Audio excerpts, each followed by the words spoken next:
Ding ding, the door of the shop was pushed open, and several copper bells hanging on the door rang. A woman in black walked into the shop with her head down. Xiao Jiu, are you there? Behind the table full of miscellaneous items, Chun Jiuliu, who was lying on a rattan rocking chair, took off his eye mask when he heard the voice. Annie Dong, why are you here? Come and sit down. Then he dragged a chair from the side and put it next to the woman. Annie Dong did not sit down, but supported the back of the chair with both hands. Xiao Jiu, tomorrow is the 7th day of your Uncle Lu's death. Before your uncle left, he said that he would ask your family to preside over his funeral, but he didn't expect. Annie Dong took out a folded straw paper from her pocket and handed it to Chun Jiuliu. Chun Jiuliu took it and looked at it. It was a page of an old-fashioned almanac, and the date on it was the day when Uncle Lu died. There were a few lines of scribbled words on the back of the paper, which probably meant life and death are determined by fate, asking the family not to be too sad, and briefly explaining the funeral arrangements. The two words Chun Song were particularly eye-catching. Chun Song was Chun Jiuliu's father, but Chun Jiuliu didn't know where he was now. Xiao Jiu, your uncle just left, and then I heard that your parents were missing. There was no way, so I had to take the initiative to find someone else to arrange the funeral. Speaking of her deceased husband, Aunt Dong's eyes were a little red, perhaps because of the grief. Chun Jiuliu turned around to pour a cup of hot water for Aunt Dong, and held her shoulders to let her sit down. Aunt Dong, you and Uncle Lu have also watched me grow up since I was a child. If you have anything to say, just tell me directly. After all, it was your uncle's last wish to ask your family to be responsible for the funeral, so I hope you can go to the first 7 days tomorrow. Just go and sit. It's okay, Aunt Dong, I'm not a child anymore. Besides, I've been dealing with their affairs these days and haven't visited Uncle Lu. Chun Jiuliu rubbed his bloodshot eyes. I'll go there early tomorrow. If there's anything I can do to help, it's just right for me to do something. Xiao Jiu, your parents will be fine. Don't worry too much. Don't hurt your body. You look thinner. Aunt Dong noticed Chun Jiuliu's messy hair and stubble that hadn't been shaved for a few days and felt a little distressed. Chun Jiuliu smiled and said, It's okay, Aunt Dong. I'm mainly busy dealing with the mess they left behind. They didn't even pay the electricity bill before they left. Aunt Dong patted his shoulder, sighed, and wanted to say something, but didn't say it in the end. After seeing Aunt Dong off, Chun Jiuliu hung a temporarily closed sign on the door. Back to the bedroom, he took out a wooden box, opened the lid, and found a letter and a mask inside. The mask was made of some kind of bone, warm milky white, without carved facial features and smooth surface. Chun Jiuliu's family has been making a living by handling funerals for generations. When it came to his parents' generation, they bought a store and changed the coffin shop into a funeral shop. They usually held funerals for the deceased and performed funerals for the deceased. Chun Jiuliu has been with his parents since he was a child, so he naturally learned many methods that others don't know, and has also seen the other side of the world. After graduating from college, he returned home, thinking that he would work with his parents and take over the family business one day. However, less than a month after returning home, his parents disappeared, leaving only a letter. The content of the letter was very simple, just explaining the trivialities that need to be paid attention to in life. It was not like the last letter before disappearing. It was more like a note posted on the refrigerator before going to work, reminding you to eat on time. The only thing that puzzled Chun Jiuliu was the last paragraph of the letter, asking him to close the funeral home and not to touch anything in this area in the future. The assets left by his parents were more than Chun Jiuliu imagined, enough for him to live for the remaining decades without working. In the past few days, he has been busy asking people who have contact with his parents about their whereabouts, and has not had time to think about his parents' last words. When I was free today and wanted to rest, I suddenly felt something was wrong, but before he could think about it, Aunt Dong came. Now calm down and read the letter again. The trivial part was written by his mother Su Lu, and the last paragraph was written by his father Chun Song. Chun Jiuliu could imagine the scene when the couple wrote this letter. Su Lu first wrote a lot of instructions to his son, and finally handed it to Chun Song, but he only wrote a strange request. Holding the letter in his right hand, Chun Jiuliu habitually touched his chin with his left hand and put it down after being pricked by the stubble. Dad knew that I was going to work in this industry, so he emphasized that I should not get involved again. Chun Jiuliu felt more and more that his parents' departure was inextricably linked to this industry, and even said that it was because of this industry that they left. Colleagues? Enemies? It shouldn't be. There are no other funeral workers nearby, and doing this shouldn't make enemies with others. Or is it not a hatred with others? Chun Jiuliu lacked rest, and he felt a headache when he thought deeply. He simply stopped thinking, put the letter back into the box, and lay down on the single bed beside him. He fell asleep in a few seconds. It was already early morning when he woke up. Chun Juliu slept for nearly 12 hours. He walked in the next room, lit 3 incense sticks in front of the altar, and inserted them into the incense burner one by one. Unlike other people's magnificent altars, Chun Juliu's altar is very simple. A table, an incense burner, 3 cups of tea, and snacks and fruits are usually placed on the table.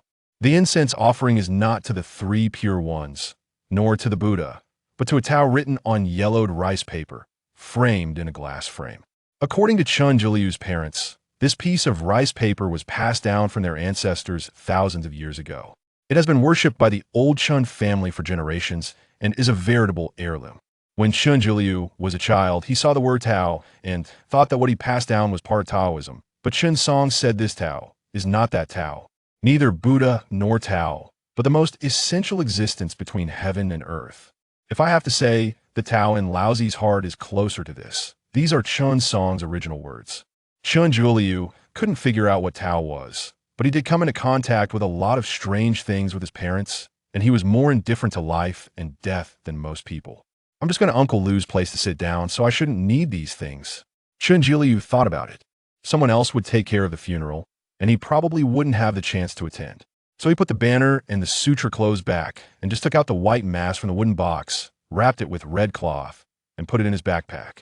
After packing up his things, Chun Juliu took a shower in the bathroom. The mist blurred the mirror. He stretched out his hand and wiped it twice, carefully shaved off the stubble on his face in front of the mirror. The young man in the mirror had a handsome face, but his eyes revealed an unconcealable fatigue. I'm old. I'm like this after just a few nights. Chun Juliu muttered in his heart. After tossing for so long, the sky was getting light. Chun Juliu put on his bag, locked the door, and went to the breakfast shop across the road to buy 2 meat buns. The aunt who sold breakfast thought he was a student who got up early to go to school, so she sold him a boiled egg at half price, saying it would nourish his brain. Sitting in the taxi to Uncle Lu's house, Chun Juliu closed his eyes in the back seat to rest, and his thoughts unconsciously fell on Uncle Lu. Speaking of which, Uncle Lu was not an ordinary person. He was a well-known local horse spirit, but he did not make a living from it. On weekdays, when someone came to ask questions or ask for help, he would try his best to help, without taking a penny, just buying some fruits and vegetables to support the immortals in the hall. According to Aunt Dong, Uncle Lu died of a heart attack. As a younger brother, Uncle Lu should not need any salvation ceremony.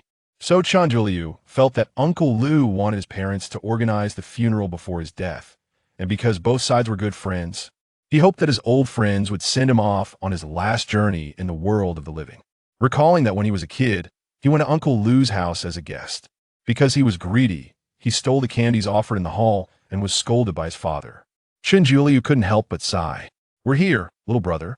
Chun Juliu opened his eyes when he heard the voice and saw a pair of mourning couplets hanging high through the car window. The sad voice can't stop the flowing clouds. The crying voice follows the wild cranes flying. Chapter 2. The Bloodstained Hall. Aunt Dong. Chun Juliu entered the hastily erected tent and observed Aunt Dong engaged in conversation with several funeral masters. According to local customs, the deceased must remain in their coffin for 7 days, with the burial taking place on the 7th day. Thus, Uncle Lu's coffin was still positioned in the mourning hall. It was the height of summer, and although the body had undergone rudimentary preservation, a foul odor lingered in the air. Xiaojiu, you've arrived. Please sit down, Aunt Dong urged. Chun Juliu dutifully grabbed a stool and sat beside Aunt Dong to watch the masters prepare. Xiaojiu, with your parents away, can you take care of yourself? Don't worry, Aunt Dong. They often traveled for work, sometimes for 10 days or more. I've grown accustomed to it. Alas, still no news from them? Chun Juliu shook his head. All attempts to contact them had failed, and their friends were equally in the dark. His paternal and maternal grandparents had passed away early, leaving him without any other relatives. With his parents gone, he truly felt like an orphan. Xiaojiu, if you encounter any difficulties, just let me know. We are family, Aunt Dong reassured him, her hair, hastily pinned up, appearing somewhat disheveled. Your parents might just be in an area with poor reception, attending to matters. They'll be back in a few days. Chun Juliu nodded. I will be fine, Aunt Dong. I'll go light some incense for Uncle Lu. He approached Uncle Lu's portrait, respectfully lighting 3 sticks of incense before turning to deeply bow before the coffin. Uncle Lu, how can a master like you depart so suddenly? He gently patted the coffin, sighing softly. Those little fox spirits and weasels. How could they not have sensed a heart attack? Suddenly, he felt an unsettling change. Previously, when visiting Uncle Lu's home, he could sense the presence of various spirits, particularly the younger ones who adored surrounding him. Now, however, there was an eerie absence. Rubbing his temples, he speculated that perhaps the spirits were busy attending to Uncle Lu's affairs posthumously. Given Uncle Lu's merits, securing a civil position in Fengdu should pose no issue. Understanding that death was not the end, Chen Jiuliu chose not to dwell on it further. He assisted the funeral masters in preparing the necessary items for the final day and, during quiet moments, joined Aunt Dong in receiving guests who came to pay their last respects. Open the eyes, bright and clear. Open the nose, scent of musk. As the coffin lid was removed, the funeral masters began to chant the opening song. Since Uncle Lu and Aunt Dong had no children, a nephew took on the role. Following the masters in song, sunlight was obscured by black cloth, and only 2 oil lamps illuminated the morning hall. In the shadows, Uncle Lu's visage appeared as it had in life, but the flickering light created a somewhat grotesque effect. As the chanting and responses continued, Chen Jiuliu took his final look at Uncle Lu. On auspicious days, the heavens connect, east, west, south, and north shine bright. The azure dragon and white tiger come to bestow their blessings, while the vermilion bird and black tortoise guard the seal. As the coffin lid closed, Chen Jiuliu and Uncle Lu's relatives knelt before it, while the remaining guests stepped aside. 1 seal for heavenly blessings, 2 seals for longevity and health, 3 seals for a long life, 4 seals to dispel calamities, sealing blessings without bounds, for generations to come. The chant, thick with dialect, resonated as the final nails were driven into the coffin. Just as the afternoon drew on, the next phase of moving the coffin for burial required a considerable journey. Concerned for Chen Jiuliu's well-being, Aunt Dong handed him the keys to her home, urging him to rest and eat. Chen Jiuliu, wishing to check on Uncle Lu's hall, accepted without hesitation. As he watched the funeral procession fade into the distance, he shouldered his backpack and prepared to ascend the stairs when an unsettling feeling of being watched suddenly enveloped him. How strange. He glanced towards the nearby bushes, recalling a similar sensation when he had pilfered candy from Uncle Lu's house. This time, however, the scrutiny felt colder. Was it the little fox spirit from Uncle Lu's home? Rubbing his chin, he politely waved towards the underbrush, a gesture of greeting. Once inside, Chen Jiuliu adeptly retrieved 2 steamed buns and a packet of pickled vegetables from the refrigerator, quickly heating them in the microwave. Within a few bites, he had finished his second meal of the day. Uncle Lu's hall was situated in a separate room, adorned with a large red cloth bearing names such as Hu Tianxing and Hu Tianba. Chen Jiuliu set his bag down, counted out 3 incense sticks, and just as he was about to ignite them, paused and withdrew 6 instead. 9 is the ultimate number. A few extra spirits would suffice. The burning incense spiraled chaotically, initially forming a line before scattering into the air. At that moment, Chen Jiuliu still sensed no presence of spirits or souls nearby. He took out a mask from his bag and, simultaneously, a blood glucose testing needle. With a swift jab to the tip of his left middle finger, he drew blood and smeared it onto the mask, creating 2 blood-red eyes that seemed to smile mockingly. As he donned the mask, the curvature of the blood eyes appeared exaggerated, a faint red glow emanating from them, casting flickering shadows upon the otherwise lifeless mask, rendering it eerily enchanting. This mask, left behind by his parents, was no ordinary artifact. Painted with blood, it allowed glimpses into the realms of yin and yang. Yet, Chen Jiuliu had seldom used it, as it had primarily remained with Chen Song. The mask bore no features, hence no visible eyes, but with the application of the blood eyes, it could reveal sights beyond the mortal realm. Chen Jiuliu gazed towards Uncle Lu's hall, expecting to see an array of spirits and the miniature spiritual domain that typically accompanied the hall's cloth. However, what met his eyes left him stunned. A scene of chaos. The room was desolate. The once sealed spiritual domain now lay wide open, and upon the darkened cloth, various animal carcasses were strewn about. Regaining his composure, Chen Jiuliu leaned against the cabinet and approached the entrance to the spiritual domain, his chest heaving. 2 foxes, mere forearm length, lay nearby. One had been eviscerated. Its innards spilled onto the ground. The other had its neck bitten through, its fur disheveled, unable to conceal its stark white spine. Despite the separation of realms, Chen Jiuliu could still detect a potent scent of blood. He strained to peer deeper into the spiritual domain. The entrance to the spirit realm was often convoluted. Yet all he could see were the bodies of animals, foxes, weasels, snakes, and a few mice and hedgehogs. Instinctively, he reached out toward the spiritual domain.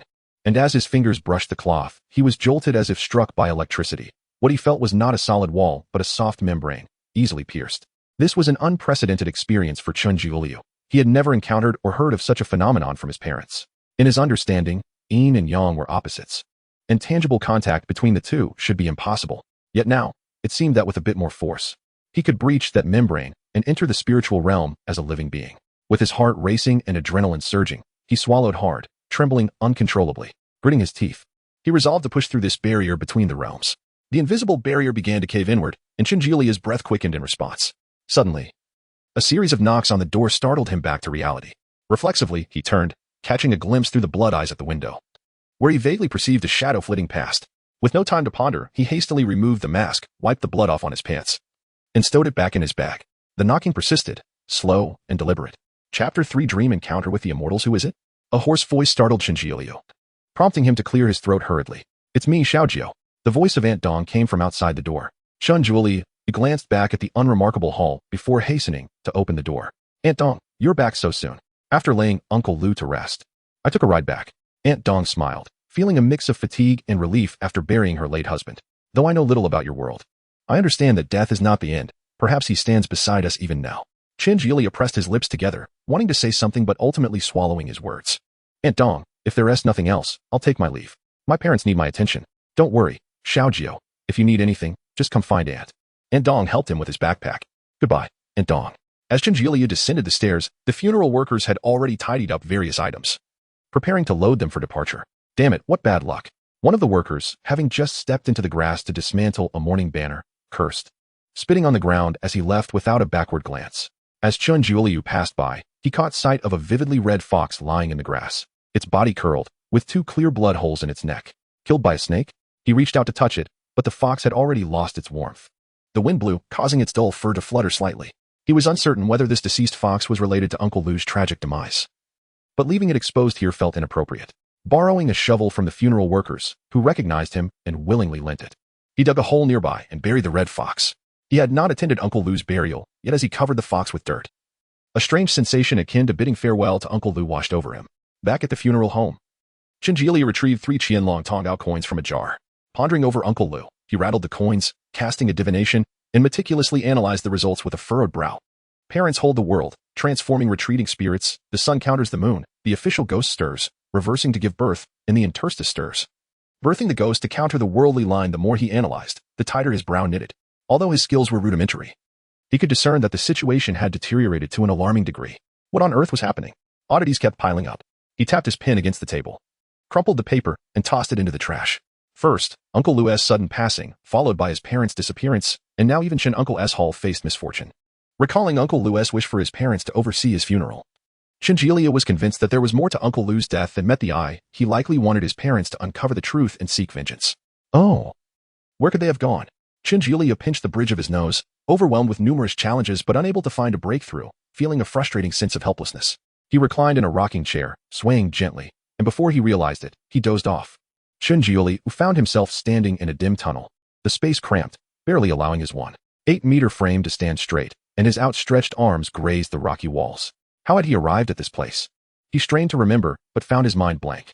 With no other choice, he cautiously ventured forward. Every few meters, oil lamps were set into the walls, their flickering flames illuminating his path. After walking about 100 meters, the tunnel suddenly widened into a cavern the size of a football field. Just as he stepped inside, before he could adjust to the brightness, a shadow zipped past him, and he was unexpectedly knocked to the ground. Hiss! Ignoring the pain, Chinjulia scrambled to his feet, adopting a stance from his military training. However, he found no imposing figure before him, only a few curious weasels in the distance, who lost interest upon his rising and scurried away. As he relaxed, a flicker of movement caught his eye, and he braced himself again. Before him stood a creature with a snake's head and a human body, clad in traditional Qing dynasty attire, its tongue flicking out a bright red. Beside the monster were 4 ordinary humans, each dressed in varying styles. Listen here, young man, refrain from asking foolish questions. We're here to teach you a lesson, so you understand that meddling in others' affairs leads to dire consequences. The snake-headed monster spoke human words, its bright yellow, slit-like eyes fixed on Chinjulia. Go on, show him how it's done. At this command, the 4 individuals drew short clubs from their waists and advanced toward Chinjulia, launching a barrage of blows. He sidestepped one strike, raising his arm to block another aimed at his head, but the force exceeded his expectations, and the club struck his forearm painfully. Reacting too slowly, he was soon hit again on his waist and knee, causing him to buckle in agony. One of them, seeing Chinjulia faltering, delivered a kick to his chest, sending him sprawling. What a futile effort, he thought, lying on the uneven ground, sharp stones digging into his back. If only I knew who you were, I wouldn't let you off so easily. With this thought, he mentally noted the assailant's identity while instinctively shielding his head, curling up to endure the relentless assault of fists and clubs. Enough. The snake-headed monster waved a hand, calling back the attackers, and approached Chinjulia with keen interest. Young man, a bit of talent has made you arrogant, but seeing what you shouldn't have seen comes with a price. Stay out of Lu Su's affairs. Next time, you must weigh the value of your life. With that, the creature delivered a kick to Chingiolia's solar plexus, turning to leave with its followers. Chingilia clutched his chest, gasping for breath, his entire body aflame with pain. Before the snake-headed monster vanished, Chingilia fixated on its sleeve, where 3 characters embroidered in gold thread read, Fu Shengtang. Fu Shengtang, the Hall of Immortals, is it?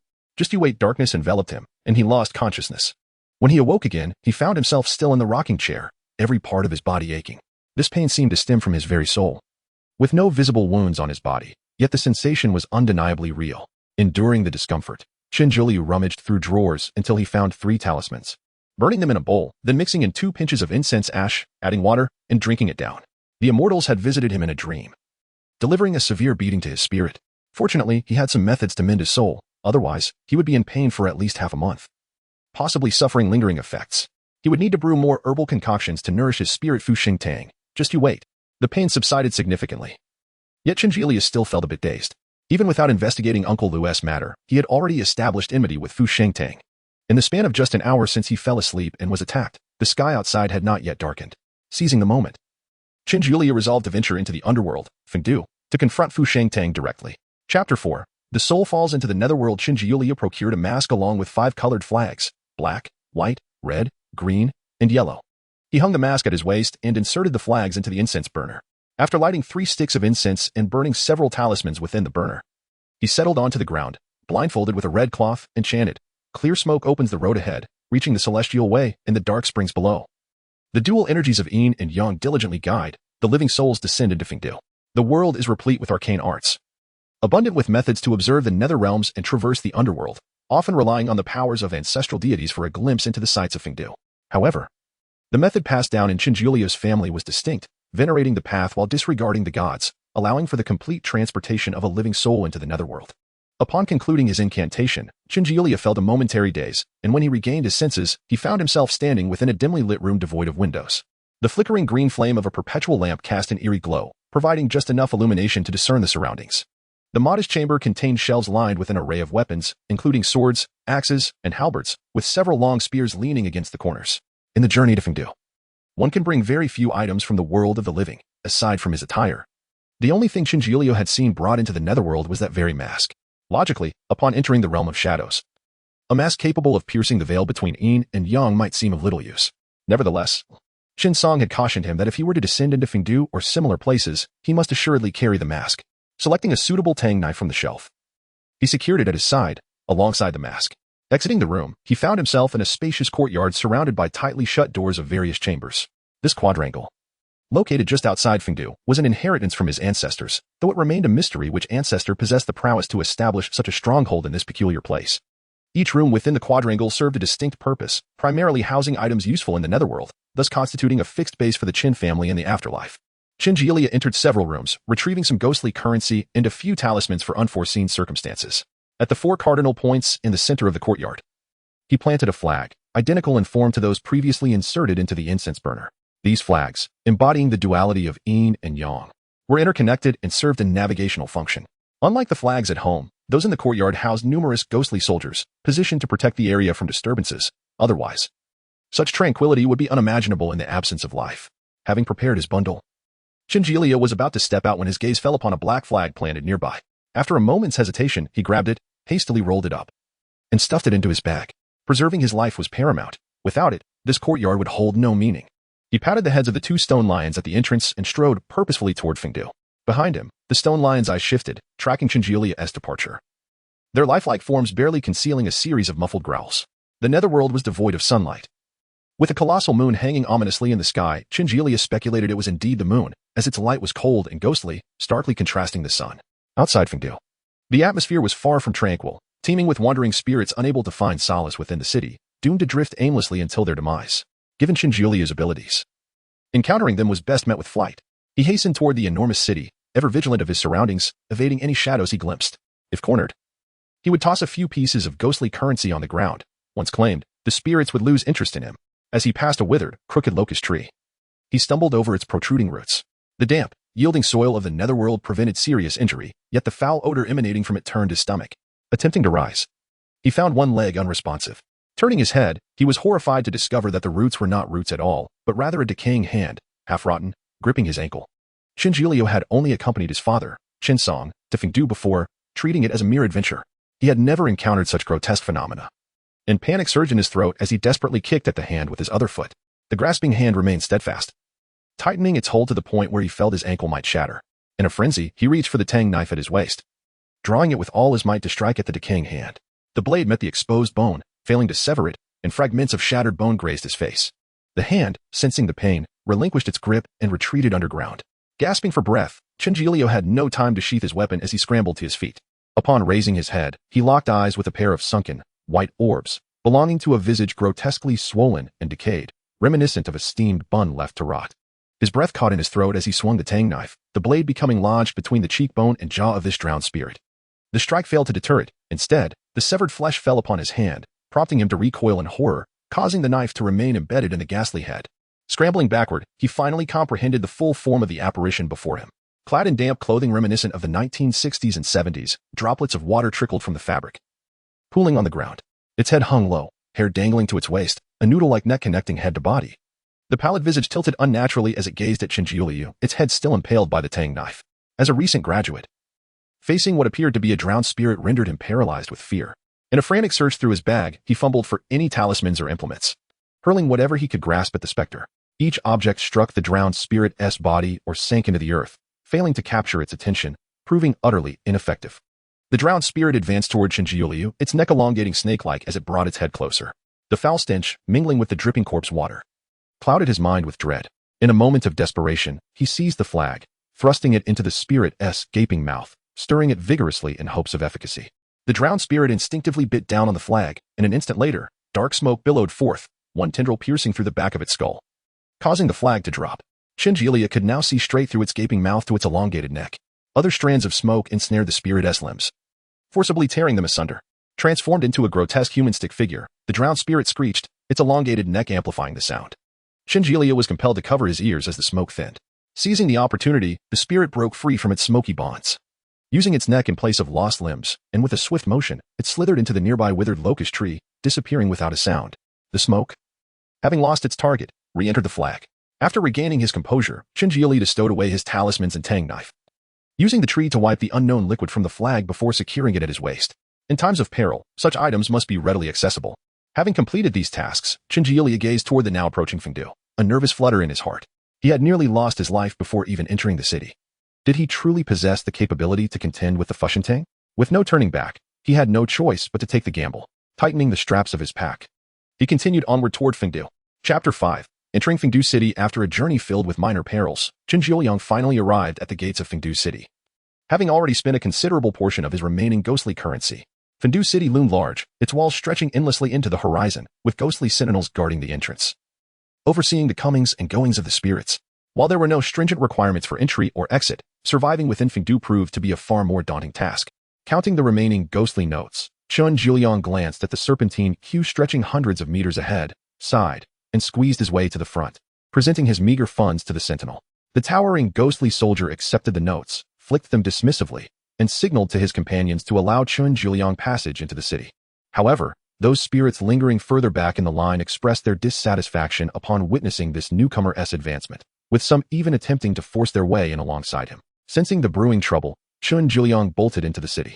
A malevolent spirit, clad in prison garb with a bullet hole in its forehead, shoved through the line of waiting souls, baring its teeth and fixating its bloodshot gaze on Qin Jiuliu's retreating figure, issuing a guttural roar from its throat.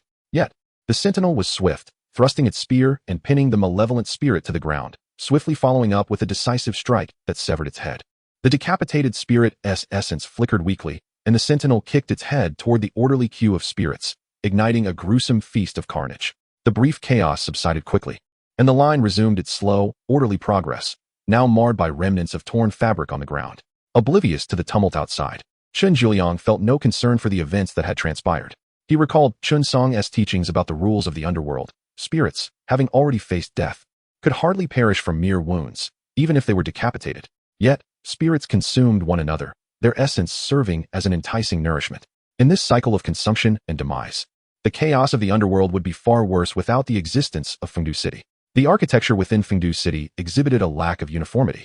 The closer one ventured to the center, the more archaic the structures became, while the outskirts mirrored the modernity of the living world.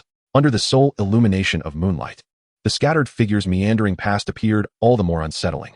This was truly no place for the living. Chun Jiuliang grimaced, noticing a marked increase in the patrols of ghostly sentinels throughout the city. Cautious not to linger on the main thoroughfare, he recalled the routes Chen Song had shown him, veering into a narrow alley until he arrived at a small tavern. Ghosts of the underworld do not drink to excess, and few would spend their ghostly currency on alcohol. Thus, this tavern was more of a facade, a gray area where many stories began. The tavern's proprietor was a notorious drunkard, perhaps so enamored with spirits and life that he continued to run a tavern even in death. Boss Du? Chun Jiuliang gently nudged the door open, peering inside to ensure the absence of other spirits before boldly stepping in. The tavern appeared quite empty today, with no patrons seeking a drink. The dimly lit interior revealed the proprietor, buried in slumber at the bar. Chun Jiuliang's parents were well acquainted with him. Whenever they brought him to Fengdu City, they would leave him in this very tavern. While Chen Song and Su Lu dealt with matters unknown to Chun Jiuliang, he would sit at the bar, listening to the inebriated proprietor recount tales of drunken mishaps as he downed cup after cup. Boss Du was a repository of tales, and most spirits frequented his tavern seeking stories rather than drinks, which he greedily consumed. As Chun Jiuliang spoke, the figure behind the bar stirred, groaning softly before lapsing back into silence. Boss Du, wake up. I've come to inquire about something. Chun Jiuliang pulled out a chair and sat across from Boss Du, patting him on the shoulder. Unlike an ordinary drunkard, the tavern owner emitted a fragrant aroma of fine liquor rather than the stench of intoxication. Little Jiuliang, what brings you here? Boss Du squinted, finally recognizing his visitor. Care for a drink? My new brew is so potent even ghosts can get tipsy. Boss Du. You know I don't drink, Chun Jiuliang replied, half amused. The disheveled proprietor shook his head, pouring himself half a glass from a nearby bottle that still held remnants of liquor. Do you know where my parents have gone? I haven't been able to reach them for a while now. I haven't seen them in some time either. The man, appearing to be in his 30s, said little more, swirling the glass in his hand, entranced by the swirling liquid, and soon dozed off. Chun Jiuliang seized the opportunity to take the glass from his hand, raising his voice to inquire, Boss Du, do you know of Fushentang? It's supposed to be a place of practitioners. Fushentang. It too has its tales, Boss Du replied, seemingly invigorated. About 200 years ago, the master of Fushentang was merely a county magistrate who had just fallen from grace. Chun Jiuliang had no time to indulge in Boss Du's stories and interjected. Boss Du, could you tell me how to find Fushentang? I have a deep-seated grudge with them. Boss Du's gaze fixed intently on Chun Jiuliang's face, and he remained silent for a long moment. The scrutiny made Chun Jiuliang uneasy, and just as he opened his mouth to speak, Boss Du raised a hand to silence him.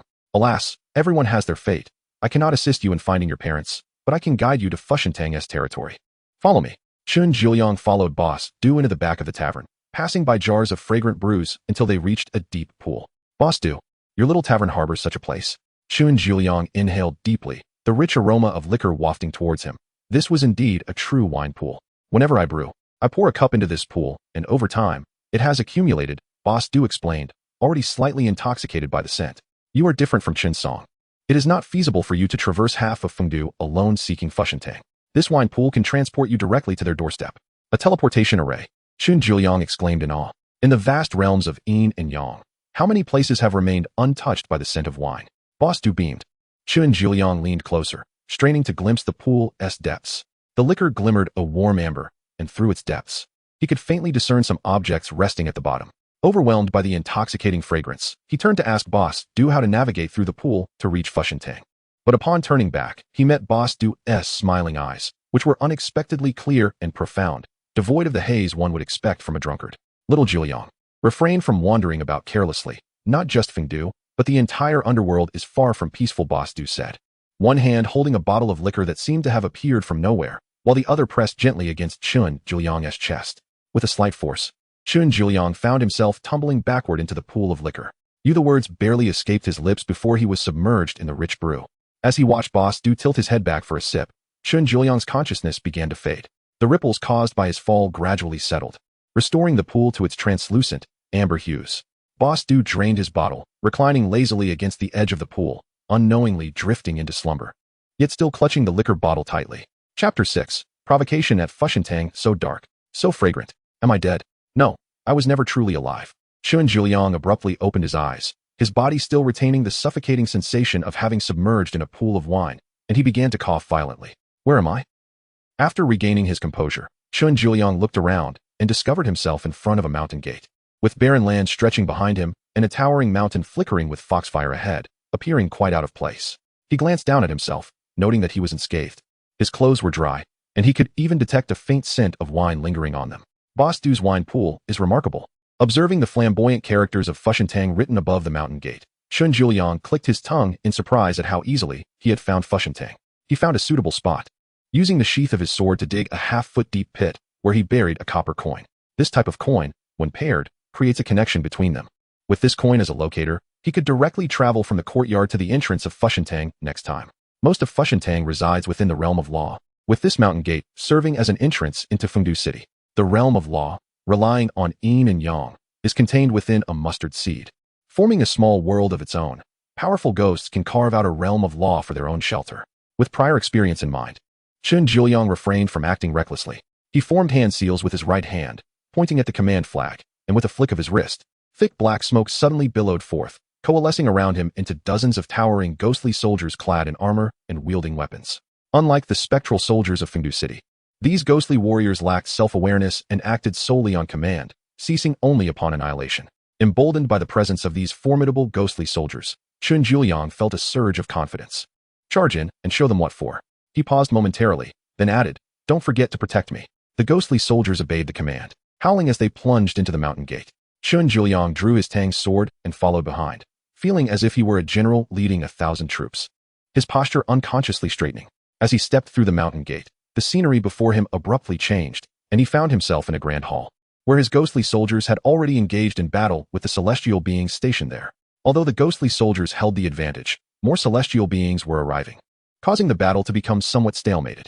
This situation was untenable. Dodging a serpent's body that flew past him, the bloody chaos was still somewhat unsettling for him. Seizing the opportunity while unnoticed, Chun Juliang sheathed his Tang sword, summoned a few ghostly soldiers back into the command flag for protection, and waited for the right moment to stealthily slip out of the hall. The chaos of combat erupted within the hall, and Chun Juliang successfully made his way outside. The mountain gate of Fengdu City primarily served to receive esteemed guests, heavily fortified against intruders. Chun Juliang had taken advantage of the situation to infiltrate the inner sanctum of Fushentang. Although Fushentang was a celestial establishment, it also housed spirits like Qin Feng and Yin Han, manifestations of the deceased. As he traversed through, Chun Juliang aroused no suspicion.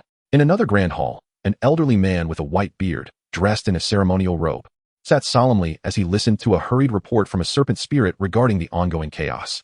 Celestial beings were seated in 2 rows below. Their expressions varied.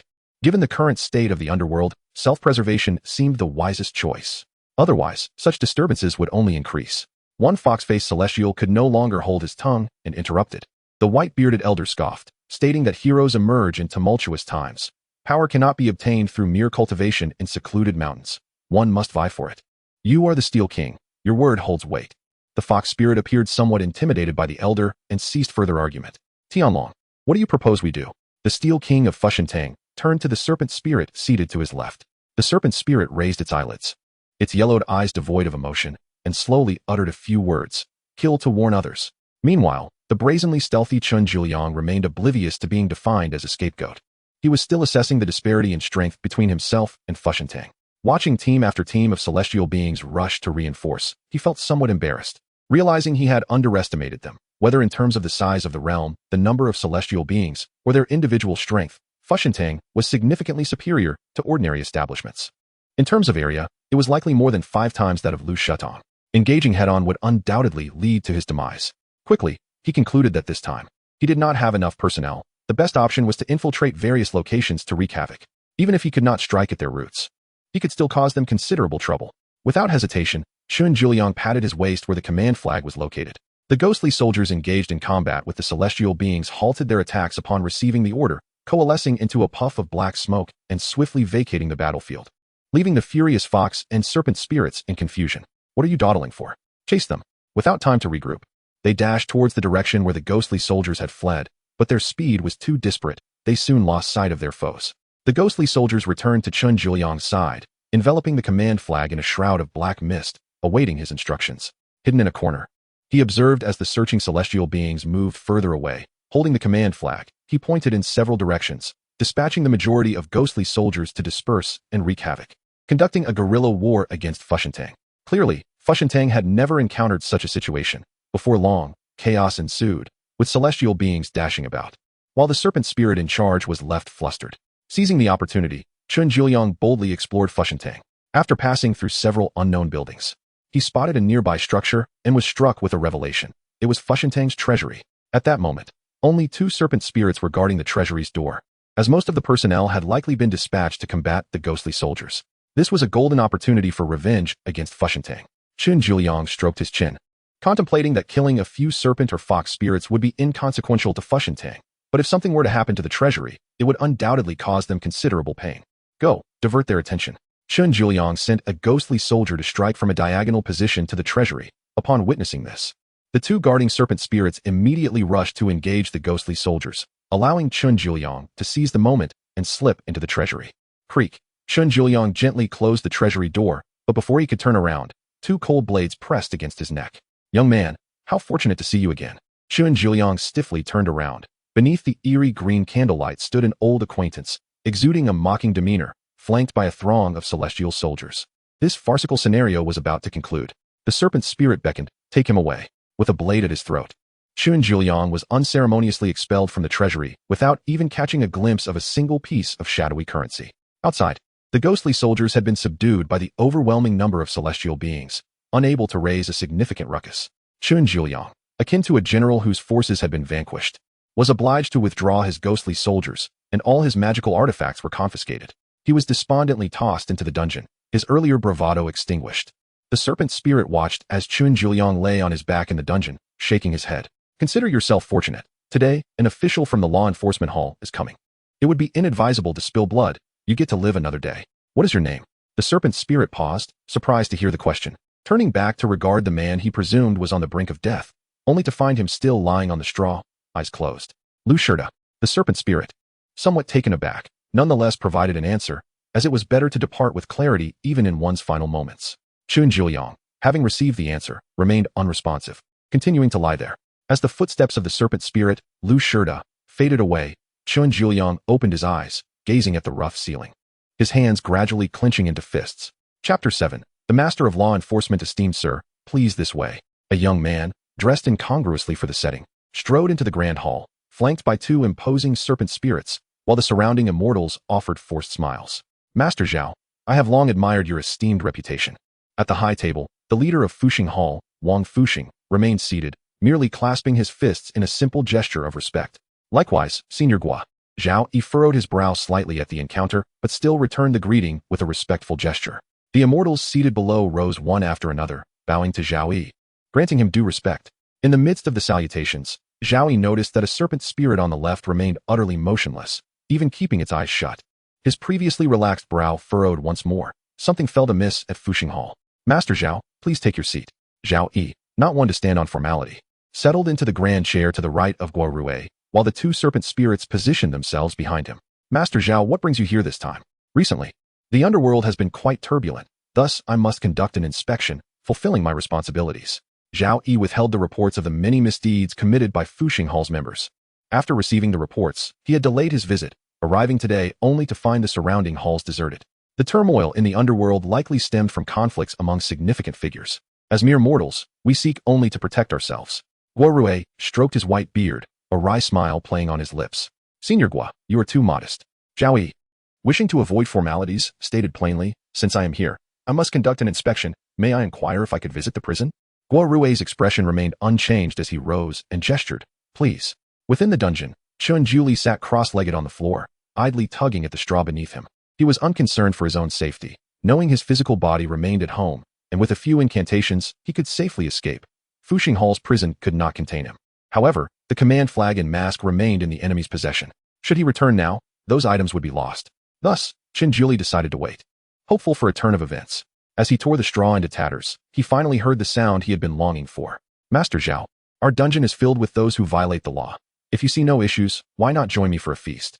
Zhao Yi remained silent, proceeding down the passageway, pausing occasionally to inquire about the crimes of the prisoners and whether they held grievances. As he walked through, he truly found no issues. Senior Gua, I apologize for the intrusion today. Before Zhao Yi could express further courtesy, a clanging sound echoed from the depths of the dungeon, accompanied by cries for help. Fortunately, Zhao Yi's keen hearing prevented him from overlooking it. Brother, please save me. Chun Juli pressed his face against the bars, straining to see the youth at the forefront, who seemed different from the other immortals, perhaps a noble who could retrieve his belongings. Ignoring Guo Rui's remarks, Zhao Yi hastened towards Chun Juli's cell, accompanied by the two serpent spirits. Brother, young hero, you must save me. I am wronged. Chun Juli felt a glimmer of hope for escape. However, Guo Rui, unwilling to allow Chun Juli to speak further, snorted coldly. This rebel has wreaked havoc throughout Fuxing Hall, even plotting against the treasury. Had he not been captured in time, who knows what calamity might have ensued? What grievances do you claim to have? Zhao Yi was not swayed by Guo Rui's one-sided account. Old man, why do you not mention your threats in my dreams? Chun Juli rolled his eyes. You are from the law enforcement hall. Do not believe this old man's fabrications. They came seeking my trouble, and now they cannot handle the consequences. Zhao Yi, ignoring Chun Juli's exaggerated expressions, pondered briefly before turning to Guo Rui, saying, Senior Guo, considering this is his first offense, why not grant me a favor and let him go? The losses incurred by your hall shall be compensated by me. Without allowing Guo Rui an opportunity to respond, Zhao Yi commanded a nearby immortal to fetch the key and unlock the cell. Guo Rui snorted in disdain, no longer affording Zhao Yi any respect, and stormed away in anger. Zhao Yi watched his retreating figure, deep in thought. Once released from the cell, Chun Juli, emboldened by Zhao Yi's presence, brazenly demanded the return of his possessions. How did you recognize me as a member of the law enforcement hall? Zhao Yi's question was cut short. Let us discuss this outside. Chun Juli pointed to his ear, signaling that there might be listeners on the other side of the wall. The immortals of Fuxing Hall soon brought Chun Juli's belongings, and after confirming nothing was missing, he followed Zhao Yi out of the dungeon. Zhao Yi, true to his word, instructed the accompanying serpent spirits to collect a substantial amount of ghostly currency to give to Fuxing Hall. Seeing Zhao Yi pay for him, Chun Juli felt somewhat embarrassed and pulled out a pair of Sanqing bells from his bag, insisting on giving them to him. The immortals led the way, guiding them out of Fuxing Hall through another exit, and at last, Wang Guorui did not reappear. Now may I inquire about what transpired? Once outside, Zhao Yi turned his attention to Chun Juli, intrigued by the prisoner he had rescued. With a deep sigh, Chun Juli clasped his hands behind his back. Adopting a weary demeanor, benefactor, are you aware of the numerous heinous acts committed by Fuxing Hall? Oh, pray, do enlighten me. As a member of the law enforcement hall, I shall uphold justice. This man might prove to be quite helpful, Chun Juli thought, formulating a plan in his mind. To elaborate, my uncle recently passed away unexpectedly, and his hall was utterly annihilated. Upon discovering this, I was approached by the immortals of Fuxing Hall, who assaulted me in my dreams. Chun Juli wore an expression of sorrow, recounting events that made Zhao Yi's brow furrow deeply. Do you possess any evidence? Considering Fuxing Hall's conduct, Zhao Yi had already begun to believe him. Am I not the most significant witness? Chun Juli patted his chest, realizing Zhao Yi was not entirely convinced. He thought for a moment and then provided him with his uncle's address and contact information. Since my uncle's hall met with disaster, there must be some trace left behind. You may contact me should you discover anything. With Lu Shu's address, Zhao Yi could directly locate his uncle's hall and ascertain the truth through investigation. Very well. I only saved you because you do not seem like a criminal. I hope you will not betray my trust. Zhao Yi regarded Chun Juli with a meaningful gaze. Chun Juli remained noncommittal. After relaying the information, Zhao Yi intended to take his leave, leading the two serpent spirits away. Benefactor, may I ask your name? Zhao Yi. I am Chun Juli. Perhaps we shall have the opportunity to meet again. Zhao Yi nodded in acknowledgement as he prepared to depart. As he watched Zhao Yi and the immortals recede into the distance, Chun Juli retrieved a copper coin from his pocket, casting it to the ground. With his left middle finger, he traced the edge of his tang knife, blood seeping forth to drip onto the coin.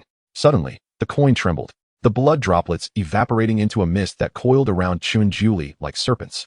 Chun Juli's form gradually became ethereal, merging with the blood mist, and he vanished into the copper coin.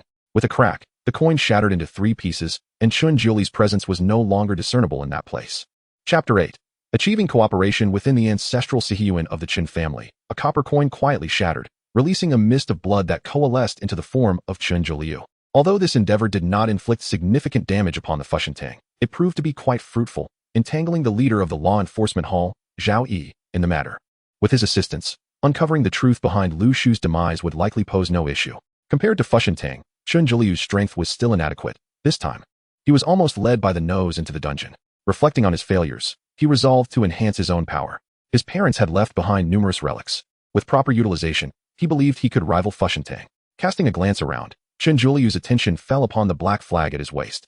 These 5-colored flags were typically displayed in the courtyard, ostensibly for protection, yet his parents must have had further arrangements, as he had never witnessed any malevolent spirits daring to approach this place. As for the yin-yang positioning, there were alternative means to achieve that. At present, these 5 flags seemed best suited for Qin Zhuoliu, though they were somewhat cumbersome to carry. Contemplating, he conceived a bold idea. He scoured the entire Sihiyuan, removed the remaining 4 flags, and rummaged through a side room for needle and thread, meticulously stitching the 5 flags together. During the sewing process, the flags emitted intermittent roars, with wisps of black mist seeping forth, obscuring Qin Zhuoliu's vision. Unable to discern the placement of his stitches, he paused frequently, laboring for nearly an hour before finally merging the 5 flags. The resulting banner, now 5 layers thick, was no longer the delicate fabric of before. The stitching was poor, yet the thread appeared colorless, shimmering with various hues. Qin Zhuoliu admired his creation, firmly planting it in the courtyard. Having been separated from his soul for too long, he felt some damage had occurred. There was no longer a need to linger in the underworld, so he performed a gesture and recited an incantation. Drawing himself back into his corporeal form, he sent messages to the leader and the Monument King, urging them to prepare personnel swiftly to seal off Fushentang. Within Lu Su's hall, Zhao Yi crouched on the ground, clutching a severed arm. After parting ways with Qin Zhuoliu, he hurried here, his heart shaken as he surveyed the devastation, quickly searching for evidence. Fushentang had meticulously erased traces of their crimes. Yet Zhao Yi discovered a severed arm within the abdomen of a fox spirit. The arm had pierced through the fox spirit's belly, perhaps in a final act of desperation. The fox spirit had used a knife to sever its assailant's arm, leaving behind a fragment of fabric embroidered with the name of Fushentang. This was the last remnant of truth amidst the slaughter. Zhao Yi removed his coat and draped it over the fox spirit's unblinking face, as if to shield it from the thick, sanguine air. Qin Zhuoliu rubbed his eyes, and as his vision cleared, he was taken aback. The 5 colored flags, previously planted in the incense burner, were now interconnected by taut threads, seemingly pulling them together. Qin Zhuoliu understood this to be the result of the interplay between yin and yang.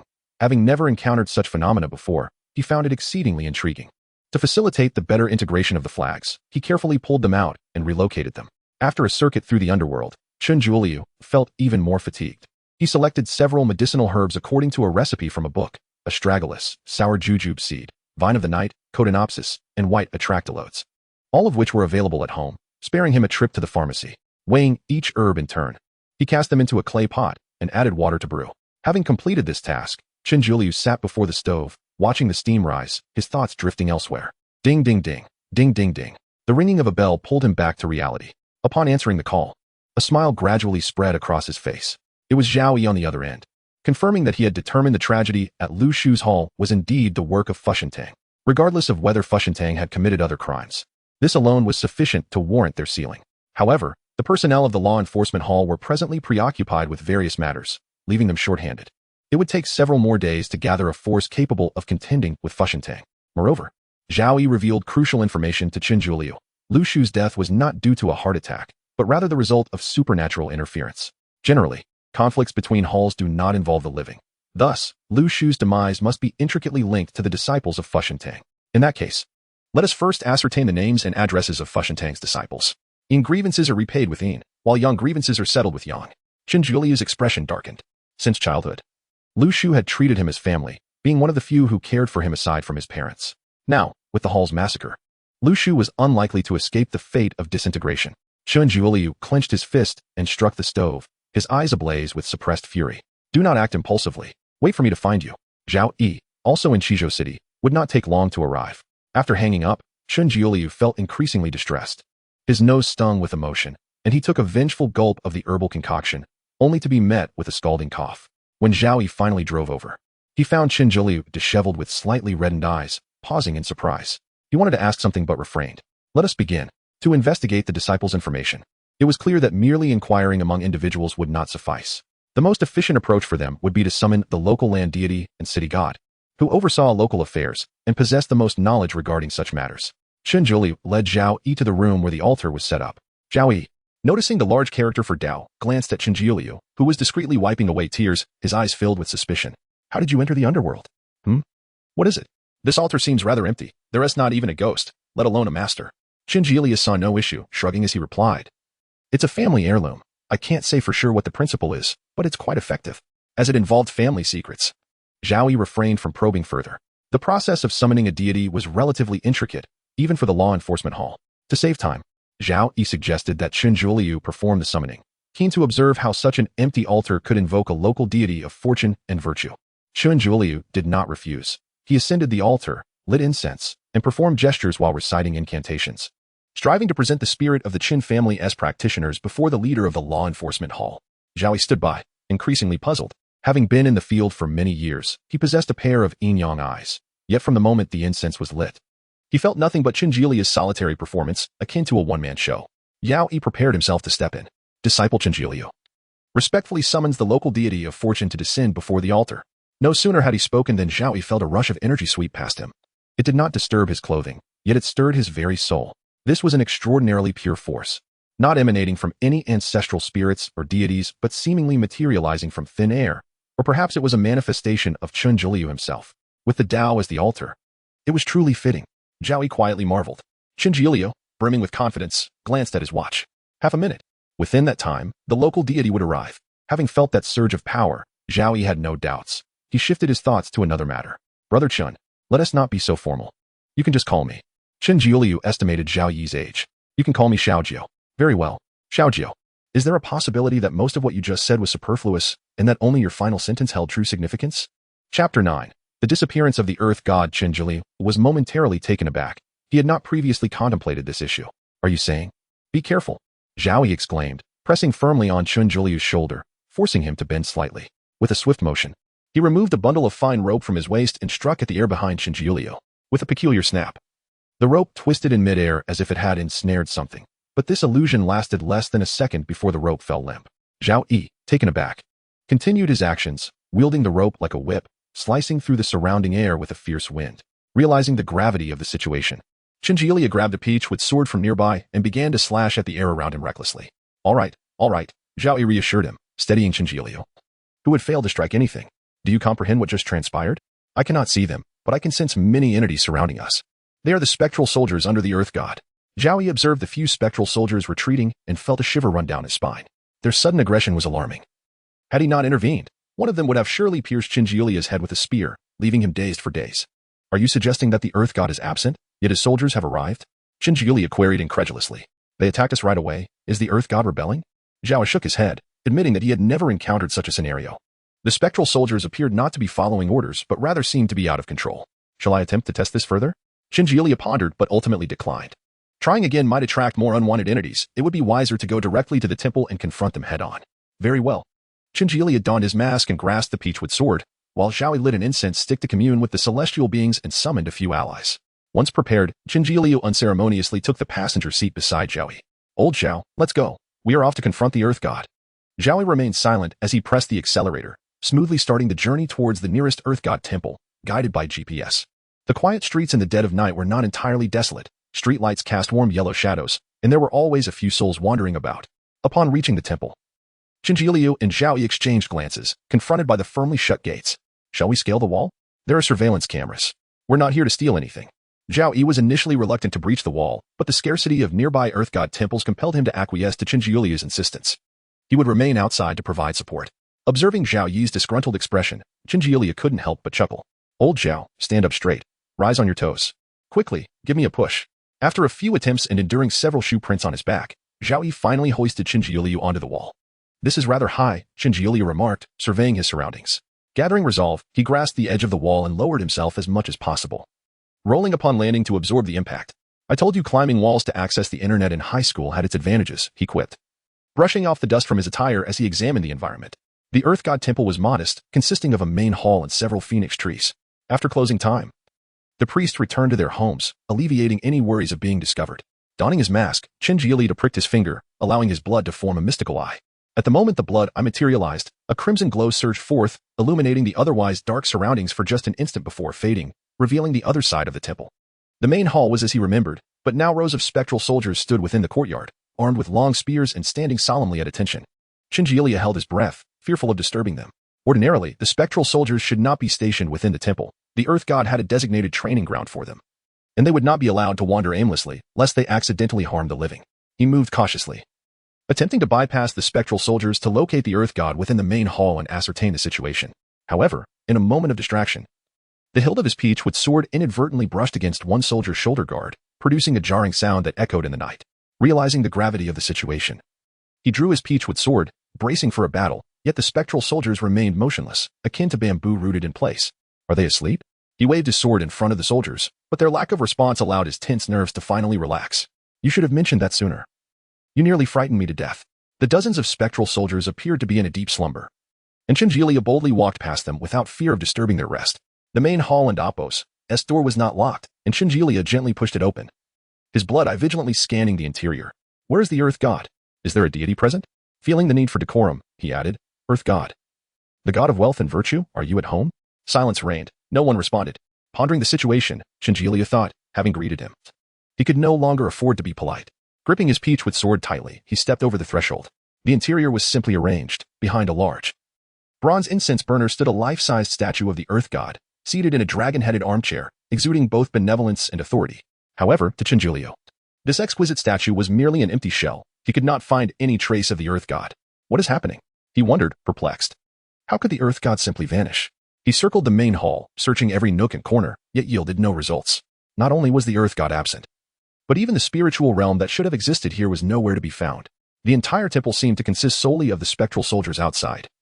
It appeared the Earth God had fled with all his belongings. With no other option, he retreated from the main hall, gazing at the uniformly arranged spectral soldiers. An idea sparked in Chingilia's mind.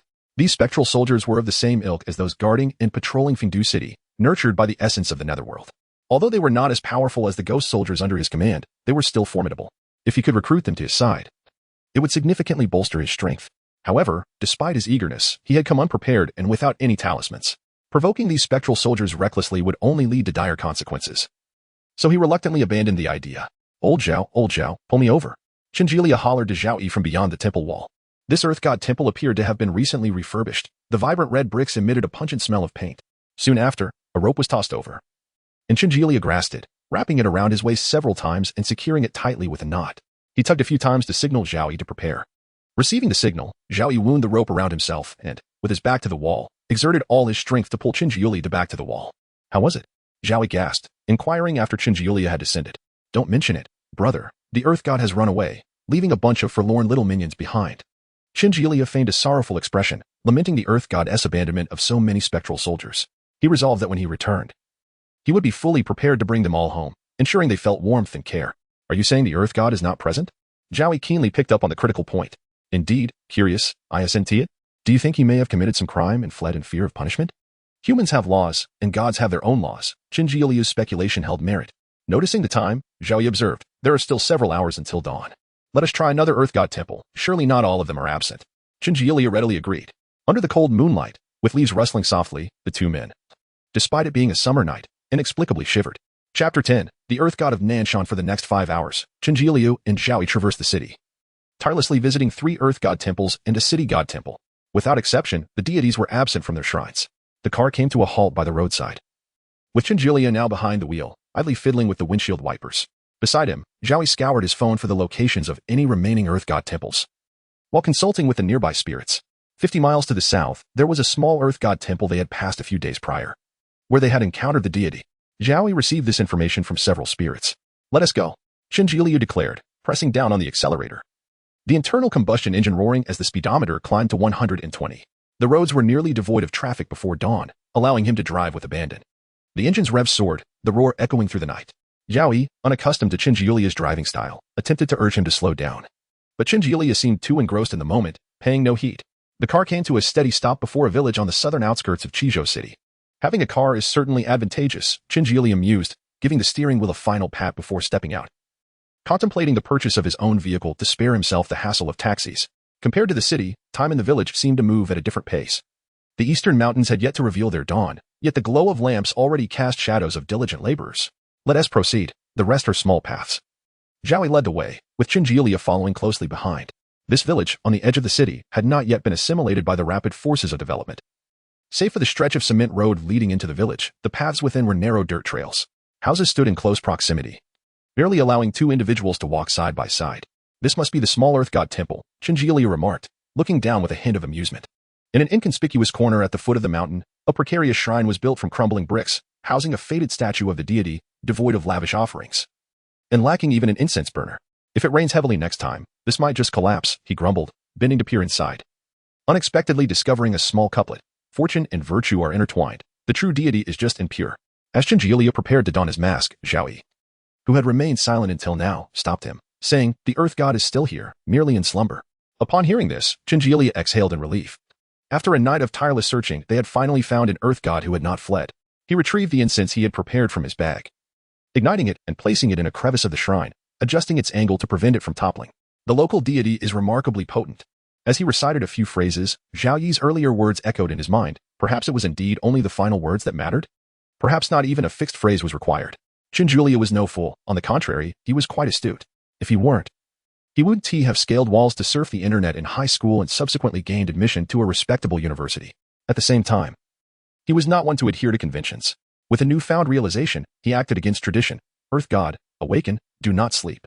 Zhao Yi watched as Chinjilia formed a pointing gesture with his right hand towards the statue, and the surrounding spirits fell into silence.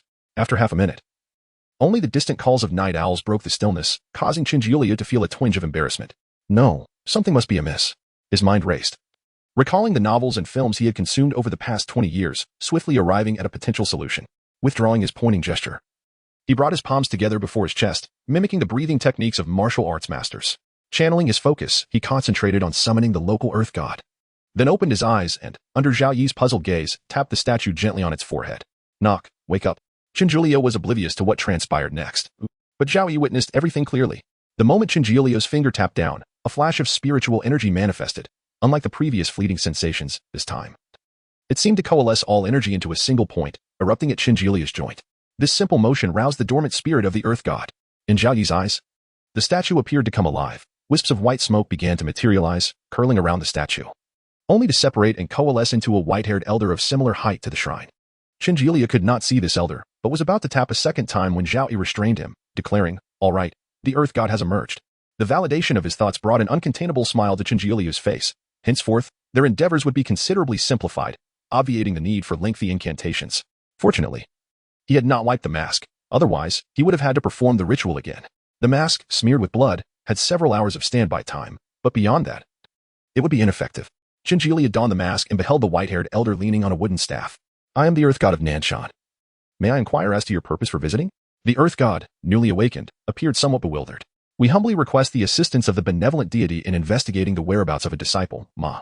Zhao Yi respectfully bowed and stated, "This individual is in league with spirits, slaughtering innocents and causing grave harm. His crimes are unforgivable." "If that is the case, it is indeed our duty as earth gods," the Nanshan earth god replied, tapping his staff with a stern demeanor. Zhao Yi provided the earth god with the address of the Fushentang in the underworld, and both he and Chinjilia waited expectantly. Within 2 or 3 minutes, the Nanshan earth god returned with information regarding the disciple Ma. Feng Zixing, hailing from Linzi. Linzi City is adjacent to Qizhou City, and driving there does not require much time. "This fellow isn't even from Qizhou," Chinjilia remarked, somewhat surprised. "Why would he harbor such deep-seated animosity against Lu Xiu?" "Thank you, benevolent deity. I shall return with offerings of 3 sacrificial animals and fine wine to express my gratitude." Zhao Yi bowed once more, rising to find Chinjilia unresponsive. With a sigh, he placed a hand on his shoulder, prompting him to bow as well. The dawn light began to creep in, casting shadows of villagers tending to their fields. Having received the information, the duo prepared to depart. However, after a few steps, Chinjilia unexpectedly turned back, rapping on the earth god statue once more. "Earth god, how's the incense here? This place is remote, so the offerings are scarce. Why do you inquire?" The earth god replied, "Have you not considered that daily offerings could be made?" "You jest, young friend. The power of offerings is essential for spirits. How could I not wish for them?" However, sensing the earth god's intrigue, Chinjilia grinned slyly. "Earth god, why not accompany me back? This way, you won't have to worry about the lack of offerings. After all, you almost didn't awaken earlier." The earth god was taken aback by Chinjilia's proposition. "Follow me, and you shall find joy," Chinjilia asserted, not allowing him the chance to refuse. He swiftly lifted the statue from its crumbling shrine, brushing off the dust from its surface. The statue was modest in size, approximately 6 inches tall, easily fitting into a backpack. At this point, the white-haired earth god could not voice any objections. Tapping his staff, he sighed and transformed into a wisp of white smoke. Returning to the statue. "You." Zhao Yi gazed in disbelief as Chinjilia pocketed the earth god, questioning whether the world had changed or if Chinjilia was simply an enigma beyond comprehension. Although this earth god had diminished powers due to years of neglect, he was still a rightful deity, and yet, here he was, claimed by Chinjilia, truly peculiar. "Let us go." Chinjilia, satisfied, placed an arm around Zhao Yi's shoulder, the mask hanging at his waist and the earth god nestled in his bag, as they navigated through the awakening village. Chapter 11. Infiltration of the residents. "Go back and rest. I will come find you in the afternoon." Zhao Yi halted his vehicle in front of the funeral parlor, unceremoniously dropping off Chinjilia before departing into the dust. Returning inside, Chinjilia placed the earth deity under the altar, then procured an incense burner solely for the land god's use. Do you know where your colleagues have gone? He inquired. The Nanshan land god, content with his new surroundings, was inclined to respond. I am unaware. I fell into a slumber approximately 2 years ago. It is only upon awakening and overhearing your conversation that I learned of the whereabouts of other land deities and the city goddess' mysterious absence. Quite peculiar indeed. Not wishing to press further, Chinjiuliu decided it was his duty to tend to the wandering spirits. He removed his mask and busied himself in the kitchen. Upon hearing the term wandering spirits, the Nanshan land god felt a twinge of embarrassment. During his 2-year slumber, his spirits had been left unchecked, and not one remained. Now, he and Chinjiuliu were alike, both solitary. Before long, Chinjiuliu returned with a bucket of instant noodles in one hand and a bag of fruit in the other. He placed the fruit beside the incense burner and sat cross-legged on the floor, slurping on his noodles. Although he could not see the land god, he sensed his presence and engaged in idle chatter while eating. Chinjiuliu could not hear the land goddess' voice, yet the deity listened intently to his words. Having finished the noodles, Chinjiuliu stood up and announced, Land elder, I can't hold on any longer. I must take a nap. You entertain yourself for a while. Ignoring the increasingly disrespectful address, the land god mused that Chinjiuliu was, in fact, a decent fellow. Awakened by Zhao Yi's phone call. It was already 3 in the afternoon. Chinjiuliu responded with mumbled acknowledgments while struggling to rise from the bed. After washing his face in the bathroom to dispel the drowsiness, he changed into more suitable attire for movement and gathered the various items he deemed necessary into his bag. As he opened the shop door, the bright sunlight was somewhat blinding. He raised a hand to shield his eyes and spotted Zhao Yi waiting for him in the car. Once inside, Zhao Yi wasted no time and drove eastward, reaching the city of Linzi in less than 2 hours. During the journey, Chinjiuliu proposed several plans to capture Feng Zixing, all of which Zhao Yi promptly dismissed. We are investigating your uncle's cause of death within legal boundaries. Not engaging in kidnapping. Better safe than sorry. Who knows what might happen? Chinjiuliu retorted, undeterred. He might even take the initiative against us. After causing a ruckus at Fushentang and being rescued by you, he will undoubtedly be on guard. Since entering Linzi, the celestial beings accompanying Zhao Yi had sensed several pairs of prying eyes, and while they managed to ward off the intruders, there was no guarantee that some might have slipped through unnoticed. Let us conclude matters swiftly. The longer we delay, the more perilous it becomes. Zhao Yi frowned after conferring with the celestial beings. Feng Zixin, or rather Fushentang, seems to wield considerable influence in Linzi. Other factions have no space to operate. Although Qizhou borders Linzi, I was entirely unaware of this situation until now. Quite the irony, isn't it? Zhao Yi scoffed at himself. Has the situation changed? Chinjiuliu observed Zhao Yi's altered demeanor. Yes, it appears that Feng Zixing is not easily dealt with. Zhao Yi succinctly elaborated on the information he had gathered. After sharing, he regretted divulging it. Acquiring additional insights, Chinjiuliu began to expound on his revised plans, leaving Zhao Yi somewhat overwhelmed. Suddenly, Zhao Yi slammed the brakes, bringing the car to a halt. We arrived. Let us disembark. Chinjiuliu gazed at the 3-story standalone villa before him, swallowing hard. This Feng fellow seems to be doing quite well. Zhao Yi, equally surprised, confirmed the address provided by the Nanshan land god was indeed correct. The villa's gate stood firmly shut, and as Zhao Yi stepped forward to knock, Chinjiuliu swiftly intervened. Brother, we are not here as guests. He urgently pulled Zhao Yi back into the car, earnestly advising, Old Zhao, you are from the enforcement hall, not the police department. Setting aside whether that fellow will even answer the door, even if he permits us entry, what can we possibly inquire? Realizing his impulsiveness, Zhao Yi conceded. Previously, in his capacity as the leader of the enforcement hall, he had dealt with celestial beings directly, with no faction daring to resist. Yet, confronting a living person required a different approach. Trust me, let us have a meal first. A full stomach will provide us the energy to work, Chinjiuliu suggested. Locating a well-reviewed barbecue restaurant and presenting the navigation screen to Zhao Yi. With a resigned sigh, Zhao Yi pressed the ignition button, acknowledging his own hunger. In Linzi, the barbecue portions were generous, and after grilling half-cooked skewers paired with scallions and sweet sauce wrapped in flatbread, the 2 men, despite their hearty appetites, managed to spend just over 100 yuan. Let us digest and prepare for action, Chinjiuliu declared, picking at his teeth and rinsing his mouth with the remaining half-cup of tea. Meanwhile, Zhao Yi remained busy, dispatching celestial beings to scout the situation. Feng Zixing was currently absent from his home and had seemingly been gone for some time. Fushentang had erased his traces, making it difficult to locate him in the short term. Chinjiuliu remained unconcerned, pulling out 2 wet wipes and handing one to Zhao Yi. Quite normal. He harmed Uncle Lu, so a rational person would think to lay low to avoid trouble, especially considering Uncle Lu is a spirit medium with many friends. What shall we do then? Wait for him to return? No, waiting idly is not an option. Chinjiuliu stood, slinging his bag over his shoulder and clapping Zhao Yi on the back. Tonight, we shall pay a visit to his residence. Drawing from their previous experience infiltrating the land temple, the 2 men purchased a folding ladder from a hardware store and brought it to Feng Zixing's villa. Consider carefully. This is breaking and entering. Fortune favors the bold. If we manage to uncover any incriminating evidence, it would be a significant achievement. although sensing the impropriety. Zhao Yi ultimately acquiesced, entering alongside Qinjiu. Feng Zixing's villa was not situated in a bustling area, and there were few nearby residents. To ensure safety, they remained in the car until 11 that night, waiting for complete silence before stealthily maneuvering the ladder to the base of the wall. The wall stood about 3 meters high, lacking any sharp spikes. Qinjiu had tied a rope to the top of the ladder in advance. And once assured that no one was passing by, he swiftly climbed over. When Zhao Yi joined him, they pulled the ladder up and placed it securely inside the courtyard. As soon as they steadied themselves, Zhao Yi clamped a hand over Qinjiu's mouth. What is happening? Qinjiu turned to Zhao Yi, questioning with his gaze. Zhao Yi remained silent, his tense expression appearing pale in the darkness, beads of cold sweat forming on his brow. Following his line of sight, Qinjiu recoiled in shock. The villa was shrouded in darkness, the only illumination coming from Zhao Yi's flashlight. Its weak beam barely illuminated a few meters, yet within that limited range. Faint light filtered through a window on the first floor. A figure hung motionless within, obscured in clothing, but the face, grinning ear to ear, was directly aimed at Qinjiu. Its smile lurking in the interplay of shadows and light. Chapter 12. Searching the villa. Is this where Feng Zixing met his demise? Qinjiu lowered his voice, his hand slowly brushing against the peach with sword in his bag, regretting not having brought a real blade. Zhao Yi waved his hand gently, signaling a snake spirit, which darted inside with a swift motion. One hand reached for the neck while the other plunged into the chest, delivering a fierce attack. Yet it seemed to pierce through nothingness, as if the figure had been swayed by the wind. Qinjiu observed that the hanging figure merely swayed slightly.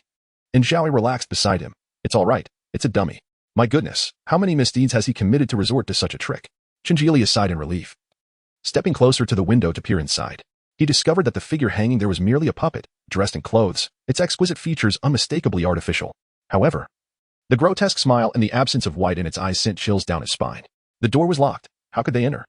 Qinjiu took out his flashlight and circled the villa. Perhaps luck was on his side. He indeed found an unlocked window on the second floor.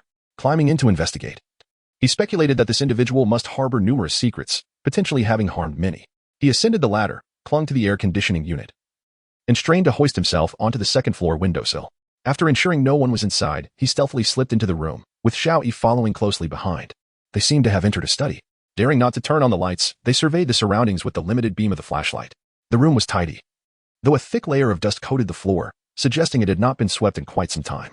On a long table against the wall, rice paper lay open, inscribed with lines resembling ghostly symbols, undulating like enormous maggots under the moonlight. Come take a look. Is this some sort of upper-level script from your sect? Qinjiu beckoned Zhao Yi over. Zhao Yi glanced at it, nodded, and translated. 3 partitions strategize, a feather in the eternal sky. Hearing this, Qinjiu chuckled. Feng Zixing is a fan of Dufu? Quite cultured, I must say. Not necessarily. Such scripts are typically employed by celestial beings. So this is likely the work of a spirit from Fushentang. A line of poetry offered no assistance in uncovering evidence against Feng Zixing, and Qinjiu quickly dismissed it from his mind. The villa contained numerous rooms. The third floor was primarily vacant. After a brief exploration, they returned to the second floor to search each room meticulously. Before long, in one of the bedrooms, Qinjiu crouched by the nightstand, motioning for Zhao Yi to come closer. With the flashlight clenched between his teeth, he flipped through a black leather notebook, its handwriting somewhat hasty but still legible upon closer inspection. This appeared to be Feng Zixing's diary. After skimming a few lines, Qinjiu snapped it shut, waving it in front of Zhao Yi, and stowed it in his bag, a significant find. The fact that he kept a diary indicated he was no upstanding individual. After acquiring the diary, the two continued rummaging through the remaining rooms, but aside from various personal items, they uncovered nothing of substantial value. Qinjiu surmised that Feng Zixing must have fled prepared, leaving no evidence behind except for that diary, which now seemed somewhat suspicious. Let us go. We haven't checked the first floor yet. His hideout might be there. Despite Zhao Yi's snake spirit providing protection, Qinjiu tread cautiously, wary of potentially alerting any members of Fushentang. The first floor opened into a spacious living room, with only 2 rooms in sight, one in the corner, likely the chamber of the hanging puppet, and the other adjacent to it, which could very well house Feng Zixing's hideout. Should we go take a look? Qinjiu inquired, pointing to the room that might contain the hideout. Better to exercise caution, Zhao Yi advised, preferring to avoid a direct confrontation with Fushentang at that moment. Yellow Xiaopao, he called out softly, and a small, nimble weasel darted from behind the snake spirit, skillfully maneuvering into the room. Moments later, Yellow Xiaopao returned, leaping onto Zhao Yi's shoulder and whispering excitedly. It's Fushentang's hideout, but it has been sealed off. Did they know we were coming and hide in advance? Qinjiu pondered, stroking his chin. Zhao Yi shook his head. This entrance has been sealed for at least a week. It likely has nothing to do with us. Let's go. Zhao Yi began ascending the stairs, opting to exit through the second floor window to avoid leaving traces. Not so fast. Qinjiu, unaware of how he had arrived before the puppet's chamber, pressed down on the doorknob and swung the door open. Inside the dimly lit room hung the puppet, facing the window with an unchanging smile. Such realism. Shinji reached out, turning the puppet around, and scrutinized its face under the flashlight. What initially appeared terrifying now seemed somewhat comical. However, the texture of its skin was unsettlingly slick and damp, with a faint sensation of scales beneath. Feeling a wave of disgust, Shinji shook his hand, wiping it on the puppet's clothing. Is Feng Zixing some kind of pervert?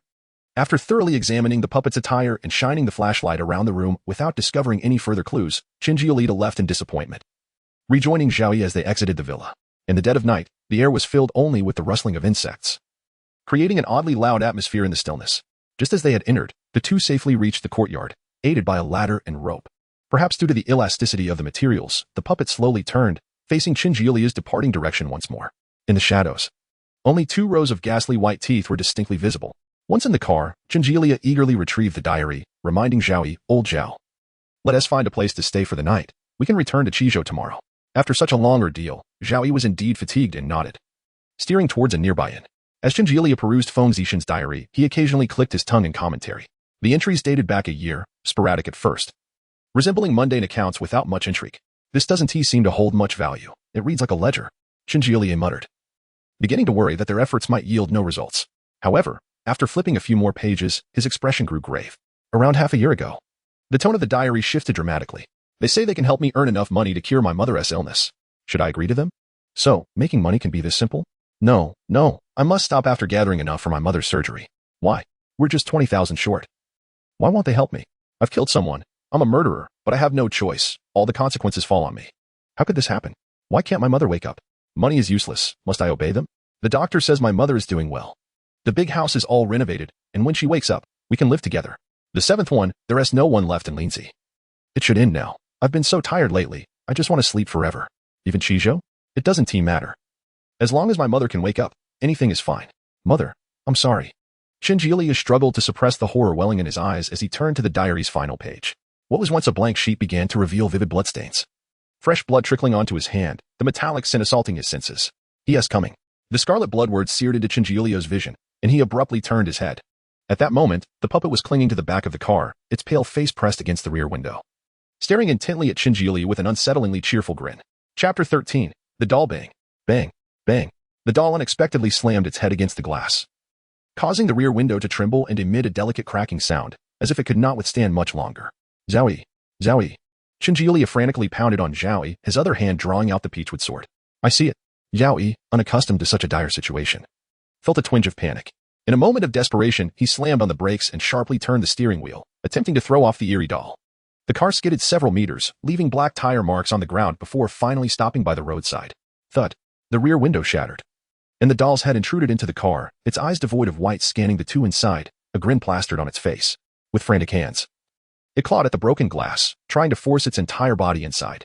Without hesitation, Shinji and Zhao Yi simultaneously fled the vehicle, leaving behind the diary, pouring every ounce of strength into running toward the distant light. Feng Zixing's villa lay on the outskirts, so they were still far from the city center. Shadows danced along the roadside, and only faint glimmers of light could be seen in the distance. Old Zhao, think of a way. Where are the immortals? They should come into play now. Shinji shouted as he sprinted. It's useless. They can't stop it. Zhao Yi was nearly frantic, his fellow immortals struggling to combat the doll with little effect. Seeing the two escape, the doll pulled its head back, its entire body crashing to the ground. Then it grotesquely contorted, twisting its waist a full 180 degrees, palms facing inward, bending down on its joints and feet. The head that had been facing upward now twisted half a turn, its entire form resembling some deformed creature, grinning and sprinting toward them. As Shinji glanced back in flight, he caught sight of the doll's transformation, which sent a chill coursing through him, quickening his pace. The doll's speed surpassed that of the fleeing duo, covering hundreds of meters in mere seconds. Split up. Realizing the doll was closing in, Shinji and Zhao Yi veered in opposite directions, diving into the woods flanking the road. Between the road and the forest lay a dirt slope. Shinji stepped into empty space and rolled down. Fortunately, it was merely dirt, devoid of large stones, and he emerged unscathed, scrambling deeper into the woods. What on earth is that thing? Shinji endeavored to calm himself, contemplating possible strategies. In his frantic sprint, he could not discern any sounds behind him, nor dared he look back, rendering him unable to ascertain if the doll was in pursuit. Before he could devise a plan, branches above rustled, and summer leaves rained down like confetti. Shinji reacted instinctively, veering right, but his core strength was insufficient, and he lost his balance, tumbling to the ground. The peachwood sword slipped from his grasp, landing half a meter away. This is it. Shinji had fallen hard and lay momentarily stunned. watching as a massive shadow thundered down beside him, revealing a pale grin. Step, step, step. The doll crawled toward Qinji on all fours. Moonlight filtered through the sparse branches, illuminating the features of this middle-aged man's face. In that moment, Qinji realized the face appeared astonishingly lifelike, as if freshly peeled from a living person, the ghastly smile vividly animated. Qinji closed his eyes, awaiting his fate. The sounds halted beside him, and he heard the sickening crunch of bones. Crack, crack. Oddly, he felt no pain. Does this monster come with anesthetic? Before he could open his eyes, a hand suddenly seized his arm, yanking him upright as they sprinted toward the road. Qinji glanced back one last time. Witnessing the doll tearing the peach with sword into fragments, devouring pieces without chewing, seemingly swallowing them whole. Blood. It's blood. Suddenly, a realization struck Qinji. What blood? It was Zhao, who, having learned from the immortals that the doll had pursued Qinji, swiftly reversed direction to rescue him. The blood that had emerged from the diary. Qinji lifted his hand, now smeared with dirt and fallen leaves. The monster was attracted to blood. And since the sword was tainted with it, it had drawn the creature's attention. My hand is dirted. The sin of blood has diminished. Thus it did not come to kill me first. With this thought, Qinji quickly shed his shirt, spat onto it a few times, and vigorously wiped the bloodstains from his hands.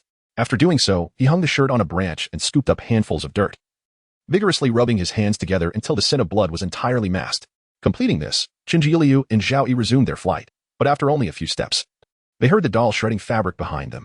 After consuming the clothing, the doll seemed to lose its target, lingering in place, its hands clawing at the earth in search of the faintest hint of blood. He. Without a moment's delay, Zhao slammed the car doors shut, igniting the engine and shifting gears. The tires screeched against the asphalt, the Audi S5's V6 engine roaring to life. The tachometer soaring dramatically, unleashing its 354 horsepower as it tore through the night. A glance in the rearview mirror revealed the shattered back window. But no peculiar figure clung to it any longer. Qinji picked up the diary from the floor, the previous bloodstains now seeming like a distant dream. Each page of the diary obediently pressed together.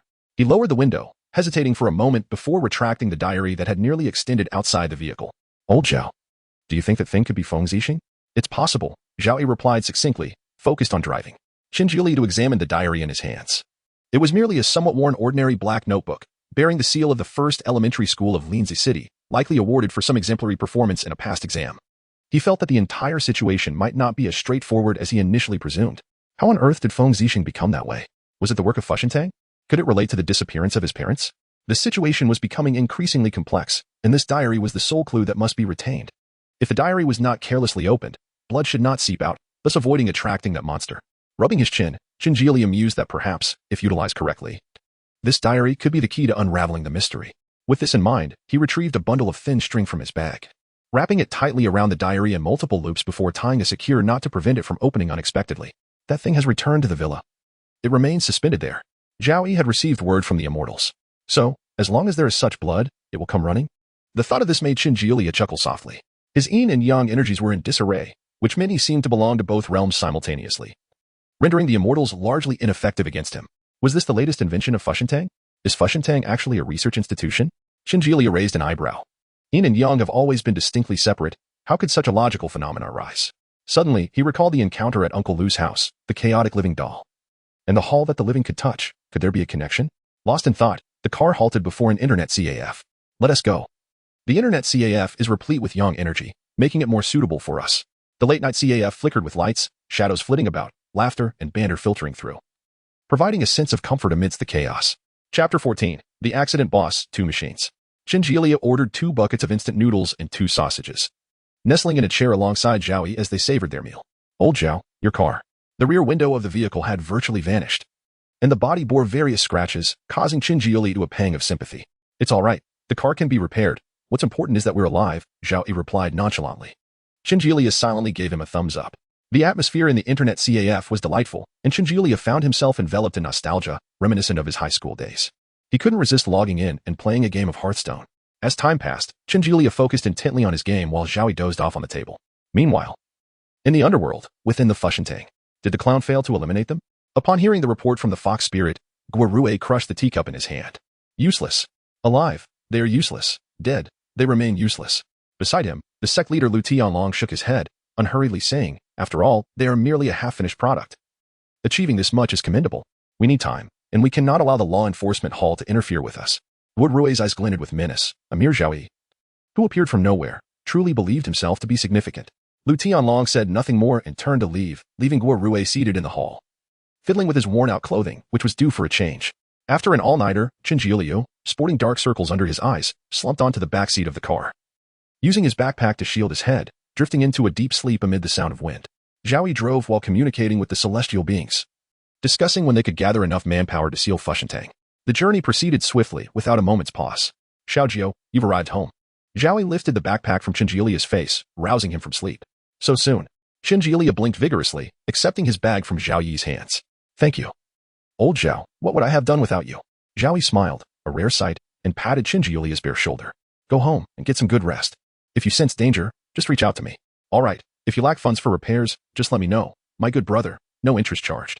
Zhao Yi observed the smile on Chinjilia's face, unable to resist playfully punching his shoulder. Do you think I will pay you back? Chinjilia immediately adopted a pitiful expression, locking eyes with Zhao Yi. 1 second, 2 seconds. The two could no longer contain themselves, erupting into hearty laughter. Momentarily forgetting the perils of the previous night. Passers-by witnessed the two ragged-looking men laughing in front of a funeral home and hurriedly veered away, fearing they were madmen. It's time to go. Zhao Yi climbed into his leaky vehicle, giving Chinjilia a final wave as a farewell. Chinjilia waved back. Dear guest. Do come and play often. The car quickly drove off, just as the traffic light turned green, allowing for an unobstructed path ahead. Chinjilia fished out his keys, inserted them into the lock, and gently turned. Boom, the brilliant sunlight reflected off the glass door, cold yet warming his face. Click. The lock clicked open. Chinjilia stiffly turned his head, his eyes met with a chaotic crowd. Screams. The sounds of collision. A massive red truck rammed into the damaged Audi, crashing into a utility pole and collapsing a nearby bubble tea shop, embedding itself among the fallen bricks. Old Zhao. He paid no heed to the vehicles rushing by. His gaze was fixated on the flickering taillights beneath the rubble, drawing closer and closer. When a car failed to brake in time, knocking him down. He felt no pain as he scrambled back up, racing towards the debris. The truck's tires, towering over him, finally ceased to turn. Inside the crumpled cabin, a middle-aged man was pierced by several steel rods, his phone and Oppo's shattered screen displaying a call interface with his wife, flickering before extinguishing. Chinjilia was oblivious to these details. The car was filled with rubble. He frantically clawed at the large stones. Every piece he overturned stained with a rosy red, yet exposed to this world, the roses wilted rapidly. He yearned to scream, to demand answers. But no sound escaped his lips. He was unaware of how long he had been digging. The fragments seemed endless, and no matter how hard he searched, he could not find Zhao Yi. Perhaps it hadn't been long. Firefighters arrived and pulled him away, leaving behind trails of blackened debris on the ground. Boom. Chinjilia beheld the sun, so near, dazzling and brilliant, with shooting stars scattering, trailing long tails, mesmerizingly radiant. Can I make a wish? I hope. Awakening once more, he found himself on a hospital bed. Thick bandages wrapped around his head, lying on pristine white sheets, he gazed blankly at the pallid ceilings, resembling a lifeless body, except for the faint rise and fall of his chest. After the nurse completed her examination and confirmed his condition, she exited the room, nodding at the two police officers stationed by the door. The officers approached his bedside, gently patting his shoulder. Chinjiu, is it? I am Officer Su Dingwu from the Municipal Police, and this is Officer Liang Qi. No response. The car crash resulted in an explosion. You were too close to the scene and were struck by flying debris. The doctor assures there will be no lasting effects. And we hope you can cooperate with us for a statement once you recover. Please rest. When you feel ready, inform the doctor, and we will return. Still, no response. The officers did not linger, preparing to leave. Zhao Yi, is he still alive? Liang Qi paused at the door, glancing back at Su Dingwu. Confusion evident in his gaze. You mean the victim? I'm sorry, the explosion was too severe at the time. Su Dingwu looked at the bed. The young man continued to stare blankly at the ceiling, seemingly unaware of his words. Let us go. Su Dingwu departed the hospital with Liang Qi. Upon returning to the police station, Liang Qi was sorting through the files when he suddenly looked up and asked Su Dingwu, Old Su. Who is Zhao Yi that Chinjilia mentioned today? Perhaps it's a result of the trauma from the accident. The doctor did say he might experience intermittent psychological issues. But it shouldn't significantly affect his life, so hospitalization isn't necessary. As long as you think there is no issue. I too am worried there may be hidden circumstances surrounding the accident. Don't overthink it. It was just a serious traffic accident. Su Dingwu's gaze remained fixed on the computer screen, where the surveillance footage displayed a street scene from that morning, in front of the now-closed funeral home. A taxi driver yanked the groggy young man from the car, steadying him on his feet. Bare-chested, he accepted the backpack from the driver, a smile illuminating his face. The driver sensed something was off with the young man and, not daring to linger, drove away. He opened the shop door. The taxi was buried beneath the rubble. He dug through the cold bricks. He was tightly held by the firefighters, witnessing the resplendent explosion, flames dancing in his eyes. This young man is quite loyal. He'd risk his life for a driver. Liang Qi remarked as he viewed the surveillance footage. It's no wonder they think he is mentally unstable. Su Dingwu suddenly felt a surge of sympathy for Chinjiu. Ding ding, ding ding. He answered the incessantly vibrating phone on his desk. Hello. Yes, we're heading over now. Hanging up, Su Ding will playfully smack Liang Qi on the head. Stop idling. Gather your things and head to the hospital to take Qin Jiulia's statement. All right. Liang Qi packed the necessary tools for the statement, leaving the files on his desk in disarray. Among the disorganized files, there exists a page that meticulously chronicles the details of the incident. Involved parties: truck driver Li Huang, taxi driver Qi Feng. Chapter 15. Recruiting the Yin soldier's name? Qin Jiuliu.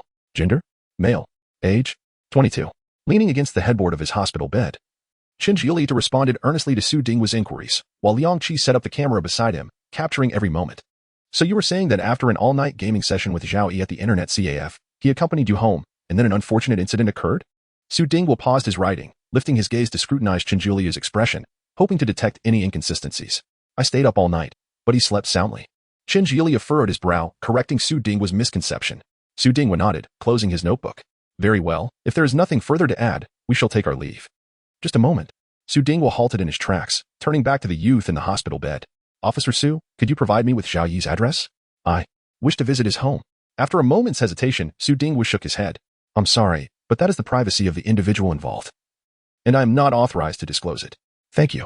Liang Qi opened his mouth to speak, but was silenced by a glance from Su Ding. Gently closing the ward door, Liang Qi lowered his voice to ask, Old Su, can't you just tell him that Zhao doesn't exist at all? After all this questioning, we have gleaned nothing of value. The doctor specifically instructed us not to agitate the patient. Even if you were to tell him, what would it accomplish? Do you really think we can turn a traffic accident into a criminal case? Su Ding lit a cigarette, inhaling deeply. Such a pitiful child. Sigh. He gazed through the glass window of the door, observing Qin Jiuliu staring out into the distance, motionless. Let us go. There is much work to be done. Qin Jiuliu was not severely injured, and after a day of observation in the hospital, he was discharged the following morning. The milk tea shop on the corner had been enclosed with iron sheets emblazoned with verdant grass. People flowed in and out, and vehicles streamed by, oblivious to the souls buried beneath. Click. Qin Jiuliu returned to his funeral home, reclining in his familiar wicker rocking chair, rocking back and forth until he burst into laughter. I shall avenge you. After Su Ding and Liang Qi's initial departure, he sensed something and donned a mask. Unsurprisingly, he beheld a serpent spirit. Though its once imposing scales appeared tattered, revealing a stark jawbone, and its dark red robe hinted at its former verdancy. This was the serpent spirit spoken of by Zhao Yi, emerging from a bloody massacre, revealing to Qin Jiuliu everything that transpired that fateful day. As Zhao Yi approached the intersection, he was abruptly severed from all ties to the realm of the spirits. On the right side of the road, the leader of Fushentang personally intervened, inducing confusion in the truck driver, who pressed the accelerator to the floor, barreling through the red light and claiming Zhao Yi's life. What followed was a one-sided slaughter. Fushentang, well prepared, faced an inadequately staffed law enforcement hall, wielding an overwhelming advantage. It was only at this moment that the law enforcement hall realized Fushentang had long since laid plans, deliberately creating disturbances across various locations to divert their attention and disperse their forces. Zhao Yi's soul was torn apart and devoured, becoming the nourishment for Fushentang's flourishing branches. By the time Qin Jiuliu arrived, the grand feast had already concluded. Fushentang regarded him with disdain, not even sparing him a glance. This serpent spirit, aware that Qin Jiuliu had been investigating alongside Zhao Yi, risked its life to escape, solely to prevent the truth from being buried under rubble. Pleading for Qin Jiuliu to exact revenge for Zhao Yi, Fushentang recognized the serpent spirit's aura. It was aware of its imminent demise but dared not linger, fearing it might endanger Qin Jiuliu. Before departing, the proud serpent spirit knelt without hesitation, solemnly bowing 3 times to Qin Jiuliu. Thud, thud, thud. The echoes resonated, striking at the heart of Qin Jiuliu, shattering the layer of silence. I shall avenge you. The serpent spirit had already departed and did not hear Qin Jiuliu's response. Perhaps, for it, Qin Jiuliu's answer was no longer of significance. The swaying rocking chair gradually came to a halt as he racked his brain for strategies. He must build his strength as much as possible to earn the right to confront Fushentang. His parents had left him little, relying solely on this. It would be challenging to stand on equal footing with Fushentang, let alone avenge Uncle Lu and Zhao Yi. What to do? Qin Jiuliu stroked his chin, contemplating several desolate temples. Entering the room where the altar was arranged, he donned his mask and gently tapped the statue, summoning the Earth God. Earth God. Much has transpired in just 2 days. Qin Jiuliu sat cross-legged before the Earth statue, recounting every event from infiltrating Feng Zixing's residence to the time of Zhao Yi's demise. He did not observe the Earth Goddess' reaction, merely venting his emotions through words. Fushentang is truly despicable. The Earth Goddess' wooden staff struck the ground with force. Though he had only met Zhao Yi once, he recognized the youth's goodness. Learning of Fushentang's deeds from Qin Jiuliu ignited his anger. Alas, my forces are scattered, if only. Predecessor, would you be willing to assist me? Through the mask, the Earth God could not discern Qin Jiuliu's expression, but the seriousness of his tone sent a shiver down his spine. Speak freely, young friend. I shall do my utmost to assist you. You may call me Xiaojio. Qinjilia then explained his plans to the Earth God. First, we must visit the local Earth and City God temples. During the day, the Earth temples no longer required scaling walls to enter. Qinjilia stepped over the threshold, now peeling, and entered the main hall, offering 3 incense sticks at the foot of the tall Earth statue. Seizing a moment when the attending priest was distracted, he placed an inconspicuous idol on the altar. Next, he took 3 more incense sticks and walked around the temple, the fragrant smoke curling upward. Occasionally, a priest would notice him, but they merely regarded him as a young devotee. All his peculiar actions could be attributed to piety. As the incense burned down to its roots, Qinjilia felt a cool breeze at his ear, signaling that the Earth God had completed his task, retrieved the idol from the altar, and departed the temple. With the absence of the Earth deity, the Yin soldiers within the temple were also taken by Qinjilia, leaving behind only a hollow shell of incense smoke. For half a day, Qinjilia traversed the city's Earth and City God temples with the Earth God. In the millennia past, the South Mountain Earth God had never been as formidable as he was today. Yet, he pondered why his old friends had departed, leaving him alone. The Earth God felt a tinge of melancholy. He had long been acquainted with the other Earth and City gods of Qizhou, having shared drinks on numerous occasions. Awakening to find himself the sole survivor, he could not help but feel a sense of loneliness. Qinjilia, of course, heard none of this and cared little for the whereabouts of those deities, his mind solely occupied with devising a viable plan. Fu Shentang had engaged in a bloody battle with the law enforcement hall. Though they had struck the latter unawares, they must have also incurred significant losses. The repercussions of Lu Tianlong's actions in killing Zhao Yi were enough to keep him recuperating for some time. However, immediate action was essential. He could not afford to grant Fu Shentang the opportunity to recover. After detailing a few points to the Earth God and confirming nothing was overlooked, he retrieved the 5-colored flag he had sewn together. Once vibrant, the flag had now fused into one, with black fabric intertwined with white, red, green, and yellow threads, outlining grotesque ghostly figures that, upon prolonged gaze, seemed to dance enchantingly, haunting the heart. The ghostly flag was placed in his bag alongside the mask. Lying back in the rocking chair, he embraced his backpack and closed his eyes. I shall venture into the realm of shadows. Without elaborate rituals, lengthy incantations, or even uttering a sound, he merely contemplated inwardly, wholly immersing himself, as the darkness before him deepened. In a moment of distraction, he opened his eyes to behold flickering emerald candlelight. Chapter 16. The cornered beast. As Qinjilia looked down, a sense of astonishment washed over him, nestled within his arms. Alongside the mask was Feng Zixing's diary. Was this diary also a manifestation of the duality of yin and yang? What exactly was Fu Shentang up to? Suddenly, a realization struck him. If the diary could traverse into the realm of the dead, did that imply the doll could as well? His grip on the diary trembled slightly. If that were indeed the case, could the boundary between yin and yang be artificially breached? The thought of an unbroken divide between the realms filled him with dread, and he hoped he was merely overthinking. At this moment, Qinjilia was singularly focused on avenging Zhao Yi and Uncle Lu, unwilling to entertain other thoughts. This time, he refrained from recklessness, meticulously packing all that he could into his satchel until it bulged with contents. The ghostly command flag, identical in design to that of the living world, was affixed to his waist. With a blood sacrifice, it transported Qinjilia to the entrance of Fu Shentang. Learning from past mistakes, Fu Shentang had stationed celestial guards at the entrance. Upon witnessing Qinjilia emerge from the fog of blood, they initially stood frozen, only to soon unleash a barrage of long spears aimed at his face. Qinjilia stepped back, brandishing the ghostly command flag, which summoned a surge of black smoke that engulfed the spearheads and sent several celestial guards crashing into the ground. One flag could command dozens of ghostly soldiers. With 5 flags unified, a relentless tide of spectral warriors surged forth, devouring the celestial guards at the gate, who now found themselves overwhelmed as the once imposing entrance appeared alarmingly constricted. Qinjilia was not idle. Wielding a long knife in his right hand while shaking a string of Sanqing bells in his left, intensifying the assault of the ghostly soldiers. Before stepping inside, he drove 3 rusted nails, stained with deep crimson, into the earth at an angle, their sharp tips facing the entrance, forming a line. With a resolve akin to burning one's boats, he strode into Fu Shentang. Beiwan, cult leader, come forth and meet your demise. Having learned from a previous encounter, Qinjilia, though brazen in his calls, refrained from charging in recklessly. Instead, he stationed himself in the entrance hall, commanding the ghostly soldiers to engage with the incoming celestial beings while he prepared various talismans. He hung palm-sized bronze mirrors, connecting them with fine threads that seemed to writhe as if alive. The mirrors reflected not the ghostly soldiers but rather the forms of beasts clad in garments. Scorched ghostly hands emerged from the mirrors' edges, reaching out, their bodies unseen, as if the bronze mirrors were portals to another world. The ghostly hands seized the reflections of the celestial beings, tearing and shattering them. The images within the mirrors were obliterated, leaving only remnants of blood upon the ghostly hands. As the celestial beings were torn asunder within the mirrors, their corporeal forms in the hall faded gradually. When the reflections dwindled to mere splatters of blood, another celestial being was extinguished, silent, devoid of pain.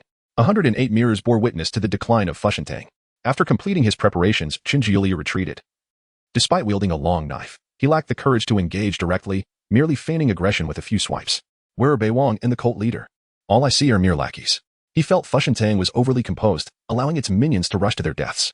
Meanwhile, in a secluded chamber, Guo Rui dismissed the celestial messenger, vexed by the timing of this intrusion. Where had this person procured so many followers? It was indeed a nuisance.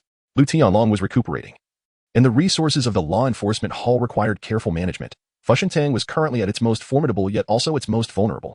The diary of the Laughing Doll still lay in this man's possession. That was fortuitous. Originally intended as a gift for several individuals in the city, it was now better suited for his enjoyment. Go, throw this at that reckless youth, Guo Rui commanded. Retrieving a fist-sized ceramic jar and handing it to the guards at the door, instructing them to withdraw and seal the entrance tightly, ensuring that nothing could escape. No matter what transpired. Understood. Within the hall, the initially chaotic atmosphere of Fu Shentang began to stabilize. While they could not contend with the ghostly soldiers, they were no longer suffering indiscriminate losses. During the process of countering the ghostly assault, several celestial beings formed small teams and began advancing toward Qinjiuliu's position. Suddenly, a shadow darted forth, hurtling toward Qinjiuliu. The snake spirit, having thrown the ceramic jar, was merely a yard away when the jar was shattered by a ghostly soldier's spear, its contents spilling forth. The snake spirit met a swift demise, her neck severed by a spear. As the jar shattered, a torrent of crimson liquid cascaded down, drenching Qinjiuliu's left arm and splattering several nearby ghostly soldiers. Is this blood? In less than a second, he detected a pungent odor. Oh no. Realizing the gravity of the situation, he cursed under his breath. Discarding the Sanqing bells and summoning several ghostly soldiers to shield him, gripping the knife tightly with his right hand. Fully on guard against the imminent threat of the Laughing Doll, Qinjiuliu swallowed hard. He had not anticipated that Fu Shentang still possessed such blood, throwing his plans into disarray. The familiar laughter echoed ominously, sending a chill down his spine. Instinctively, he rolled forward to evade the Laughing Doll's strike. Daring not to look back, he commanded the ghostly soldiers to clear a path, attempting to break free of the hall, only to find Fu Shentang's forces resolutely obstructing him. The main doors slammed shut, and under the dim light of the hall, the Laughing Doll, limbs splayed, twisted its head amidst the scattered remnants of bodies, its gaze flitting between Qinjiuliu and the ghostly soldiers, as if deliberating the order of its feast. Unlike the phantoms formed from the deaths of ordinary humans, celestial beings were not entirely complete souls. Thus, they could perish from grievous wounds, leaving behind mangled corpses. Only those celestial beings who attained a certain level of power could restore their innate deficiencies and become difficult to kill, which had emboldened Qinjiuliu to storm Fu Shentang. However, he had not anticipated the emergence of the Laughing Doll. One ghostly soldier wielded a long spear, launching a fierce strike at the Laughing Doll's head. Bang! The spear had pierced through the Laughing Doll, shattering the marble floor, yet it emerged unscathed. Before the ghostly soldier could lift the spear for another attack, the Laughing Doll's claws shot forth, gripping the blood-stained armor with such force that it penetrated completely. The Laughing Doll withdrew its hand. Having devoured the blood and flesh along with the armor, a satisfied smile spreading across its face, seemingly insatiable. The Laughing Doll plunged its hands into the ghostly soldier's chest wound, exerting a slight force. And the already critically injured soldier could only leave 2 claw marks on the Laughing Doll's shoulder before being ripped asunder. The ghostly soldier did not die but was rendered no better than dead. Wait, claw marks. 2 marks marred the Laughing Doll's shoulder, corroding its ill-fitting attire and leaving 2 dark trails on its pallid skin. The Laughing Doll was not untouchable. Its ability to interact depended entirely on its own will. In other words, one only had a chance to slay the Laughing Doll when it sought to kill them. But how could he hope to turn the tables when it was intent on his demise? Qinjiuliu felt overwhelmed. The path he had taken was now blocked by the Laughing Doll. Even if he could circumvent it, escaping would only lead to relentless pursuit. Time was of the essence. He could scarcely find a moment to cleanse himself of the blood. Would he have to leave empty-handed once more? Unwilling to concede defeat, he was uncertain if the blood of the soul would return with him to the realm of the living. The Laughing Doll lunged forward. In a flash, Qinjiuliu made a bold decision. Ghostly soldiers, intercepted. Chapter 17. Inviting the wolf into the house, the ghostly soldiers surged forward, standing resolutely before Qinjiuliu. Most of them were regarded as inconsequential by the laughing puppet, yet a few stained with blood caught his attention. One ghost soldier, at the cost of his scattered flesh, momentarily detained the laughing puppet, while others attacked with swords and spears, piercing through his frail form. The laughing puppet appeared impervious to pain, ceaselessly moving, shoving a severed arm into his mouth, and with a sudden feebleness, he extricated himself. The gaping wounds on his body gradually mended as he turned to seize another ghost soldier, seizing the opportunity while the laughing puppet engaged with the ghost soldiers. Qinjiuliu retrieved Feng Zixing's diary from his pack and flipped directly to the last page. The blank paper was exposed to the air for less than a second before blood began to seep through. Observing the crimson flow, Qinjiuliu, with no time to discern the letters forming, slapped the diary against the door, fearing it might not suffice, and vigorously rubbed it against the surface. The diary, continually oozing blood, transformed in his hands into a cloth, smearing large patches of wet, sticky blood onto the door. The ghost soldiers could no longer captivate the laughing puppet's interest. Seizing the moment, Chinjilia promptly closed the diary, confirming that no more blood flowed, and hastily darted to the side. The blood-smeared door evidently attracted the laughing puppet's favor more than Chinjilia did. As the laughing puppet brushed past him, he collided with the vast bloodstains, his dark eyes unable to conceal the hunger within. Hiding to the side, Chinjilia recalled the remaining ghost soldiers into the command flag, retaining only 3 for protection. A screech echoed as the laughing puppet's nails scraped the door, yet it remained intact, licking the few drops of blood from his fingertips. The laughing puppet grew increasingly agitated, violently banging on the door, pressing his face against the blood, attempting to gnaw it all into his mouth. Was the Fushentang door constructed with such resilience? Chinjilia, having witnessed the laughing puppet's prowess, was surprised that he could not breach this door. Should he flee or remain? Chinjilia hesitated, pulling apart his nearly empty pack to wipe away the blood on his left arm, contemplating whether to wait and see if the laughing puppet could break through the door. Bang, bang, bang. A crack appeared in the door, and the laughing puppet, seeing this, became even more exhilarated. He stepped back 2 paces and charged forward, crashing against the gap, which instantly yielded a substantial hole. The laughing puppet tore off pieces of the bloodied door, mindlessly stuffing them into his mouth. The once sturdy door now crumbled like chocolate in his hands, drenched in vivid red sauce as he savored every bite. The hall was eerily quiet, save for the sound of the laughing puppet demolishing the door. Chinjilia crouched low, tiptoeing behind the laughing puppet, acutely aware that sound would not attract its attention, yet he instinctively softened his steps, fearing to disrupt its feast. The door had been shredded into a transparent hole, through which Chinjilia could even glimpse the orderly silhouettes of celestial beings outside. Master, what should we do next? This creature seems poised to emerge. Outside, his familiar acquaintance, Lucerda, stood with his hands clasped behind his back, while the fox spirit beside him was nearly dripping with cold sweat. This incessantly grinning monster was clearly no benign entity. What would happen if it broke free? Is there still no instruction from Lord Beiwang? Lucerda's eyes betrayed a hint of irritation. None, my lord. The cult leader has also not responded. The hole in the door was ample enough for the laughing puppet to protrude, yet compared to the allure of blood, the happenings outside held no intrigue for him. Lucerda felt a bead of cold sweat in his palm. After weighing his options, he declared, "You must guard this place. Do not allow it to escape, understand? I will seek out Lord Beiwang. But, my lord, how can we hold our ground?" Lucerda disregarded the grievances of the lowly celestial beings. If they could not hold, would he be able to? Rather than risk imminent death by remaining, he preferred to seize the opportunity to escape and seek assistance from Lord Beiwang. Fear not. Once I convey the situation to Lord Beiwang, reinforcements will surely come. Lucerda's final words hung in the air as he departed. Whether reinforcements would arrive was Lord Beiwang's concern. He would not return. Chinjilia remained oblivious to Lucerda's exit, still searching for the opportune moment to lure the laughing puppet fully into Fushentang. The laughing puppet devoured quickly. The blood-coated door now reduced to less than a third of its original size. Chinjilia stroked his chin, sensing the moment was nearly ripe, and once more opened the diary. Before the blood could flow, he swiftly pressed the diary onto the pack that had previously wiped the blood, fixing his gaze intently on the laughing puppet, fearful of missing the chance. The pack gradually soaked with blood, and Chinjilia could feel the discomfort of the spreading dampness. Yet it was not the time to relent. The door frame was nearly hollowed out by the laughing puppet, the remaining smudges of red now paling in comparison to the blood-soaked pack in Chinjilia's grasp. Now was the moment. The laughing puppet turned its gaze, fixated intensely on Chinjilia, or rather, on the pack in his hand. As the laughing puppet lunged forward, Chinjilia swiftly pivoted right, attempting to evade, but was a moment too late. The laughing puppet's claw tore through his garment, leaving deep gashes on his shoulder. Chinjilia gasped in pain, flesh exposed from the wound, but he dared not delay. As the laughing puppet had not yet turned back, he dashed forward, throwing the pack outside the door. What is this? Something the thief has thrown out, perhaps a magical artifact? Run. The monster is coming. The celestial beings, unaware of what the blood-soaked rag was, only knew that the eternally grinning monster had crawled out, and in their panic, they abandoned all thoughts of Lord Beiwang, dispersing like birds startled from their roost. The management of Fushentang left much to be desired. At the first sign of trouble, they scattered. Chinjilia pulled a small vial from his pocket, sprinkling some medicinal powder onto his shoulder wound. The instant the powder met the wound, it crackled, causing Chinjilia to grimace in agony. The injury healed at a visibly rapid pace, and he retrieved the long blade that had been discarded in the chaos, gripping the diary tightly in his left hand. Muttering to himself, Fushentang, let us continue. With ghost soldiers leading the charge, Chinjilia cautiously traversed through the opening created by the laughing puppet. The management of Fushentang was not as inept as it seemed. The celestial beings, having been startled by the laughing puppet, soon realized that the creature was merely focused on tearing apart the bloodied wreck. Regaining their composure, they encircled him once more, weapons drawn, warily watching Chinjilia standing behind the laughing puppet. You, thief! If you value your life, quickly cease your sorcery.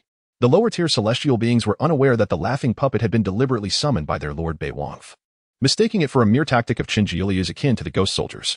Chinjilia noted how the hands of the celestial beings trembled around their weapons, and he could not help but chuckle softly. Though inwardly terrified, they feigned bravado, and despite being a group of lesser beings, they were not unlike humans in certain aspects. You want me to cease? I shall defiantly persist. The laughing puppet had been summoned by Guo-Ruei.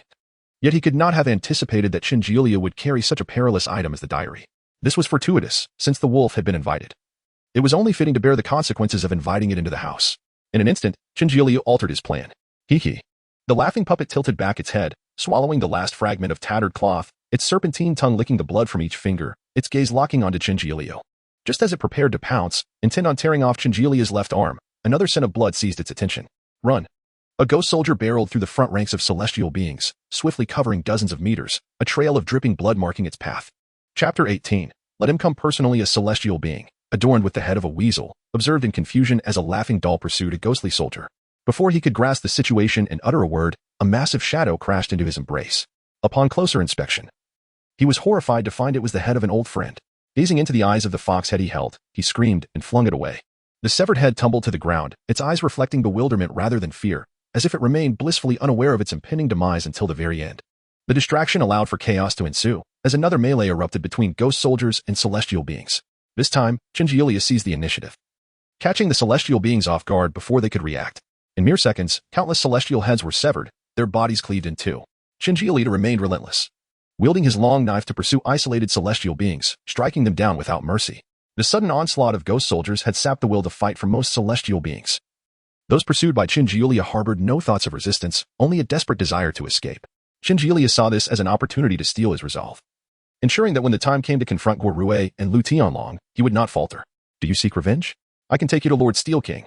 I am innocent. I beg you. A fox spirit, cornered by Qin Jiuliu, fell to the ground, pleading for mercy, ignoring the creature's desperate words. Qin Jiuliu gritted his teeth and plunged his knife down. The blade met the leather armor with a momentary pause before piercing through without resistance. Bone and flesh offered only feeble opposition as the knife grazed against the heart, producing an eerie melody that reverberated through the hilt into Qin Jiuliu's grip, subtle yet strikingly clear. He had killed him. Taking a deep breath, Qin Jiuliu steadied himself. This was his first act of murder, if one could still call that battered corpse a person. His previously relaxed grip tightened around the hilt, and he exerted force to withdraw the blade. Blood gushed forth, staining the dark brown leather armor. Had Lu Shu's celestial being felt such despair when he was slain?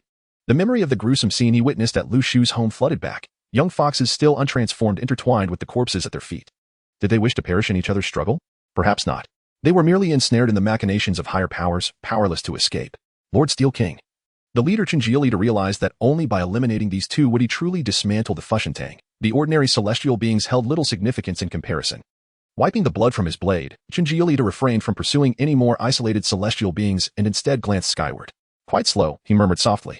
The moonlight was cold, devoid of stars. Had the laughing doll lured him out? Guo-Ruei, upon hearing this, felt a surge of pleasure rather than anger, exclaiming, "What a bold young man! Much braver than this bunch of drunken wastrels." "Forgive me, Lord Steel King." Lu Shurta hastily knelt, pressing his forehead to the ground. Guo-Ruei shot him a sidelong glance and commanded, "Go, bring him to me." Lord Steel King, that laughing doll. Lu Shurta dared to lift his head slightly, but seeing Guo-Ruei merely squinting at his tea, he did not dare to speak further, muttering, "I will take care of it," as he retreated from the grand hall. The heroes were vying for supremacy. The clear tea reflected Guo-Ruei's eyes, ablaze with unquenchable ambition. A once downgraded county magistrate truly believed himself a figure of significance. Lu Shurta felt discontent but dared only to curse silently. After finally escaping that dreadful place, he now had to return to fetch that young man before Guo-Ruei. Lu Shurta felt a headache coming on. Yet he lacked the courage to defy Guo-Ruei's orders. He merely summoned additional guards to ensure his safe return. On his way, he passed by the ravaged buildings, his heart racing. In some areas, fresh blood still stained the ground, and he dared not linger, fearing the laughing doll might leap from the shadows to rend him to pieces. At last, he arrived. Turning a corner, Lu Shurta spotted Qin Jiuliu and his legion of ghost soldiers. The living celestial beings were few. The ghost soldiers seemed uninterested in the half-human, half-beast corpses, opting not to feast. Thousands of corpses lay piled together, resembling a small battlefield. The stench of blood filled the air, nauseating Lu Shurta as he suppressed his discomfort, directing a smile toward Qin Jiuliu while ensuring the guards remained vigilant. "Fellow Taoist, Lord Steel King requests your presence for a discussion." The serpent-headed messenger's smile appeared rather comical. From a distance, Qin Jiuliu could not discern the words spoken, only observing the man's toothy grin and the imposing figures of the nearby Chief Feng and Yanhan. "Is that Lu Shurta?" Qin Jiuliu scrutinized the figure closely, surprised that his enemy had delivered himself so readily, appearing rather arrogant. With a wave of his hand, he commanded the ghost soldiers to cease their slaughter and gather by his side. "I was just lamenting my inability to find you. How fortunate you have come to me." Chinjilia directed his long knife towards Lu Shurda, commanding the capture of the serpent spirit while ordering the others to be slain. Lu Shurda, too afraid to approach, witnessed Chinjilia spare the remaining celestial beings with a hint of admiration, thinking to himself, what a polite young man. He holds no grudges for my previous insults. Just as he prepared to exchange pleasantries, the mass of ghost soldiers surged towards him. Is this the etiquette for receiving guests from the mortal realm? Lu Shurda's mind momentarily went blank as he awkwardly waved at the approaching soldiers. Chinjilia, observing Lu Shurda's reaction, widened his eyes in disbelief. This guy has such a good attitude? Could it be a trap? Yet before he could call off the ghost soldiers, Lu Shurda was seized by the neck and thrown at Chinjilia's feet, while the guards were swiftly devoured by the faster ghost soldiers. Fellow Taoist, what are you doing? Lu Shurda fell to the ground in disarray, attempting to rise only to be met with a kick from Chinjilia that sent him sprawling. Long time no see? Chinjilia looked down at Lu Shurda, tapping his bloodied blade against his face. Smack. The vibrant red stain on the green scales marked the blood of Fushentang. Fellow Taoist, you misunderstand. I am here to care not for your intentions. Having seen what you should not have, you must pay the price. With that, Chinjilia kicked Lu Shurda in the chest, eliciting a muffled groan as he clutched his heart and collapsed. Without pausing, Chinjilia seized a short staff from a ghost soldier, gripping it tightly and unleashing his strength against Lu Shurda's arm. Crack. The sound of breaking echoed, clearly not the staff that had snapped. Amidst the cries of agony, Chinjilia rained blows upon Lu Shurda until he could strike no more. Panting heavily, he wiped the sweat from his brow, discarding the staff to reclaim his long knife, which now hovered ominously over Lu Shurda's chest. Do you have any last words? Lu Shurda, in a pitiful state, had twisted limbs and rolled eyes, mumbling incoherently. Chinjilia leaned in closer to hear. Lord Steel King desires to see you perhaps in a delirious state. Lu Shurda repeated this phrase, frothing at the mouth. Chinjilia studied him for several moments before plunging his knife through his heart, ending his life. Wishing to see me? Let him come personally. Chapter 19. The Monument King Guarue. Only one puppet remains unresolved. Chinjilia severed a piece of cloth from Lu Shurda, meticulously wiping the blood from the blade. Previously, the ghost soldiers had used the ghostly command flag as a medium to convey a thought to Chinjilia. Although there were no specific words, he could sense the predicament of the ghost soldiers. Having circled around the Fushentang for quite some time with the laughing puppet, even the ghost soldiers were nearing exhaustion. Chinjilia instructed the ghost soldiers to guide the laughing puppet to him, reminding them to close the diary in advance as they approached. He certainly did not wish to attract unnecessary danger. The laughing puppet resembled a short blade. Perhaps it was not overwhelmingly powerful, yet if wielded correctly, it could yield unexpectedly dramatic results. It appeared that Fushentang had no intention of sending more people to resist, leaving only Chinjilia and the ghost soldiers on the expansive street. A gust of wind swept through, sending a chill down Chinjilia's spine. Though Fushentang was deemed an independent realm of law, it fundamentally belonged to the underworld, where the environment often bore a cold and eerie quality.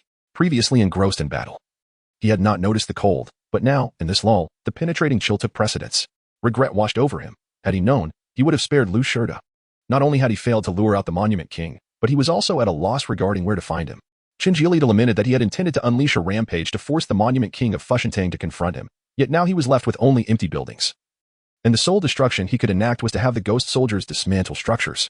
He did not linger in despair for too long. As the penetrating laughter of the puppet reinvigorated him, the ghost soldiers moved forward, rounding a corner, and upon sighting Chinjilia, they promptly closed the diary. The laughing puppet followed, greedily lapping at the bloodstains on the ground, reluctant to leave a single drop behind. After savoring the last remnants, the puppet stood upright, its dark eyes scanning the surroundings. Chinjilia took the diary from them and, accompanied by the ghost soldiers, approached the laughing puppet with utmost caution to avoid startling it. The puppet seemed capable of producing only that singular sound, unable to locate the blood that once captivated its interest. Slowly rising, its form began to blur, as if it intended to return to the place of its hanging. Seeing this, Chinjilia grew anxious. He could not allow the puppet to escape so easily. Yet he dared not reopen the diary. Feng Zixing. He attempted to call out the name, though he was uncertain if the creature before him was indeed Feng Zixing. Regardless of whether the puppet was Feng Zixing, the name evoked a flicker of recognition, causing the fading figure to regain its solidity. Fixating on the source of the voice with a contemplative expression, seizing the moment, Chinjilia repeated the name several times. However, this time, it bore no fruit. The brief spark of memory seemed to dissipate once more. As the puppet prepared to slip away from the underworld, an idea struck Chinjilia, recalling something he had read in the diary. If this puppet truly embodied Feng Zixing. Feng Zixing, do you not wish to see your mother? The words appeared to resonate with the puppet, which ceased its laughter. Instead, the veins on its neck bulged as a raspy growl emerged from its throat, seemingly straining to articulate something meaningful, yet failing to produce coherent sounds. The puppet erupted with a speed unlike before, akin to a cheetah pursuing its prey. It surged through the ghost soldiers, swiftly tackling Chinjilia to the ground. With its grip clamped on his shoulders, Chinjilia was slammed down. The puppet's pallid face nearly pressed against his own, its obsidian eyes locking onto him. Is it time for the emotional climax? Chinjilia swallowed hard, signaling the ghost soldiers to refrain from intervening, summoning the courage to meet the puppet's gaze. Feng Zixing, your mother lies in a hospital. You wouldn't want her to know you are in this state, would you? The puppet seemed to comprehend the weight of those words. And the claws that gripped Chinjilia's shoulders suddenly tightened, the thumbs piercing like steel spikes into flesh, shattering his shoulder blade and nearly sending him into unconsciousness. Yet, the puppet did not relent. It withdrew its right hand from his shoulder and seized his neck, applying just enough pressure to constrict without snapping it outright. Chinjilia trembled with pain, yet gritted his teeth, articulating, "You are Feng Zixing. Your mother is still waiting for you in the hospital. I can help you." The puppet emitted a primal roar, a flicker of savagery flashing in its eyes. It may not have recalled much, but instinctively, it still remembered its mother. And Chinjilia's words struck deep within its psyche. Chinjilia sought to say more, yet the puppet seemed to lose interest, its grip around his neck tightening further. The overwhelming sensation of suffocation blurring his vision. That hand bore no warmth, as frigid as a corpse. While Chinjilia's lungs felt as though they were seared upon a grill, the pain unbearable. Am I to die? It is false to believe that genuine emotion can sway a villain. I had known it all along. Where are the ghost soldiers? Why do they not rescue me? In the moments before losing consciousness, a whirlwind of thoughts plagued Chinjilia's mind. Indeed, you possess courage. A somewhat familiar voice pierced through the haze. In the next instant, Chinjilia felt a sudden lightness, akin to a drowning man finally grasping a piece of driftwood. Gasping for air. The sensation of narrowly escaping death was not particularly pleasant. Once he regained his composure, Chinjilia focused his gaze. Discovering an elderly man clad in Qing dynasty official robes, his white beard and hands clasped behind his back, casting a glance filled with admiration towards him. You are the Monument King of Fushentang? Recognizing the elder, Chinjilia's expression hardened. No wonder the ghost soldiers had not come to his aid. The Monument King of Fushentang had employed some form of magic to isolate the ghost soldiers from Chinjilia, rendering their weapons ineffective against the invisible barrier. Young man. My name is Guo Rui. Do you understand the current state of the world? Chinjilia initially had no intention of engaging with him. Staggering to his feet and gazing at the sky, feeling somewhat vexed. Ultimately, he furrowed his brow and replied, what concerns me with the state of the world? Such a narrow perspective. Guo Rui scoffed, gesturing with his hand as Chinjilia's recently retrieved diary was yanked from his grasp, causing him to stumble as he attempted to hold onto it. This diary is not meant for your kind of usage. Flipping to the final page. Guo Rui extended his right hand, and blood strands detached, coalescing into floating blood orbs. The laughing puppet, thrown from the crumbling wall, clambered out and, before it could regain its balance, lunged towards Guo Rui. Go. A blood orb darted past the puppet's nose, instantly capturing its attention. The puppet swiftly altered its course, pursuing the blood orb. Guo Rui regarded it with disdain, flicking his fingers, sending out several more blood orbs to tease every nerve of the puppet. A wretched creature. Observing the puppet as it chaotically shifted its focus. Akin to a frenzied wild dog chasing after different blood orbs, Guo Rui's satisfaction was palpable, though his smile remained insincere. Chinjilia held little fondness for the puppet. Yet witnessing its torment evoked discomfort within him.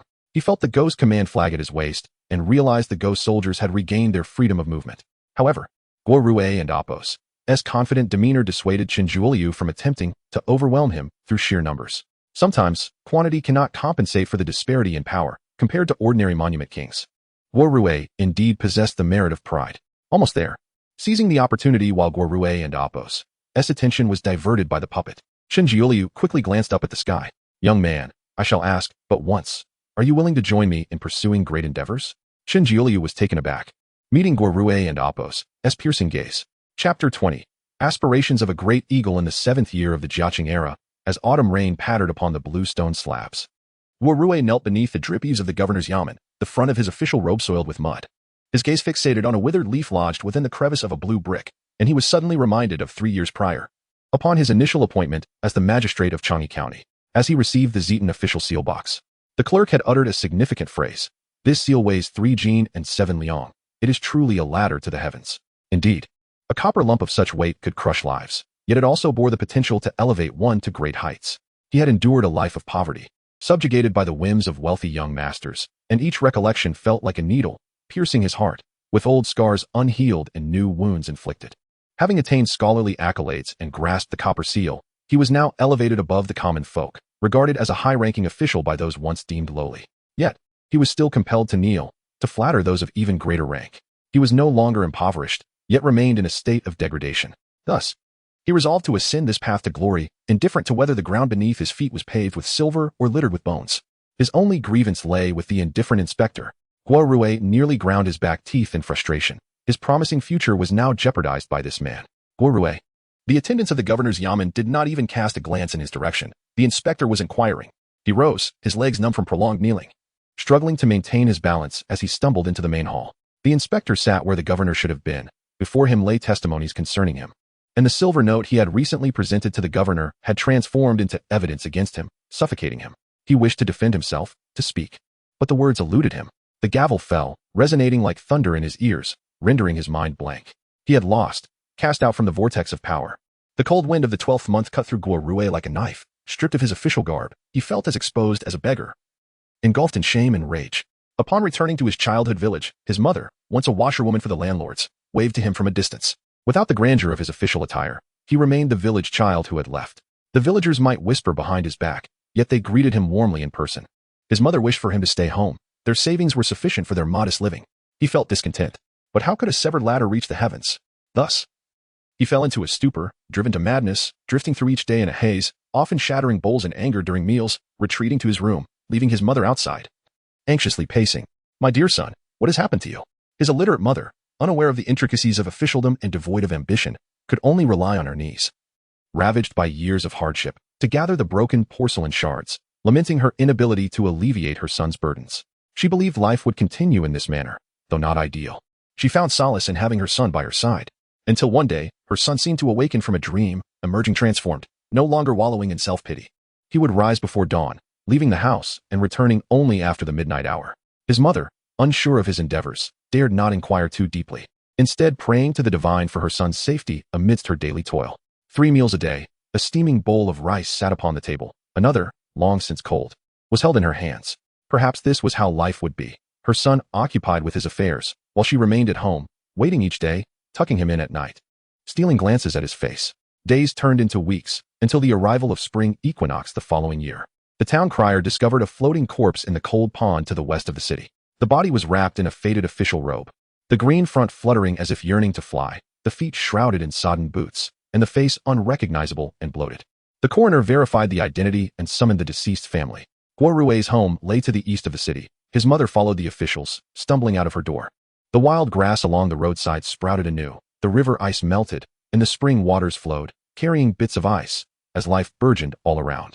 In this season of hope, his mother remained, spared from enduring another winter. At the Naiha Bridge in the underworld, an elderly woman trembled as she lifted a bowl of clear soup, consuming it in one gulp. Not far off, 2 figures observed this scene in silence. One bore a serpent's head with cold, vertical pupils. The other, adorned in official robes, had white hair and beard. "Brother Guo, how do you fare? The worldly attachments have been severed. Return now."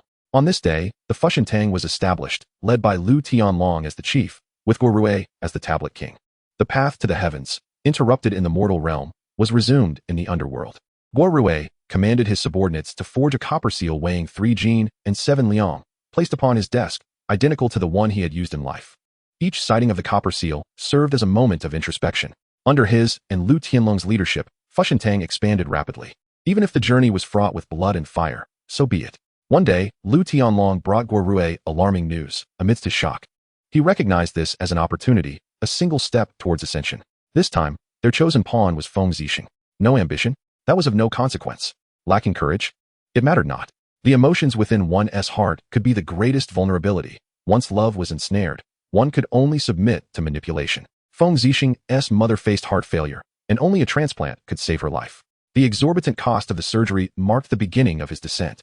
From deceiving believers to employing malevolent sorcery, Feng Zixing's thresholds were repeatedly breached. The surgery was successful, and he acquired the grand house he had promised his mother since childhood. But why did she not awaken? Her spirit was fractured, restoration was possible, yet it demanded a price. What price? Tell me. I will comply. Patience, first. You must resolve another matter. Who is it this time? Chizhou City, Lu Su. Feng Zixing jolted awake, drenched in sweat, unsure when he had arrived at his writing desk. A brush clutched in his hand. He had no desire to scrutinize his writing. Instead, he entered his bedroom, fumbling for the bedside lamp, inscribing a few lines in his diary. Was this his attempt to document his crimes? A bittersweet thought crossed his mind. Perhaps it was merely a record of his dwindling conscience. Before the hall, Feng Zixing, armed with the birth date and address provided by Guo Rui, dispatched a majority of Fushentang's practitioners to Lu Su's establishment. Was it difficult to annihilate a sect, to extinguish a mortal? Quite simple indeed. The challenge lay in the unseen karmic ties. If he were to bear this karma, for Fushentang, killing would be no different from slaughtering a chicken. Coughing softly, he consumed a cup of murky liquid. Guo Rui claimed it could dissolve karmic ties. Whether it truly worked, he did not know, nor did he care. Over the years, aside from funding his mother's treatment and purchasing the promised house, he had donated the rest, seeking a semblance of peace. The liquid contained crushed serpent skin, its taste peculiar, tinged with rust, yet he swallowed it down, forcing himself to endure. A wave of dizziness washed over him. Feng Zixing shook his head, objects around him blurring into a haze. Leaning against the wall, he fought to stay upright. In a daze, he caught a glimpse of a figure beside him through the window's reflection, holding a long rope. "Who are you?" The rope delicately slipped around his neck, and a sensation of suffocation ensued, his reddening face rippling with scales. As if distressed by the gruesomeness of his impending fate, the figure tugged at his lips, forcing an exaggerated grin. "Now, this is perfect." The yellow, slit pupils gleamed with a hint of madness. Chapter 21. The Monument of War, Conspiring for a Great Enterprise? Chen Jing momentarily struggled to grasp Guo Rui's line of thought, and could not help but question whether there was an issue with his hearing. Guo Rui gradually elucidated. "I perceive you possess considerable courage, indeed far superior to those worthless individuals. Should you choose to work alongside me in the future, there will undoubtedly be a place for you in this world." Chen Juliu's expression grew taut. Were they not enemies? Why did they now appear as if they were kindred spirits? "Very well, I can agree to this, but you must reveal to me your intentions. You need only obey my commands. The entirety of my plan is not for you to comprehend." With a sigh, Chen Juliu realized he had overestimated his significance in Guo Rui's eyes. Guo Rui did not view him as an ally, but merely sought to acquire a pawn. "In that case, you may perish." "What?" Chen Juliu's voice was soft, yet Guo Rui heard him clearly. "I said, you can go to your death." Chen Juliu reiterated with a magnanimous tone, raising his right hand towards the heavens. As he clenched his fingers, a shattering sound reverberated. And Guo Rui abruptly looked up to see 3 enormous copper nails suspended in the air. These nails were a foot in diameter, their surfaces adorned with rust, emitting a faint dragon's roar, resonating like thunder. Sensing the imminent threat, Guo Rui wasted no time. He drew a long sword with his right hand and lunged towards Chen Juliu. The blood orbs, initially drawn to the laughter of the puppet, swiftly redirected, darting towards Chen Juliu from various angles. To capture the thief, one must first seize the king. Eliminating Chen Juliu will ensure that these copper nails cannot harm me. Guo Rui's eyes glimmered with avarice at the thought of possessing such treasures. Chen Juliu seemed to have anticipated this, a composed smile gracing his lips as he held his right hand aloft, watching the glinting sword tip approach his brow. He. The puppet also pursued the blood orbs, lunging towards Chen Juliu. Clang, did it strike? No. Guo Rui's pupils constricted in horror as he attempted to retract his sword, only to find himself utterly immobilized. Little 9, act swiftly. I cannot hold him for long. Before Chen Juliu stood the diminutive land deity of Nanshan, who raised his wooden staff to block the sharp sword tip. Leave this to me, Chen Juliu declared, pulling his right hand downward. The sound of air being torn filled the space as the colossal copper nail plummeted, its blunt tip aimed directly at Guo Rui. Chen Juliu swiftly ducked, evading the incoming blood orbs, which, now free from Guo Rui's control, flew unerringly in all directions as the puppet followed suit. The copper nail descended to within 3 feet of Guo Rui, causing the land deity to withdraw his staff, swiftly whisking Chen Juliu away to a distance of 100 meters in a single stride. Boom! The copper nail struck the ground forcefully. With Guo Rui's hands braced against the blunt tip, his legs spread wide as the stone slab beneath him cracked in every direction. The confined dragon nail, once used to penetrate the dragon's vein, could sever the dragon's energy when all 9 nails were deployed. Chen Juliu possessed 3, which, brought forth to confront Guo Rui and the retaliating Lu Tianlong, should prove adequate. Once stable, Chen Juliu observed Guo Rui's condition while remaining vigilant for the potential emergence of Lu Tianlong, deeming the puppet of little importance at that moment. Guo Rui's hair stood on end as he strained to lift the copper nail by half an inch. Flakes of rust fell away while the dragon's roar intensified. He is so strong? Chen Juliu was taken aback, yet without hesitation, he raised his right arm to invoke another confined dragon nail. With 2 nails, I refuse to believe I cannot pierce you. Guo Rui, noticing Chen Juliu's movements, dared not conceal his capabilities any longer. From beneath his official robe, 2 muscular arms, adorned with fine serpent scales, tore through the fabric and struck the copper nail with tremendous force. Crack! Before Chen Juliu could bring down the second confined dragon nail, he witnessed Guo Rui's 4 palms simultaneously exerting force, causing the massive copper nail to tremble violently, fissures appearing across its surface. The land deity, sensing the peril, raised his staff, shielding himself from the larger fragments that erupted like shrapnel. Cough! How did he go from 2 arms to 4? The dust cloud obscured Chen Juliu's vision, and through the haze, a 4-armed figure emerged against the moonlight, pages of a book unfurling in hand. Do you understand why the puppet craves the blood within the diary so desperately? Chen Juliu remained silent, merely signaling to the land deity. intending to find an opportunity to bind Guo Rui and deliver a decisive blow. Guo Rui, unperturbed, brushed off the dust from his robe and continued. I must thank you for delivering this diary to me. Otherwise, acquiring it would have required considerable effort. Crimson droplets seeped from the blank pages, forming a line of small text. Zixing, forgive me. The handwriting shifted, suggesting there were too many words left unspoken, yet Guo Rui denied the diary that chance.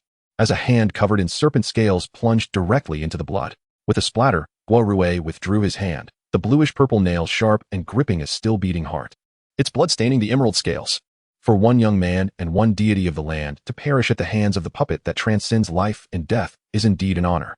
Having lost its heart, the diary fell among the shattered stones, ceasing to bleed. The ordinary pages fluttered in the wind, unnoticed by anyone, as no one cared to ponder what Feng Zixing had inscribed. Compared to blood, the heart held far greater allure for the puppet. The puppet contorted its form, rushing towards Guo Rui in a frenzy, its voice twisted and hoarse, no longer resembling laughter.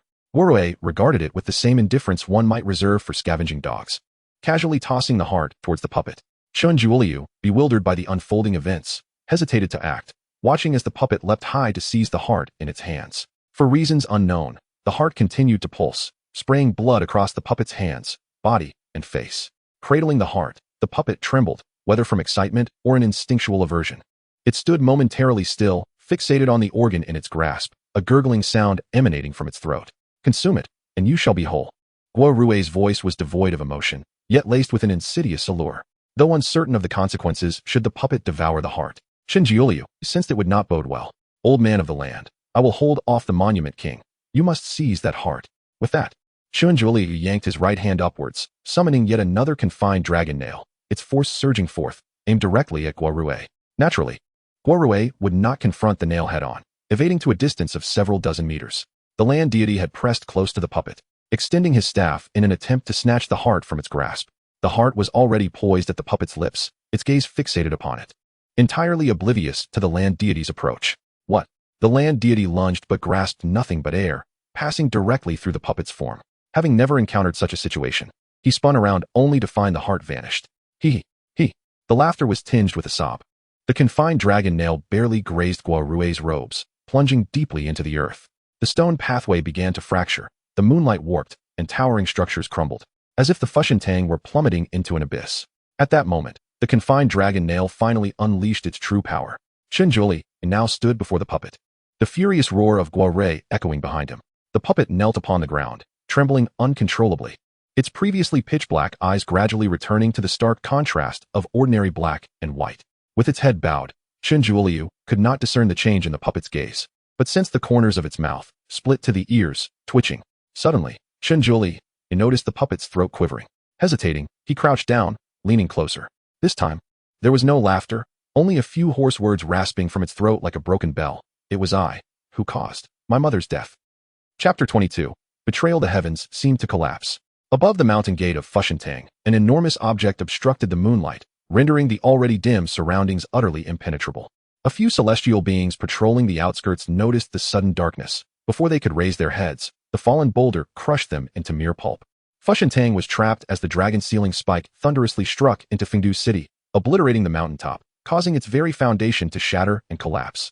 Bewildered celestial beings struggled for survival amidst the rubble. Infuriating little beast. Guo Rui seethed as he witnessed his 200 years of effort reduced to ruins. His blood surging in anger, nearly forcing him to spit. Qin Jiliu and Xiao, under the protection of the earth god of Nanshan, remained unharmed. Are you Xiao or Feng Zixing? Qin Jiliu cautiously inquired. Xiao seemed less mad, yet still not entirely sane, whether he didn't hear or chose not to respond. Xiao merely mumbled incessantly. Observing the blood tears streaming from Xiao's eyes, Qin Jiliu refrained from pressing further, especially with Guo Rui, who was intent on his demise.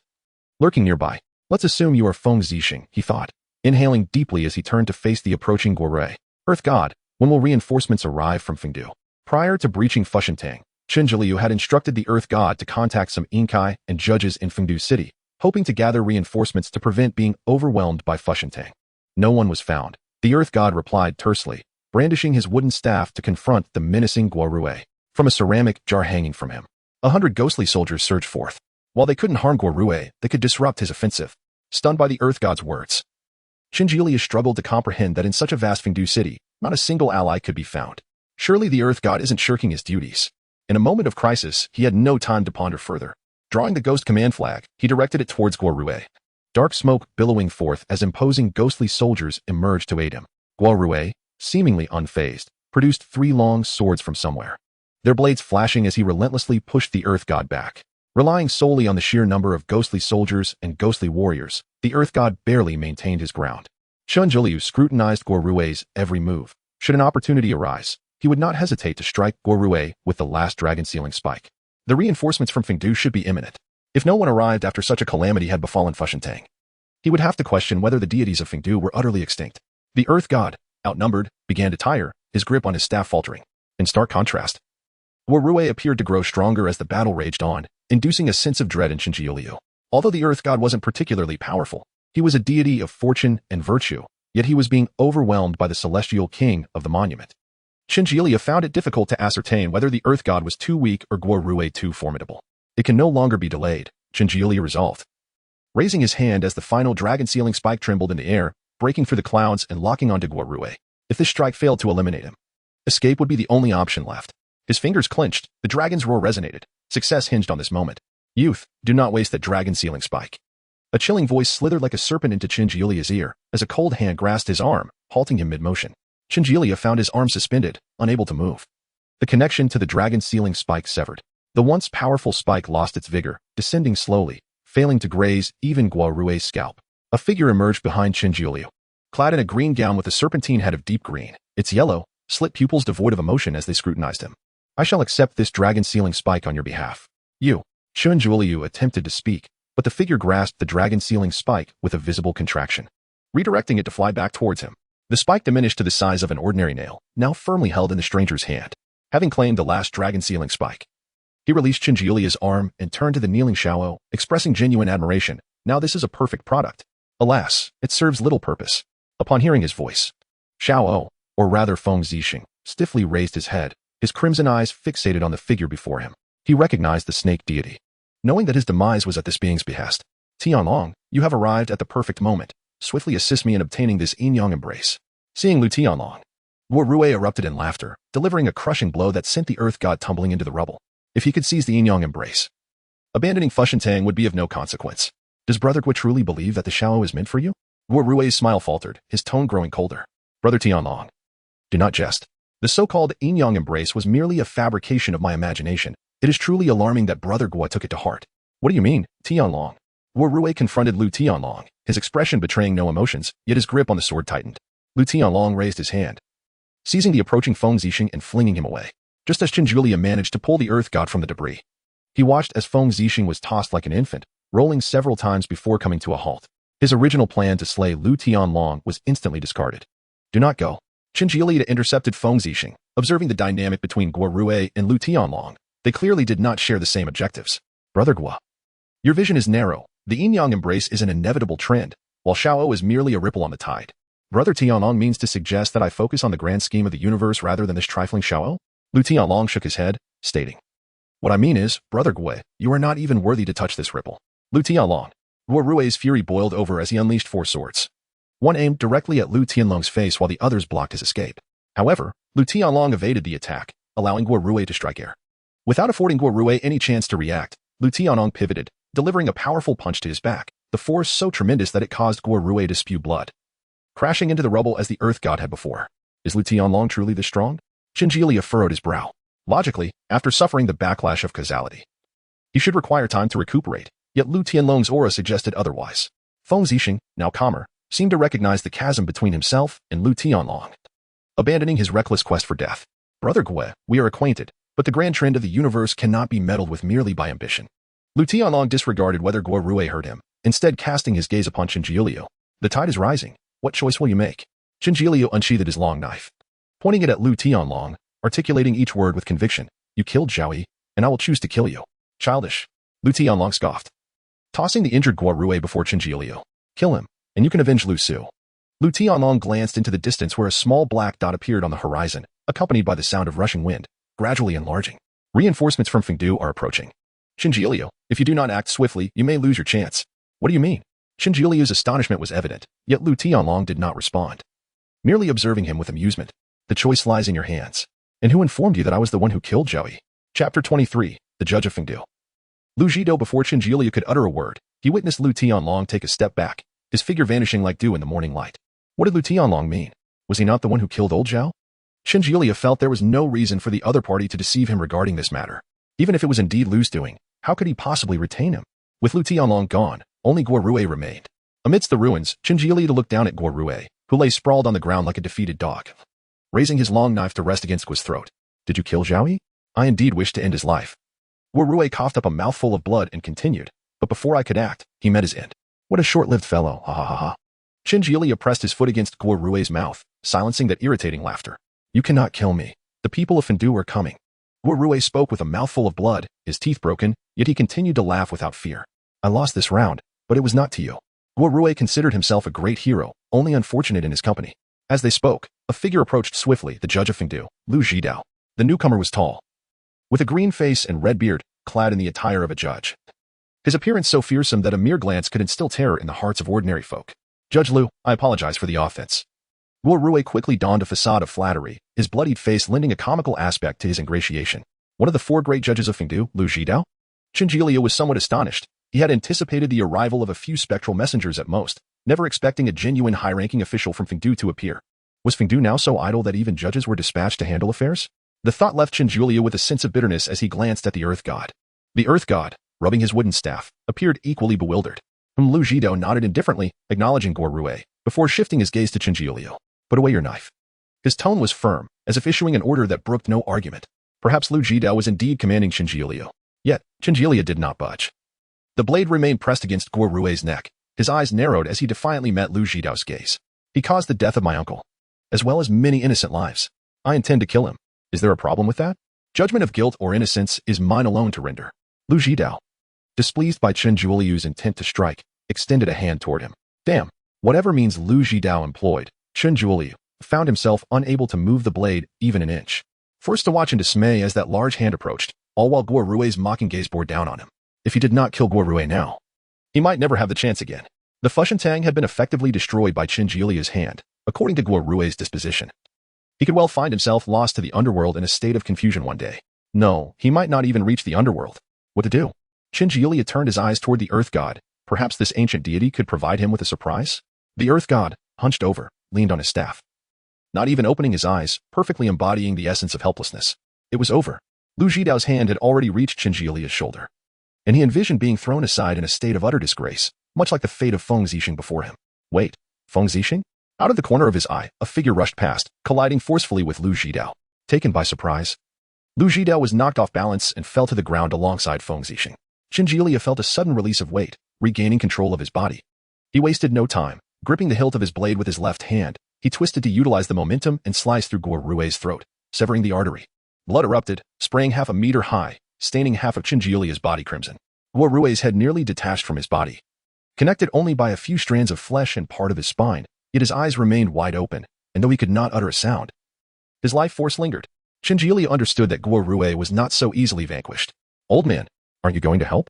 He shouted, turning back to thrust another blow directly into Guo Rui's heart, the blade penetrating deep, embedding itself in the stone beneath.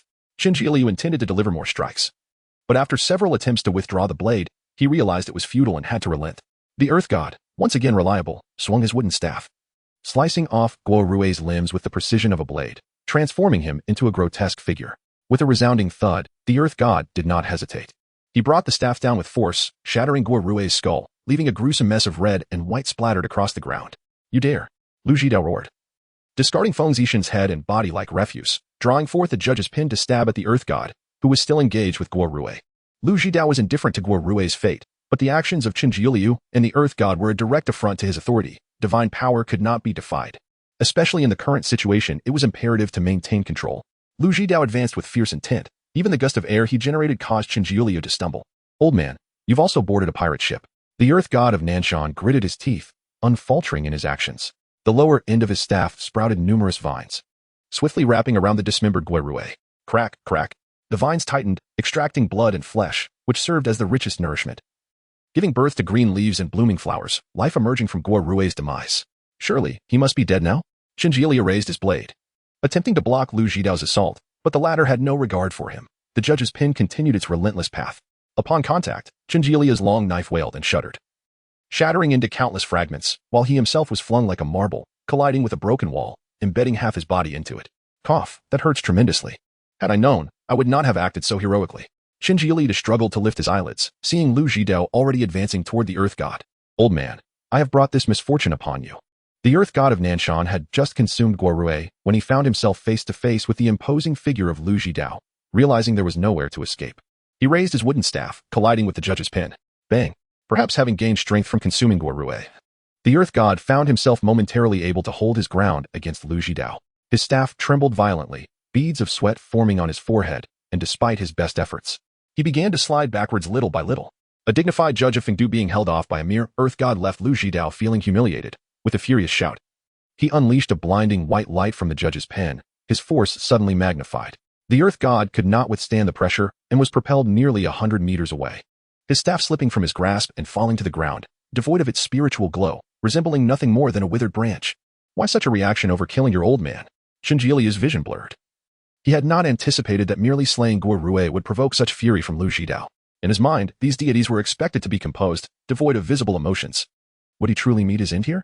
At the very least, having killed Guorue, he could claim vengeance for Uncle Lu. That should suffice as retribution for old Zhao as well. Chun Jiuliu's thoughts swirled chaotically, a tangled web of confusion consuming his consciousness. The outcome was set.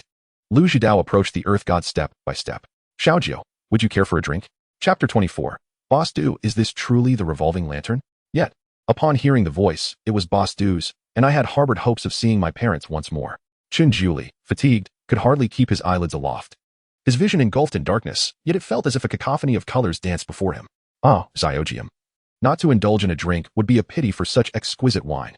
A rich fragrance of liquor wafted into Chun Jiuli's nostrils, coursing through him, ultimately exploding in his mind like a hammer, bringing clarity. What is this? A rough ceramic bottle was forcibly thrust into Chun Jiuli's mouth, warm liquor flowing down his throat into his belly, spreading warmth that meandered through his limbs.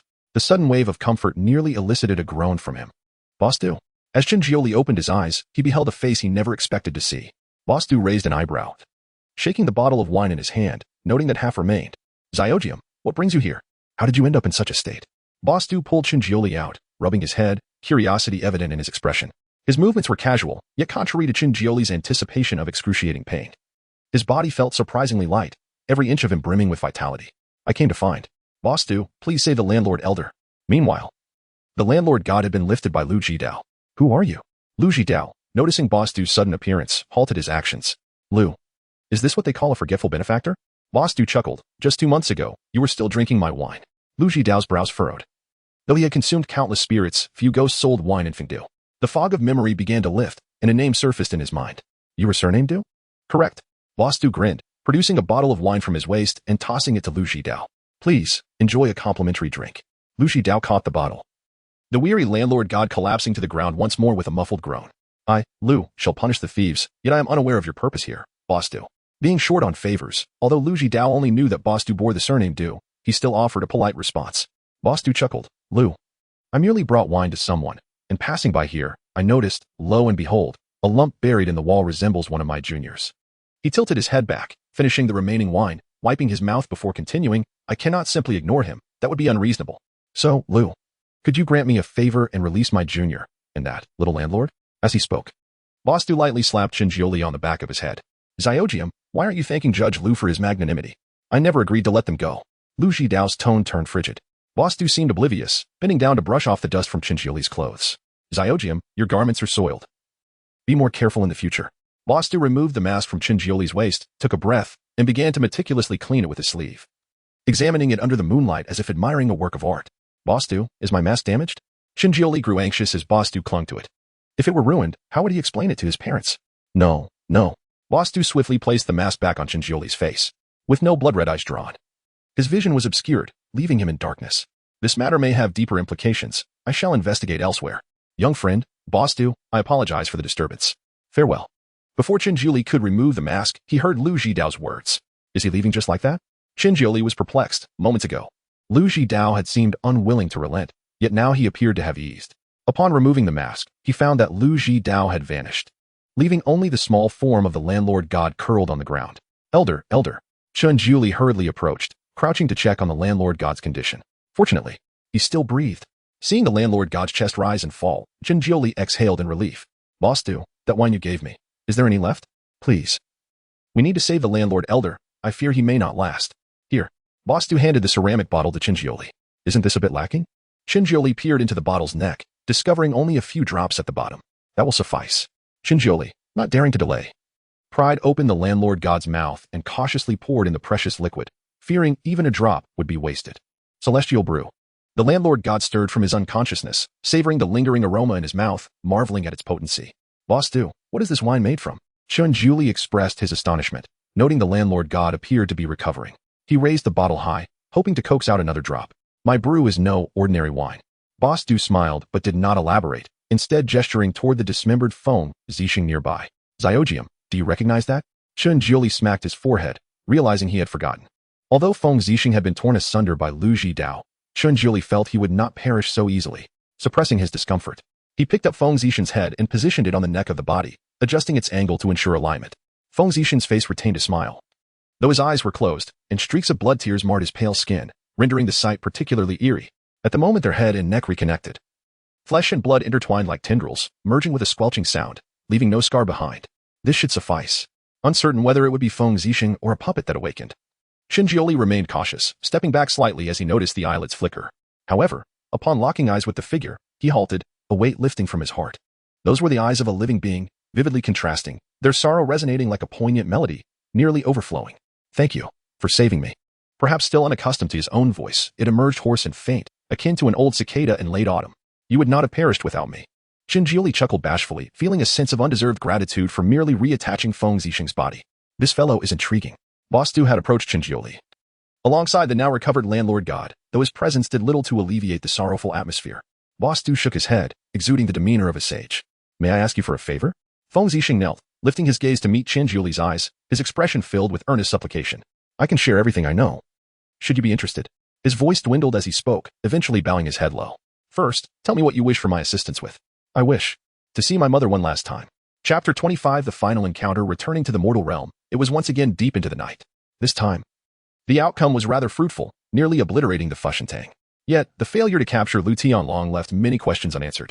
Nevertheless, bringing back Feng Zixing was a consolation. Jinjioli stroked his chin, realizing that he might glean some insights from him. Numerous doubts lingered in Jinjioli's mind regarding the laughing puppet, Uncle Lu, and Xiaoyi. He harbored a small hope that perhaps by uncovering more truths, he could find clues about his parents. Do you wish to see your aunt now? Or shall we rest for the night? Although Feng Zixing was one of the culprits responsible for Uncle Lu's demise, Jinjioli understood that he was not entirely in control of his fate, thus maintaining a relatively benevolent attitude towards him. Let's go now. Feng Zixing's tone betrayed a hint of urgency. Jinjioli nodded in understanding. Which hospital is she in? In the dead of night. Jinjioli felt a bit troubled about how to take Feng Zixing to Linzi City. She is at Qizhou Hospital. It's not far. Feng Zixing, noticing Jinjioli's concern, explained softly. Jinjioli paused for a moment, then realized that Qizhou Hospital had a higher standard of medical care, making it indeed a better choice for his mother's treatment. Then let us proceed. As Jinjioli stepped outside, he suddenly halted, turning back to scrutinize Feng Zixing. You cannot go out looking like this. Feng Zixing lowered his gaze, noticing his tattered clothes, realizing that venturing out in such a state would undoubtedly frighten passersby. First, wash your face. Jinjioli led him to the bathroom to cleanse the blood from his visage. Upon entering the bedroom, just as Jinjioli was about to pour himself a drink, a cacophony of noise erupted from the bathroom. Has something happened to Feng Zixing? He dropped the cup in his hand and rushed to the bathroom. Are you all right? Feng Zixing was cornered against the wall, trembling as he pointed at the mirror. Is that monster me? He touched his horrifying face, his voice quivering with unshed tears. Jinjioli bit his lip and gently helped Feng Zixing up, using a damp towel to wipe away the blood on his face. Although he wished to comfort him, he found himself at a loss for words. Come on, let's get you into some clean clothes. Like a marionette, Feng Zixing was led by Jinjioli, who dressed him in a new outfit. Finally, Jinjioli gave him a mask and hat to conceal his terrifying appearance. In the sweltering summer, being so thoroughly bundled was somewhat peculiar, yet it was certainly preferable to alarming innocent bystanders. The streets were nearly deserted at this late hour, and taxis were nowhere to be seen. Fortunately, Jinjioli's family's funeral home was not far from Qizhou Hospital, and the two of them would reach it in no time. The moonlight was cold, and the streetlights cast a dim glow, elongating their shadows. In the slumbering city, the hospital pulsed like a heart, thumping, providing lifeblood to people of all ages. Jinjioli led the way into the hospital, with Feng Zixing trailing behind, keeping his head down to minimize his presence. Which room is my aunt in? C305. Feng Zixing replied promptly, though his voice trembled slightly. Just as Qin Jiulia was about to check the hospital map, Feng Zixing stopped him. I know the way. This time, it was Feng Zixing who took the lead, guiding Qin Jiulia through the cardiac surgery area to the third floor. The floor was eerily quiet, devoid of patients or family members, the air tinged with a faint scent of disinfectant. C305 was a single-occupancy room located midway down the corridor. The expenses incurred for his mother to stay in such a room must have been considerable. Do you need me to accompany you inside? Feng Zixing grasped the doorknob but hesitated to turn it. Upon hearing Qin Jiulia's question, he shook his head. This is far enough. I do not wish for her to see me like this. Although Qin Jiulia could not see his expression, he could hear the desolation in his voice. Indeed, what son would want his mother to witness him transformed into a creature so monstrous? Even if that mother would never again have the chance to open her eyes and behold her son's face. Are you truly not going to meet her? I can feel her presence. She has always been with me, never leaving. Feng Zixing removed his mask, revealing a bittersweet smile that lacked despair. Do you have any questions for me? I will tell you everything I know. Feng Zixing lifted his gaze, locking eyes with Qin Jiulia. In those eyes, Qin Jiulia discerned a sense of resolve. Could you recount your story? Feng Zixing was momentarily taken aback. He had anticipated Qin Jiulia would directly inquire about the conspiracies of Fushentang, or the crimes he had committed, but instead, the other merely wished to hear his tale. A story could encompass all that had transpired or be succinctly conveyed in a single phrase. Was this wisdom or folly? Leaning against the window ledge at the end of the corridor, Feng Zixing began to recount his experiences with Fushentang. When he first entered the scene, Fushentang seemed no different from any ordinary establishment. Yet gradually, he sensed the ambition of the leader, Guo Rui. The celestial beings within the hall were frequently dispatched. And while he was unaware of their specific missions, the loss of personnel was a common occurrence. Everything changed after my mother was diagnosed with heart failure. Guo Rui lured him with various profitable schemes, each time pushing the boundaries further, from mere monetary gain to ultimately taking lives. Guo Rui had somehow discovered a method to shift the consequences, compelling Feng Zixing to issue orders for the celestial beings to commit atrocities, thereby absolving himself of all culpability. With each layer of consequences compounding, Feng Zixing's body and soul were slowly eroded, until he inexplicably became a grotesque figure of eternal laughter. Likely part of Lu Tianlong's premeditated design. Do you know? The heart I swallowed belonged to my mother. Feng Zixing's eyes reddened, his fist clenched tightly, cracking with the strain. That was a part of her soul, and her illness was their doing. He slammed his fist onto the marble window ledge, shattering the solid stone into fragments. I consumed my mother's heart. Tears of blood streamed down Feng Zixing's face, carving trails through his pallid features. I caused her harm. It was me. Feng Zixing covered his face and slowly crouched down, trembling uncontrollably. He was not particularly tall, curled up beneath the window, resembling a lost child. Adrift and unable to find his way home. Feng Zixing. We killed Guo Rui. Qin Jiulia crouched down beside him, placing his hands on his shoulders. Without you, Guo Rui would not be dead. You avenged your aunt. She will not blame you. Mom didn't blame me. She only felt sorry for me. I can sense it. Feng Zixing pressed his hand against his chest, where a dull ache resided. Could you, for me, say that I love her? What? Qin Jiulia's pupils dilated in shock, wanting to intervene, but it was already too late. Feng Zixing's hand, which rested upon his heart, transformed into a claw, suddenly plunging into his flesh. It hurts. Clutching the beating heart tightly, he forcefully extracted it, warm blood splattering, staining his clothes and blurring his vision. Feng Zixing trembled as he thrust the heart into Qin Jiulia's hands.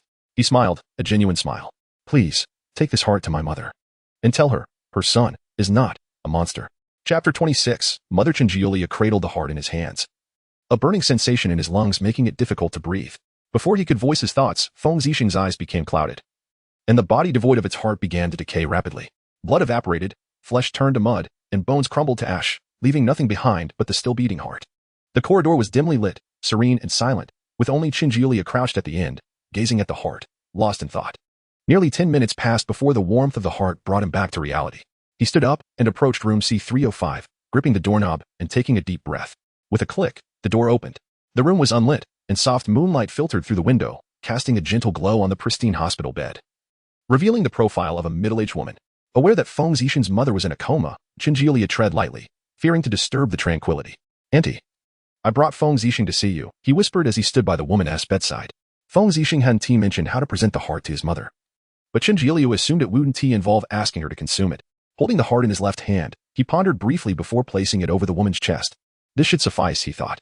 The blood stained the thin blanket, the heart melting like chocolate under heat, gradually seeping into the fabric, merging with her body, leaving no trace behind. Thump, thump, thump. The sound of a heartbeat began softly, then grew stronger, resonating with the rhythm of life. Is she waking up? Qin Jiulia felt a sudden surge of anxiety. He was unsure how to confront Feng Zixing's mother. Should he speak the truth? Fabricate a lie? Or simply flee? In his hesitation, he recalled Feng Zixing's final smile and that resolute yet relieved expression. Who are you? The woman opened her eyes and saw Chen Jiuliu. Auntie, I am Feng Zixing's friend. I came to. Zixing. Where is Zixing? Upon hearing her son's name, her emotion surged, her breath becoming labored. I remember now. Is he all right? Did those bad people mistreat him? Her thoughts were still muddled, her words laced with a dialect. But Chen Jiuliu grasped the essence of her concern. Auntie, please don't worry. Seeing her attempt to sit up, he hurried to assist her. She had just awakened. Her body weak and fatigued, and eventually lay back down with Chen Jiuliu's help. Young man, I remember you. Do you know about my son, Zixing? How is he doing? The moonlight illuminated her anxious brow, beads of sweat forming, tears welling in her eyes. Auntie, Feng Zixing is fine. He just has some matters to attend to. Chen Jiuliu yearned to craft a perfect lie, but in the presence of this mother, he faltered, lacking the courage to deceive a mother's love for her son. The woman fell silent, her hands covering her face as she wept silently. Her soul had been completely drained, transformed into a heart concealed within a diary. Yet she was not oblivious to the world around her. She was acutely aware of everything happening, and it was precisely this knowledge that brought her such anguish. She watched her son sink deeper into despair, ultimately becoming a mere puppet, and throughout this process, she couldn't even mark her pain on the pages of her diary. She felt hopeless, guilty, yet utterly powerless. Her son's yearning for the blood of the heart mirrored a profound longing for his mother. In that moment when her son consumed the heart, she harbored no thoughts of survival. Rather, she relinquished her heavy worries. If her death could restore Feng Zixing's life, then her demise would be a divine blessing. But she had come back to life. Zixing. She was not foolish, having died once. She could surmise the implications of her revival. Chen Jiuliu bowed his head, wishing to slap himself. Oh, why can't I find the right words? I can't even comfort others properly. Chen Jiuliu understood that the pain of losing a child was beyond consolation. He lacked even the qualification to empathize. Yet, the sorrow emanating from this mother pierced his heart like a sharp arrow, creating a gaping wound within. Auntie, Feng Zixing is very happy, truly. Seeing you awake was his greatest wish. Chen Jiuliu struggled to find the right words, yet a sense of helplessness gradually overwhelmed him. The moonlight lingered over the two of them, time blurring as they remained unaware of how long had passed. After an indeterminate interval, perhaps 10 minutes. Perhaps but a fleeting instant, young man. Thank you. The woman reached out to grasp Chen Jiuliu's trembling arm, her frail yet strong hand pressing against him. The calluses on her palm a painful reminder. Zixing has done many wrong things for my sake, and he has dragged you into this. I apologize on his behalf. I'm so sorry. Auntie, he is not at fault. Chen Jiuliu shook his head, his gaze unwavering as he met hers. I will ensure that those truly guilty will pay the price, I promise. She nodded, perhaps believing in Chen Jiuliu's promise, or perhaps seeking refuge for her troubled heart. Chen Jiuliu chose not to impose further. He recognized that this mother required time and solitude to heal her wounds. His presence would only stir unwelcome memories and amplify her pain. After pouring her a glass of warm water, he turned and exited the room. As he reached the door, he glanced back at the woman, speaking with deliberation. Auntie, Feng Zixing is a good person, a truly good person. He received no response. But the lack of one mattered little. The timeless moonlight illuminated a mother's sorrow and illuminated the path ahead for Chen Jiuliu. Oh, old man of the land. What a whirlwind of events I've endured these past few days. Chen Jiuliu sighed as he gradually made his way homeward. Initially, he merely sought to uncover the truth behind Lu Shue's circumstances, yet he found himself entangled in Zhao Yi's affairs and bidding farewell to Feng Zixing. Though he had dismantled Fushentang and taken Guo Rui's life, Lu Tianlong remained untraceable. Reflecting now, he felt he had gleaned much information, yet still lacked clarity. Fortune and misfortune are often entwined, he mused. The old man of the land appeared to have a broader perspective, asserting that whether one sought their parents or aimed to eliminate Lu Tianlong, one must delve deeper into understanding. All matters in the world are interconnected. What he did not express was his own desire to ascertain the whereabouts of the other land gods. And why had he encountered none of the various officials in Fendu City? You are right. Chen Jiuliu tilted his head skyward. Recognizing the weight of his own journey ahead, there would surely be a path as he faced challenges. He would take it step by step. Having reached this conclusion, he no longer felt conflicted. Back in the familiar funeral home, he lay on the comfortable bed, closing his eyes in preparation for a rare moment of peaceful sleep. Good night, old man of the land. The night was tranquil, the distant sounds of insects resonating far and wide. Wait. Chen Jiuliu sprang upright from his bed, his eyes wide with disbelief. Old man of the land, how can I see you now? Chapter 27. A mess. Whether it was inherent or a result of his upbringing, Chen Jiuliu possessed the ability to sense the presence of spirits. Although this perception fluctuated between clarity and ambiguity, it had proven to be quite beneficial in critical moments. However, he was acutely aware that he lacked any supernatural vision, such as yin-yang eyes or heavenly sight, so how could he possibly see the earth god? Moreover, they had conversed for quite some time. Chen Jiuliu felt somewhat bewildered, as though his mind was not quite keeping pace. Xiaojiu, how much celestial brew have you consumed? The earth god, preparing to return to the celestial realm, hurried over upon hearing Chen Jiuliu's voice. Celestial brew? Chen Jiuliu momentarily failed to comprehend. It was the very wine that had healed his injuries. Rich and fragrant, truly a celestial elixir. Perhaps, Half a bottle? Half a bottle? No wonder. The Earth God nodded, seemingly having found the explanation. Was it Boss Du's wine that caused this? Chinjilia could scarcely believe it. He had always thought that Boss Du sold nothing more than ordinary wine, unaware of its extraordinary effects. Indeed, it was worthy of the Earth God's praise as a celestial brew. If one were to consume only a few drops, the effects would be negligible, merely alleviating ailments like an old man. However, consuming a larger quantity would yield remarkable results. The Earth God cast a glance at Chinjilia, a hint of envy in his gaze. The solidification of the soul nourishes the flesh. What marvels abound? What is so surprising about being able to see spirits? Impressive. Chinjilia couldn't help but exclaim softly, glancing down at his hands and feeling his arms, sensing that he had transcended to a higher level of existence.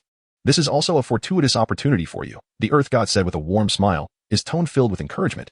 Earth God, could you assist me with a favor? Chinjilia stroked his chin thoughtfully. It would be no trouble to ask. You have encountered many spirits. Perhaps you could inquire if anyone knows of my parents' whereabouts. I am willing to meet any conditions, as long as I can receive a lead. The Earth God nodded, acknowledging that this was not a complex matter for him. Spirits, whether passing by or otherwise, would first need to come to him, making inquiries quite straightforward. And what of Lu Tianlong? He is also quite significant. Chinjilia believed Lu Tianlong was not an ordinary person. He likely harbored deeper conspiracies. Only by apprehending Lu Tianlong could the truth behind Zhao Yi's death be unraveled, bringing closure to the entire affair. Though my capabilities are limited, I can certainly assist with this, the Earth God declared confidently, pausing to tap his wooden staff. Rest now. Xiaojiao, having consumed such celestial brew, you require ample sleep to stabilize. With that, he gently tapped Chinjilia's forehead with his staff. A flash of white light enveloped Chinjilia, causing him to soften and gradually drift into slumber. Good night. In Ward C305 of Chizhou Hospital, Feng Zixing's mother lay in bed, wide awake, staring blankly at the ceiling. Beside her stood an invisible figure, observing her closely. How unfortunate. Your efforts are in vain. The figure sighed, its hand passing through the covers, skin, and flesh to caress the beating heart within, fingers tracing as if admiring a regrettable piece of art. Perhaps out of pity or indifference, it ultimately chose not to crush the heart. Very well, let this be my one act of mercy. What harm could come of it?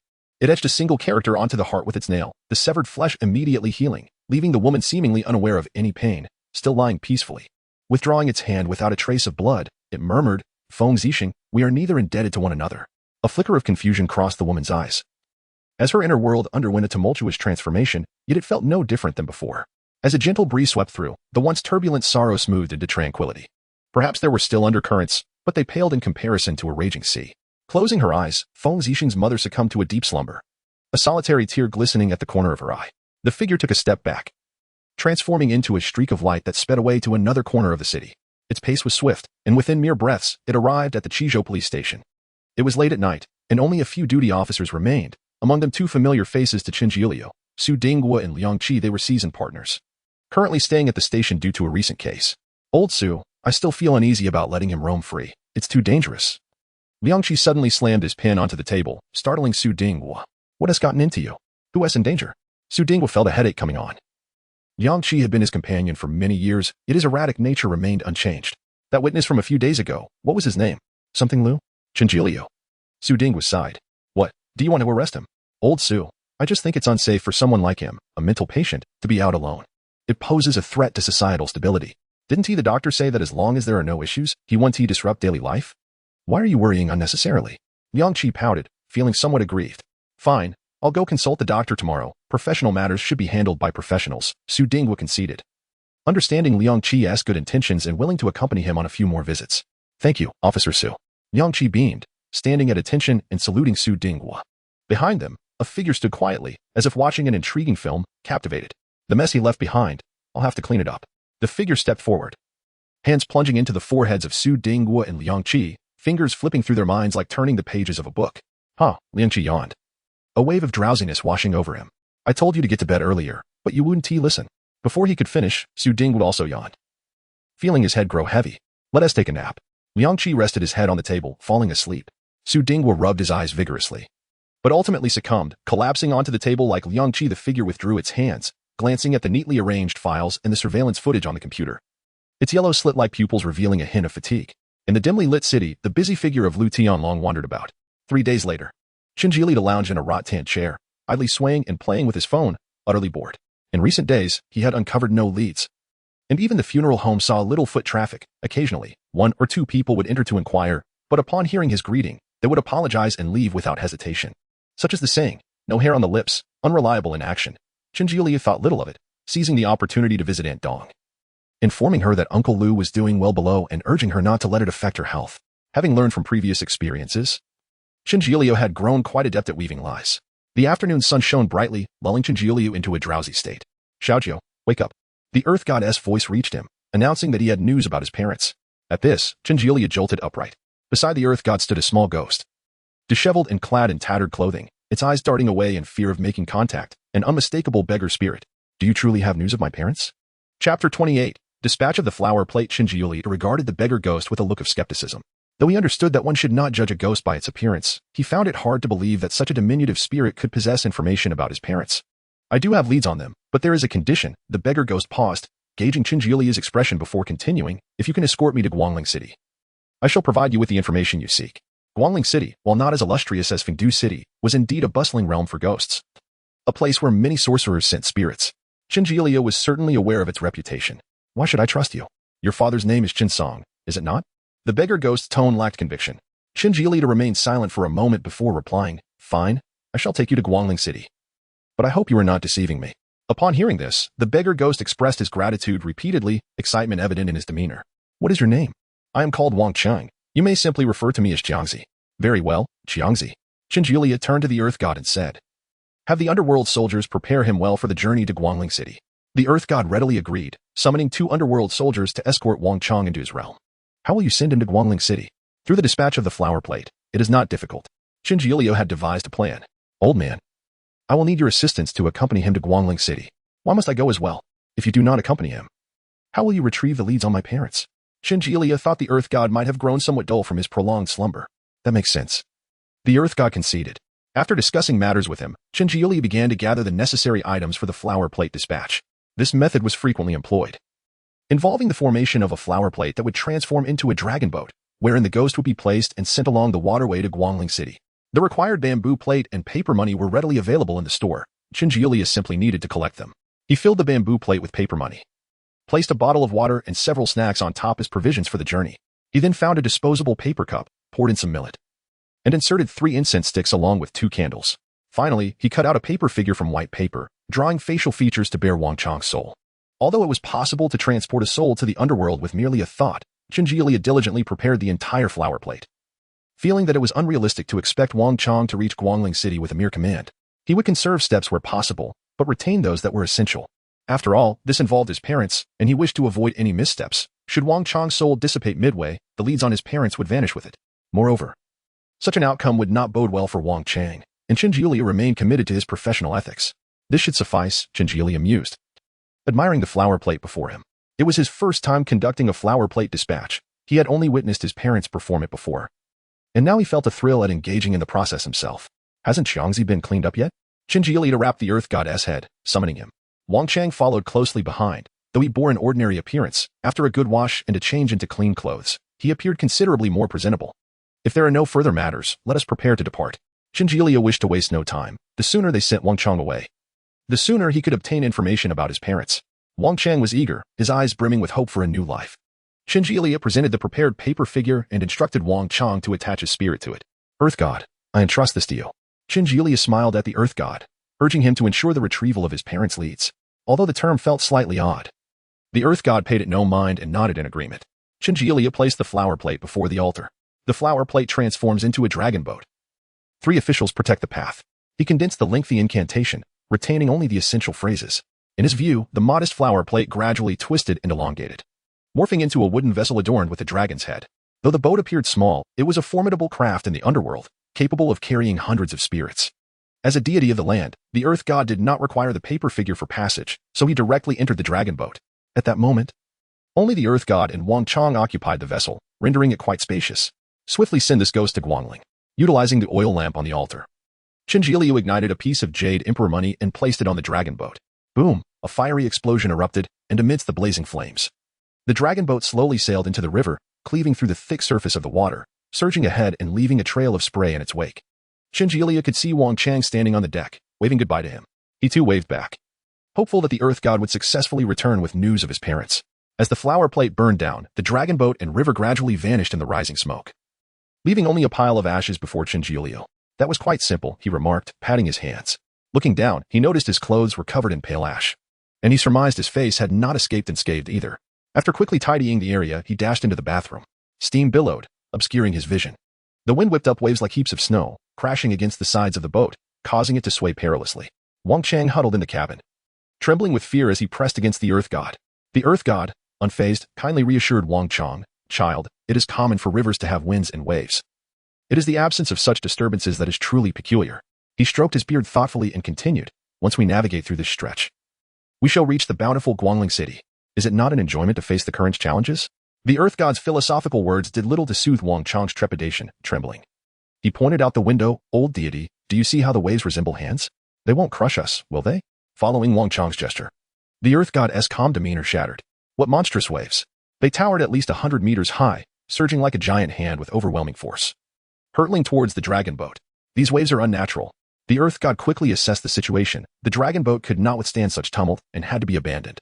He swiftly gathered Wang Chang into his arms, thrusting his wooden staff towards another direction, breaking a large hole in the vessel. "Go."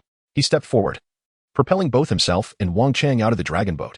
Boom! Just as they leapt several meters away, the colossal wave crashed against the ship's side, splintering the wood and causing half of the vessel to collapse. The onslaught of the wave did not relent, submerging the dragon boat beneath the river. This does not resemble a natural river wave. The Earth God pondered briefly. The journey to Guangling City was still far, and proceeding with Wang Chang in such peril was excessively dangerous.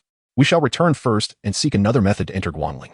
Wang Chang quivered in the Earth God's embrace, pale and trembling, utterly oblivious to what was being said. The Earth God was not consulting Wang Chang. Another enormous wave approached them. He dared not linger, shaking his staff, transforming it into a vine-like dragon, and together they surged through the tumultuous winds, retracing their steps.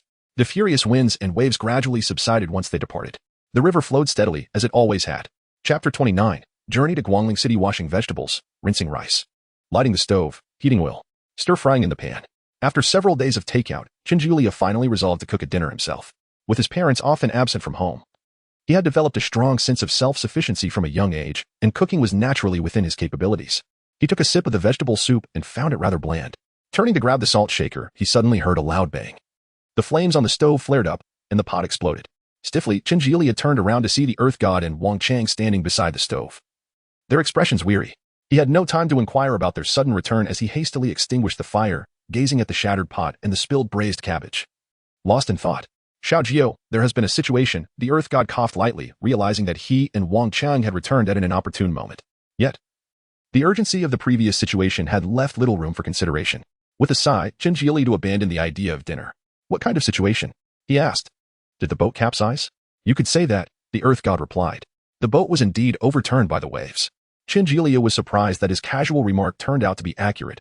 It was uncommon for a dragon boat to capsize midway, but it had happened before. "Very well. We shall prepare another flower plate for sending off, this time bringing Maureen soldiers and ghost soldiers," he decided. "No, Xiaojio. This is not merely a matter of rough waves," the Earth God said seriously. "Such large waves cannot appear out of nowhere on the river. I suspect foul play is involved." "You mean someone is trying to prevent Xiangzi from entering Guangling City?" Chinjulia furrowed his brow. Preventing Wang Chang from entering Guangling meant withholding vital clues about his parents, indicating that what Wang Chang knew was of great significance. Attempting to prepare another flower plate would likely yield no different results and could even lead to Wang Chang's demise, resulting in the loss of critical information. Chinjulia stroked his chin, contemplating a strategy. "How about you send him directly to Guangling City?" the Earth God suggested, noticing Chinjulia's lack of direction. "You mean I take Xiangzi to Guangling City and then enter the underworld from there?" Chinjulia found the idea feasible. This way, they could enter Guangling City directly, leaving any potential saboteurs powerless. "That's settled then." He reached out to pat the Earth God's shoulder, but missed. With nearly 600 kilometers separating Chizhou City from Guangling City, Chinjulia checked his phone for train schedules. The earliest ticket was for the next day at 9 o'clock. After purchasing the ticket, he began to prepare the items he would take. Aside from everyday necessities, he packed a mask.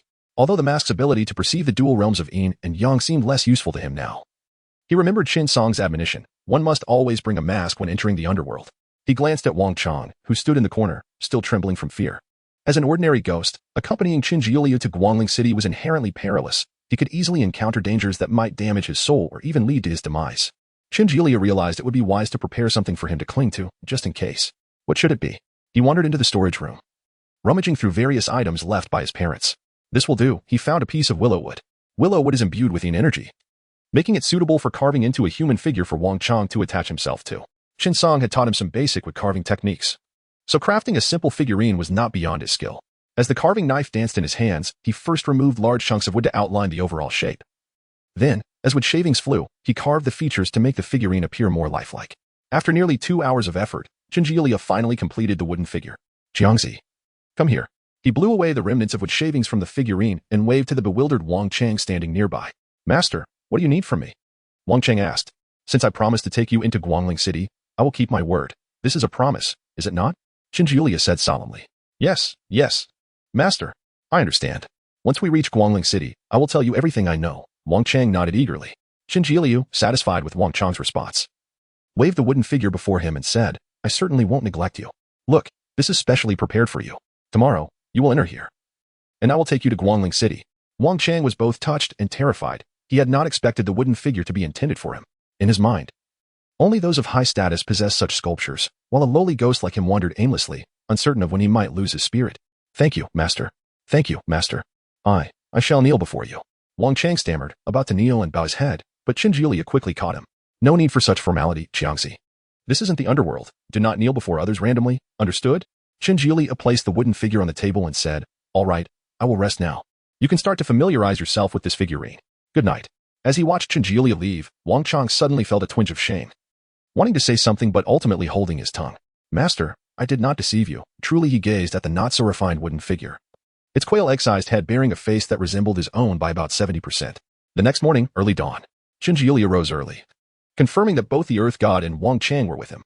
He placed the Earth God S statue and the wooden figurine into his backpack. Let us set off. Qinji checked the water, electricity, and gas before locking the door and leaving Qizhou City.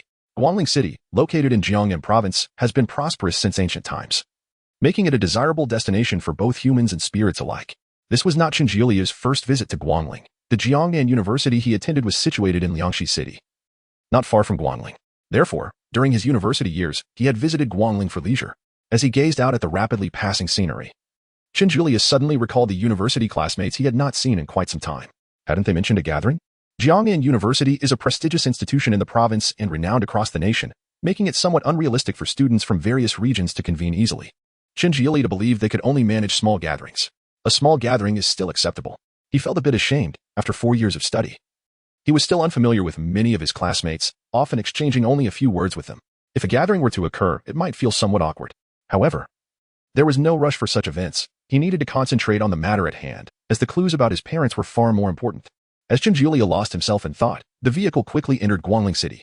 Dear passengers, we have arrived at our destination, Guangling East Station. Upon disembarking, Qinji headed straight for a hotel with a bathtub, having already devised a plan for how to bring Wang Chang into Guangling City. Once in the hotel room, he locked the door and retrieved the Earth God S statue from his bag. Old Earth, please check if the local city god is present here. I will prepare for our journey to Guangling City. He was curious whether only the city god of Qizhou was missing or if it was a broader issue. If it were the latter, the situation could be rather serious. The Earth God nodded and hurried towards the nearest temple. Let us get to work. Qinji entered the bathroom and began filling the bathtub with water. Chapter 30. The living enter the underworld. The bathtub in the hotel was not particularly spacious, barely accommodating an adult curled up within it, yet it was sufficient for Qinji. The water had not been filled to the brim when the Earth God returned. The entire city was nearly deserted. The Earth God had not encountered any other land deities or city gods, which was within Qinji's expectations. Setting aside such thoughts, let us prepare to enter Guangling City. Qinji donned a short garment, fastening the mask at his waist, while the ghostly command flag and several other talismans were stowed away in his backpack. He submerged into the water, placing the land deity statue and the wooden carving upon the edge of the bathtub. Testing the water temperature, he found it neither too cold nor too warm, just right. Barefoot, Qinji stepped into the bathtub, the cool, clear water gliding over his skin, sending a shiver down his spine. For some inexplicable reason, on this sweltering summer day with temperatures exceeding 30 degrees, confronting this basin of warm water, he felt an eerie chill. Crossing his legs, he settled into the water, the ripples reminiscent of the waves from the river just the day before. Entering the underworld from within Guangling City would lead him directly to the vicinity of Guangling City without the need for additional navigation. Focusing intently, he silently invoked the incantation to transition into the underworld, and gradually, his soul began to detach from his corporeal form, a surreal sensation, both hollow and fulfilling. Before him, the cold white moonlight cascaded. Suddenly, a hand seized his collar, yanking him back with such force that it abruptly pulled his soul back into his body. The violent jolt left Qinji dizzy. Had he not consumed Boss Du's liquor earlier, he would likely have lost his stomach. He barely caught a glimpse of the individual before him, only noticing a voluminous white robe, before being thrust backward and submerged into the bathtub. Water cascaded over Chingiuliu's face, engulfing his mouth and nose, as suffocating terror constricted his heart. Bubbles erupted chaotically, and he desperately clawed at the edge of the tub, attempting to leverage himself above the surface. Yet, the owner of that hand evidently had no intention of granting him such reprieve. Tightening their grip around his neck and forcefully slamming his head against the ceramic bottom of the tub. Thud. Though surrounded by water, it felt as if flames ignited within his lungs. The land deity statue and wooden carving perched on the edge of the tub trembled violently, sensing the danger and longing to rescue Chingiuliu, yet they could not even break free from their sculpted forms. Plop. The two statues plunged into the water, gradually sinking into silence. Am I to perish? Chingiuliu dared not inhale. His consciousness began to blur. The tub was only shallow, yet he felt as though he had sunk to the ocean floor, light fading, darkness deepening. The water seemed to surge, icy and piercing, washing over Chingiuliu's skin, reminiscent of death's prelude. Suddenly, the hands that had clung to the tub's edge fell away, and he found himself pressed against the uneven river stones below, propping himself up. The moment his head broke the water's surface, Chingiuliu gasped for air, never having yearned for oxygen so desperately. The rushing water cascaded over him, and it took a full 5 minutes for him to emerge from the brink of death's despair. Where is this? The underworld. The moonlight was cold, the surroundings dim. Chingiuliu sat bewildered in a stream. Wasn't that person intent on killing him? How did he arrive in the underworld? In the distance, the outline of a colossal city became vaguely visible, flickering with ghostly lights, both real and illusory. Rising from the stream, Chingiuliu stretched his sore muscles, suddenly freezing in place. How is this possible? He looked down at his hands. This was not the state of a soul, but rather his physical form. He had entered the underworld in his corporeal body. The boundary between yin and yang was supposed to be insurmountable, yet it had evidently happened. Suddenly, Chingiuliu recalled his encounter at Uncle Lu's home. Perhaps the world was undergoing changes beyond his comprehension. Was the distinction between yin and yang truly as clear-cut as it once seemed? Eager to uncover the truth, he recognized there were other matters demanding his attention. Earth Old Man, Xiangzi. Chingiuliu, relying on the moonlight, rummaged through the rushing stream, retrieving his backpack and the two statues. He sensed that the Earth God and Wang Chang were still present, yet confined by some force that prevented their emergence. Upon reaching the shore, Chingiuliu, drenched and chilled by the wind, shuddered. He scrutinized the two statues, hesitating momentarily before placing them on the ground. I apologize for the disturbance, Chingiuliu muttered as he picked up a stone the size of a human head, aiming to smash it down upon the statues. Crack, crack. One blow was insufficient. Chingiuliu summoned his strength and struck several more times. Enough, little Gio. That's enough. The Earth God emerged from the shattered statue, witnessing Chingiuliu still poised to strike, and hastily intervened. Chingiuliu, unable to halt in time, accidentally struck the Earth God on the head with the stone, the force so great that it knocked him to the ground. Old man, are you all right? No. The Earth God, leaning on his wooden staff, rose, a hint of embarrassment coloring his face as he brushed the dirt from his clothing. Have I gained such strength? Chingiuliu casually discarded the stone, only to realize that after all that smashing, he felt no fatigue, not even slightly out of breath. You have consumed half a bottle of celestial brew. Naturally, the effects are remarkable. Praise boss. Chingiuliu glanced at the now destroyed land deity statue, scratching his head, and remarked, Old man, when we return, I'll get you a better one. The land statue, being ceramic, was comparatively fragile, whereas the willow wood carving was more resilient, though now it lay in two pieces, with Wang Chang leisurely emerging from within. Thank you, my lord. Had it not been for you, I would not have escaped. Wang Chang bowed repeatedly towards Chingiuliu, overwhelmed with gratitude. There is no need for such formality. Let us proceed to Guangling City. Chingiuliu gestured towards the distant city, advising caution, as the entry of the living into the underworld is no trivial matter. I suspect someone has set a trap for us. Only then did the Earth God realize that Chingiuliu was not in the state of a soul, rendering him momentarily speechless in astonishment. Wang Chang, lacking understanding of these matters, remained relatively unfazed. With his backpack secured and the ghostly command flag in hand, Chingiuliu led the two towards Guangling City, pondering along the way. Who could so easily ensnare the Earth God? Was it Lu Tianlong? It should not be him. Chingiuliu had only glimpsed the figure in the voluminous white robe, failing to discern their features, nor could he recall provoking anyone. Was their intention to kill me, or to facilitate my entry into Guangling City? Considering the previous failure of the flower platter's dispatch, Chingiuliu increasingly felt that someone was covertly guiding him toward Guangling City. Could it be a conspiracy? Guangling City was now within reach, the cacophony of ghostly voices echoing from within, truly a bustling haven for spirits. Chingiuliu halted, turning to Wang Chang, who had been trailing behind with his head bowed. Xiangzi, ahead lies Guangling City. I shall escort you only to this point. If you provide me with the clues regarding my parents, I can hasten back to procure a new statue for the Earth Old Man. For the sake of his own safety, he did not intend to enter the city. Wang Chang remained with his head lowered, his voice trembling slightly, revealing, My lord, I truly possess clues, but right now, I cannot provide them to you. Chapter 31. The fairy, are you deceiving me? Chingiuliu narrowed his eyes slightly, fixating intently on Wang Chang. A smile still graced his face. But the knuckles of his hand gripping the ghostly command flag had turned pale. My lord, I am not deceiving you. Wang Chang. Upon hearing this, immediately knelt down, opening his short coat to reveal his gaunt chest, pointing to his heart as he spoke. My lord, I have a clue. Someone gave me the information, instructing me to seek you out, saying you would help me reach Guangling City. Qin Jiuli began to comprehend the situation. He crouched down and noticed a faint glimmer emanating from Wang Chang's heart. The clue is within your heart? Yes. My lord, that person placed it inside me. I truly cannot retrieve it right now. My lord, I did not intend to deceive you. That person saved my life, and I must repay him. That's why. Wang Chang, I believe you're an honest man. Qin Jiuli patted his shoulder. However, you must tell me the entire story in full detail. There can be no more secrets this time, do you understand? Wang Chang nodded fervently, saying, I will tell you everything, my lord. While I was alive, I was merely a farmer, but when the soldiers came, they requisitioned my grain. I could not endure it and starved to death. His narration was somewhat meandering and lacked clarity, yet Qin Jiuli gradually pieced together the narrative. Wang Chang had faced hardships in life, and in death, his existence as a ghost was equally miserable. He was devoid of wealth and unable to garner offerings or sustenance. Wandering aimlessly, relying on laboring for other ghosts in exchange for meager scraps to barely sustain his spirit. However, such a life could not persist indefinitely. One day, unable to bear the hunger any longer, he saw several ghosts feasting on meat. When he approached to beg for a morsel, they not only refused to share but also assaulted him, seemingly intent on consuming him instead.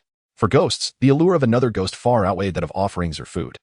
To them, Wang Chang was not merely a spirit but a delectable morsel. Just as Wang Chang was about to be devoured, a person intervened and saved him. In return, Wang Chang was tasked with completing a mission. This individual placed an object within Wang Chang's heart and provided him with information about Qin Jiuli, instructing him to convey it and guide him to Guangling City. The man's plan was exquisitely crafted, even anticipating that after the initial failed attempt to escort Wang Chang, Qin Jiuli would decide to personally accompany him to Guangling City. Indeed, Qin Jiuli had arrived in Guangling City, following the man's instructions precisely. So the clue about my parents is hidden within your heart? Despite his aversion to being manipulated, Qin Jiuli was still eager to uncover the information regarding his parents. Yes, my lord, Wang Chang replied, perspiration beading on his forehead, wishing he could tear open his chest to show Qin Jiuli. Did that person mention what to do upon reaching Guangling City? Yes. That person said to find a building, and once inside, someone would retrieve the clue. Wang Chang produced a scroll from his pocket. The exquisite craftsmanship of the scroll seemed at odds with his demeanor. The depiction of the building is right here, my lord. Look. Qin Jiuli unfurled the scroll, revealing a finely detailed painting of a 9-story pavilion, complete with sweeping eaves and intricate carvings. Even through the delicate ink strokes, a sense of ancient grandeur emanated from the artwork. This building, is it in Guangling City? Qin Jiuli's gaze shifted from the scroll to the city gate of Guangling. Unlike Fengdu City, Guangling City had no ghostly sentinels guarding its gates. Entry was only possible by water, which explained the necessity of taking a ferry to Guangling. Of course, wealth could command spirits to do their bidding. And at the city gates, numerous little spirits were available to ferry people in, provided one could produce enough ghostly currency. Qin Jiuli hesitated. If he did not enter Guangling City, he would be unable to find that building, and thus the clue about his parents. Yet, if he ventured inside, he could not foresee what awaited him, perhaps death? To gamble or not? He tucked the scroll away and declared, let us proceed. It seems entering Guangling City is unavoidable. The land god interjected, little Jiuli, your young energy is currently too strong. Upon entering the city, you may be beset by malevolent spirits. I am aware of this. Qin Jiuli sighed, pricking his fingertip to draw blood, which he used to etch a blood eye on his mask. To his surprise, he would indeed put this mask to use. As he applied the mask to his face, Qin Jiuli felt as if he were a smoldering bonfire. The once vibrant young energy within him was instantly subdued, although he could not achieve the same aura of darkness as the spirits. He reached a state of balance between yin and yang, no longer standing out conspicuously. Remarkable, truly remarkable. The land god stroked his beard, gazing at Qin Jiuli's mask with awe. Qin Jiuli, accompanied by the land god and Wang Chang, made his way to the city gate. While it was referred to as a gate, it was in fact merely a river traversing the entirety of Guangling City, allowing entry by boat. Standing on the bank, Qin Jiuli looked around, somewhat puzzled. Didn't they say there were many ferrying spirits? Have they all finished their shifts? He turned to the land god, who, being well-versed in such matters, might have insight into the situation. Alas, I have never visited Guangling City myself, the land god replied, shaking his head. From what I have heard, there are indeed many ferrying ghosts. However, for some reason, they seem to be absent today. The river flowed ceaselessly into the city, and on the broad banks, only the 3 of them remained. Fortunately, several wooden boats were tethered along the river, tied to wooden posts. Having a boat is sufficient. We can row ourselves into the city and save the fare, Qin Jiuli thought. His visit had been hasty, leaving him without a single ghostly coin. As for the land god, who had been dormant for years, and Wang Chang, who had been begging for an indeterminate time, Qin Jiuli did not expect to extract any currency from them. He had initially planned to evade payment, but with no ferrying spirits in sight, he was spared considerable trouble. Although the boat was not large, it was more than sufficient for the three of them. "My lord, allow me to row the boat," Wang Chang offered. "Do you know how to row?" Qin Jiuli asked, surprised. "I worked as a ferry operator for a time in the past, earning quite a bit of pig's head meat." Wang Chang chuckled heartily, pride evident in his tone. "Very well, then the rowing task is yours." Once aboard, Wang Chang deftly untied the thick rope securing the boat, grasped a long bamboo pole, and skillfully maneuvered the slender wooden vessel, swaying towards Guangling City on the flowing river. Whether it was due to the lack of light or not, the water appeared dark, nearly black. With his blood eye, Qin Jiuli leaned over to glance at the surface, and his hair stood on end. What danced beneath the water was not lush aquatic plants, but countless hands, some thick, some thin, some fresh, and others decayed. Beneath the raised arms, he could faintly discern pairs of bulging eyes, their dilated pupils seeming to writhe, gazing back at him through layers of dark hair. He dared not look any longer and quickly withdrew his head. Guangling City. Is this truly the vibrant realm that all spirits yearn for? Chapter 32. The enigmatic courtyard. The wooden boat drifted gently downstream, gliding past the towering city gates. The gray-white grandeur unfolded before the eyes. Unlike Fengdu City, the pavilions and towers in Guangling City were constructed in accordance with ancient traditions, adorned with intricately carved railings and elegant stonework, with blue bricks and dark tiles. It should have been a warm and inviting Jiangyan water town. However, under the pale azure light, it instead exuded an air of endless strangeness. Qin Jiuli took out the painting once more, scrutinizing it closely. The architectural style of this tower is quite different from these houses. It likely lies on the other side, he surmised. The city was vast, and though a 5-story pavilion should have been conspicuous, the overwhelming expanse of Guangling City revealed only layers of rooftops stretching into the distance. "Let us find a place to disembark," Qin Jiuli resolved, aiming to reach a higher vantage point to grasp the layout of Guangling City and perhaps catch sight of that pavilion. Wang Chang nodded in agreement, bending the bamboo pole into a graceful arc as the boat swayed gently, gliding toward a nearby dock. With a soft thud, the boat nudged against the wooden beam and came to a halt. Wang Chang leaped onto the shore, securing the boat rope tightly to a wooden post. "Sir, allow me to assist you." "Take your time," he offered, his eagerness causing Qin Jiuli to feel a twinge of embarrassment. "Thank you, Jiangzi," Qin Jiuli replied casually. Turning to speak with the Earth God, he failed to notice the glimmer of tears welling in Wang Chang's eyes upon hearing his words. "Earth God, let us find a higher point to see just how expansive Guangling City truly is." The Earth God, leaning on his staff, ambled ashore and remarked, "There are many spirits in Guangling City. One must not venture recklessly. Are you, a righteous deity, afraid of these minor spirits?" "Not at all. Divine and ghostly matters are governed by order. Besides, I am but a humble deity. I may not be able to protect you at a critical moment." Qin Jiuli nodded. "Then let us proceed with caution. Without exploration, how shall we locate that tower?" After a moment of reflection, the Earth God acknowledged the truth in Qin Jiuli's words. Having been a land deity for millennia, he had gradually lost the audacity to venture forth. "What was I like when I first came into being?" he mused, momentarily forgetting, as though he were vastly different from his current self. "Old man, don't dawdle. Let us go," Qin Jiuli urged. The Earth God snapped back to reality, realizing that Qin Jiuli and Wang Chang had already walked some distance ahead. Coming," he called, hurrying to catch up with them. Strangely, the cacophony of ghostly sounds that had echoed outside the city vanished within its confines, leaving the streets eerily desolate, devoid of spirits. Why is Guangling City so quiet? Qin Jiuli pondered as he recalled the sights he had witnessed beneath the river upon entering, a sense of unease creeping into his heart. It is not devoid of spirits, the Earth God instructed, gesturing to the houses lining the street, their yellowed window papers glowing with a ghostly green candlelight, casting eerie, shifting shadows that seemed to whisper and chuckle in the night. "Ah, so they are simply staying indoors. The ghosts of Guangling City are quite reclusive." Qin Jiuli scratched his head, finding it amusing. This was fortuitous as it spared them from any troublesome encounters. Although the Earth God felt something was amiss, he too was a newcomer to Guangling City and wondered if it might indeed be this way. As Qin Jiuli searched for a taller building, he found that this area was predominantly composed of single-story brick houses. After a while, they had yet to discover a suitable location. The trio gradually exited the narrow alley and arrived at a main thoroughfare. This should be a primary road, Qin Jiuli reasoned, spotting a distant intersection. Continuing along this path, he felt it would be easier to find a higher pavilion. "Xiaojiu, halt for a moment." The Earth God called out with a serious expression. "What is it?" Qin Jiuli asked, lowering his voice and stepping back to stand beside the Earth God. "Horses, many horses." Wang Chang, who had been rather inconspicuous, suddenly spoke up. Noticing the puzzled expressions on Qin Jiuli and the Earth God, Wang Chang grew anxious. "The ground is shaking, and there are numerous sounds. It's definitely horses. I've encountered this many times before when the soldiers arrived." Choosing to trust Wang Chang, Qin Jiuli reasoned that if a large group of spectral soldiers were passing through, it would be prudent to find a hiding place. A confrontation could prove disastrous. Quickly scanning the vicinity, he found no alley suitable for concealment. A few steps away, a courtyard door stood slightly ajar, presenting their only refuge. Let us go. Anything is better than confronting the spectral soldiers on the street. At that moment, Qinji heard the sound of galloping hooves and dared not hesitate further.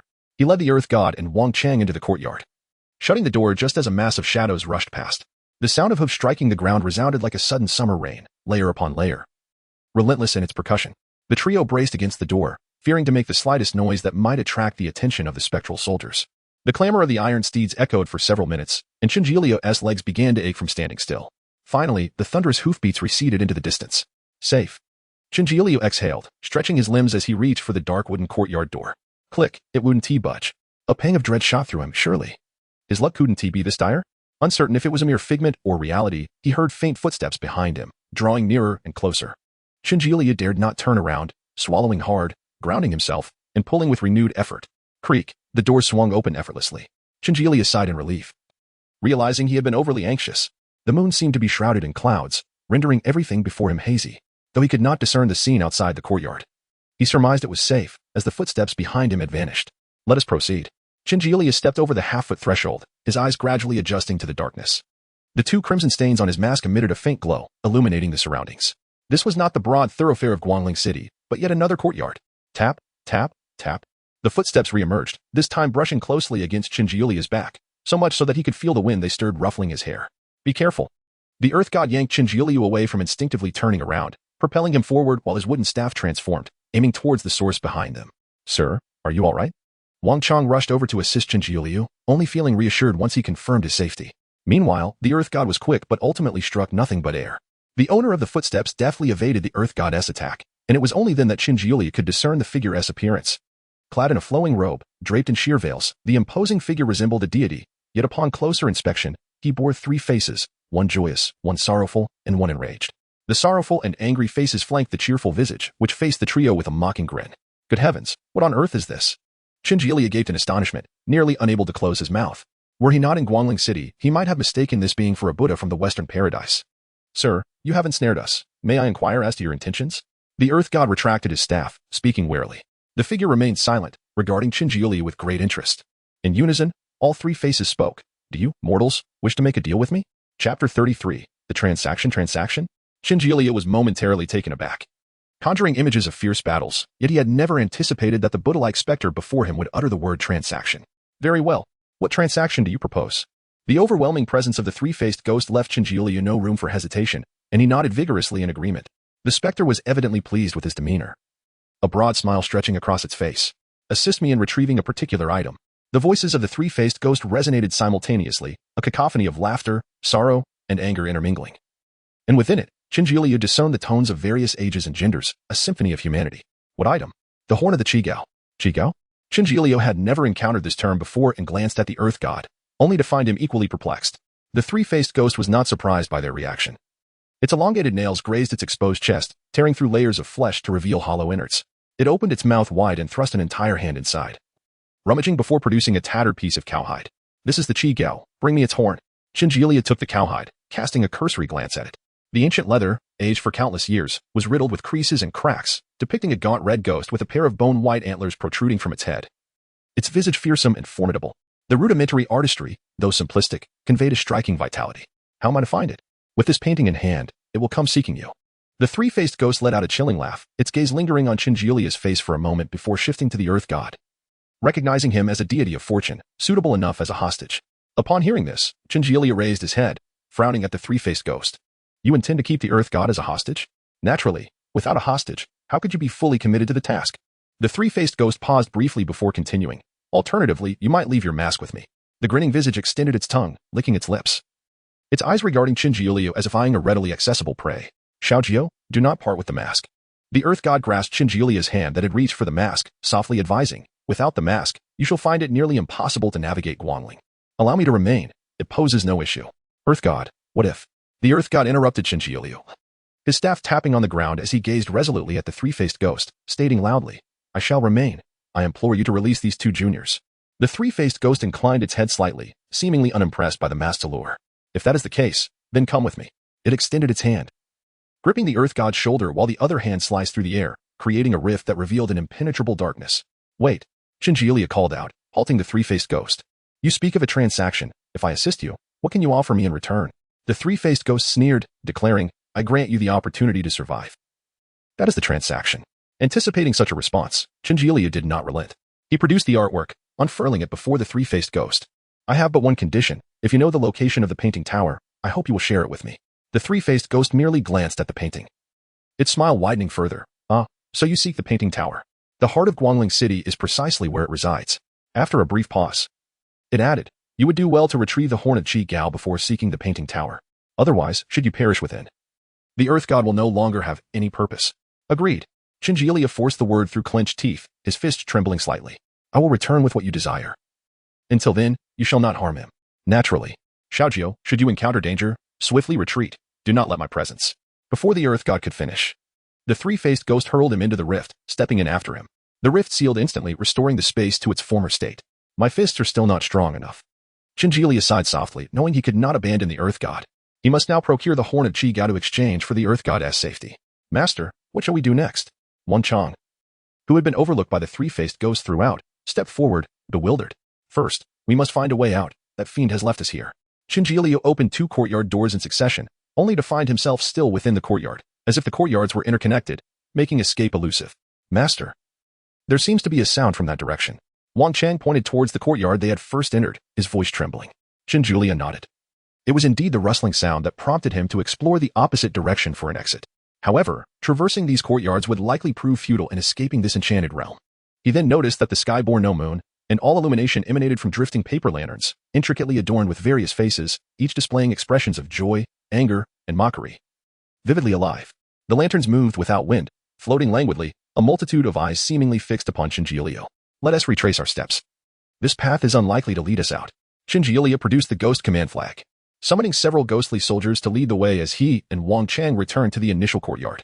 In the center of each courtyard stood a thick locust tree, approximately 2 zhang tall. When they first passed through, there had been no peculiarities, but upon their return, the branches began to sway, dry leaves cascading down, creating a rustling sound. "Master, could this tree be coming to life?" "Do not look at the tree. Stay close to me," Chingilia observed keenly. Although the tree's bark appeared identical to that of an ordinary locust, it lacked the expected texture and roughness, instead appearing smooth and delicate, reminiscent of human skin. This brought to mind a passage he had once glimpsed in his parents' journal, which spoke of a spectral tree in the underworld, cultivated using the souls of the wrongfully deceased as fertilizer, nourished by the waters of the yellow springs, resulting in an alluring and extraordinary tree. Accompanying the text was a hand-drawn illustration, strikingly similar to the trees he encountered now, perhaps differing only in species. How many wrong souls lay entangled beneath these twisted roots? It is better to avoid trouble. Chingilia chose not to provoke further conflict, hastening his departure with Wang Chang. As they distanced themselves, the locust tree gradually ceased its swaying, its deep roots in the dark earth rising and falling as if alive, swiftly consuming the fallen leaves within a few breaths. New leaves sprouted on the towering locust tree. Boom! Just as Chingilia stepped into the initial courtyard, a deafening chime resonated through the air. He paused at the courtyard entrance, flanked by ghostly soldiers and Wang Chang. Before him, a stout locust tree bore an ancient bronze bell, adorned with dark green rust. At that moment, no one struck the bell, yet it swung violently, its sound echoing relentlessly. Chapter 34. The monk ghost Chingilia discerned the layout of the courtyard and realized it was not an ordinary Sihiyuan. Instead of the main house and side rooms, there stood a temple adorned with flying eaves and intricate brackets.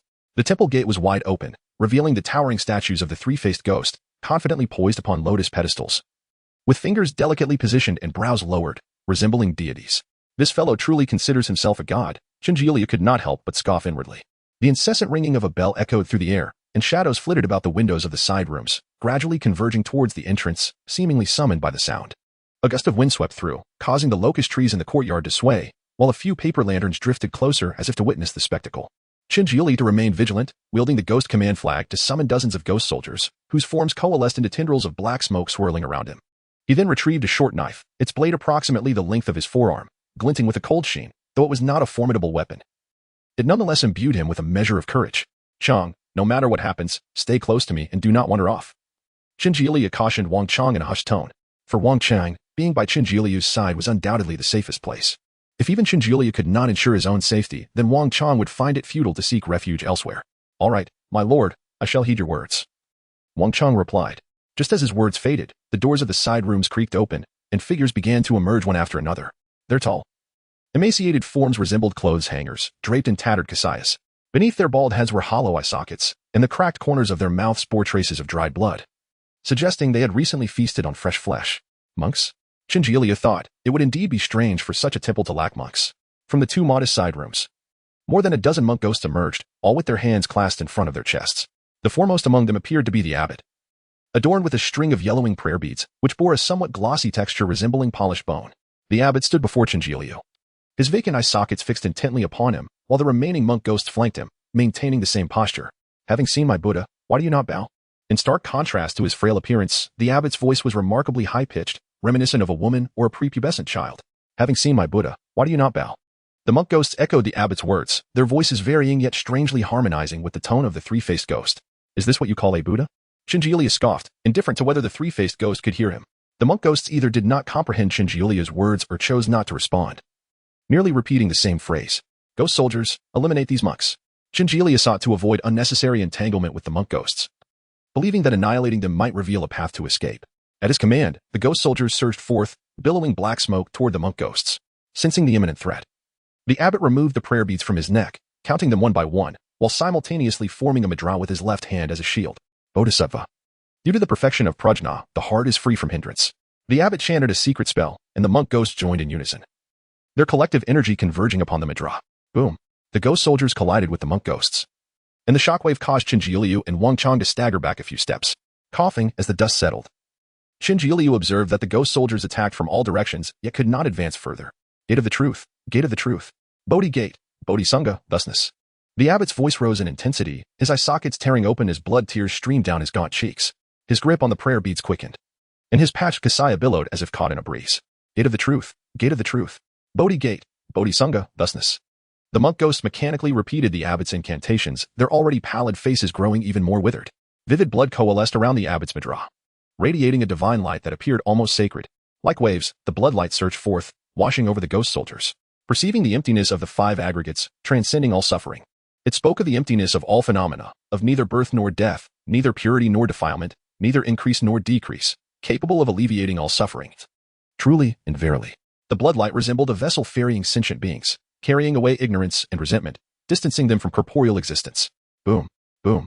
Under the illumination of the blood light, the ghost soldiers erupted one after another, their residual souls feeding back into the abbot, whose complexion grew increasingly ruddy. Not good, retreat. Chinjilia was taken aback by the monk ghost's ability to transcend the ghost soldiers.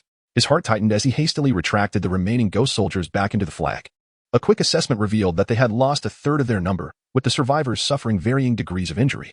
Without the ghost soldiers, Chinjilia's strength was considerably diminished, and he did not believe that the short knife could aid him in breaking free. The abbot withdrew his mudra, rehanging the prayer beads around his neck.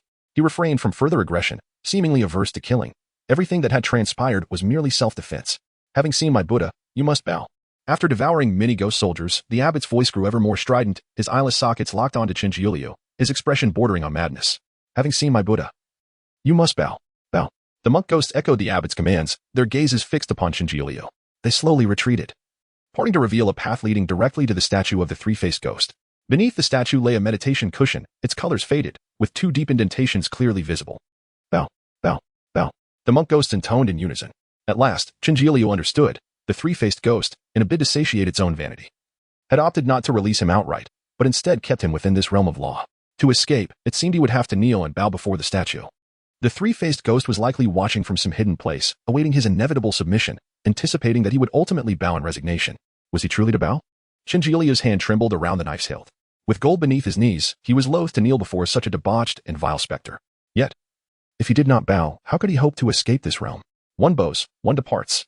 The abbot's voice pierced the air like a sharpened nail scraping glass, repeating his command ad nauseam. One bows, one departs. The monk ghosts closed in, almost whispering these words directly into Chinjilia's ear.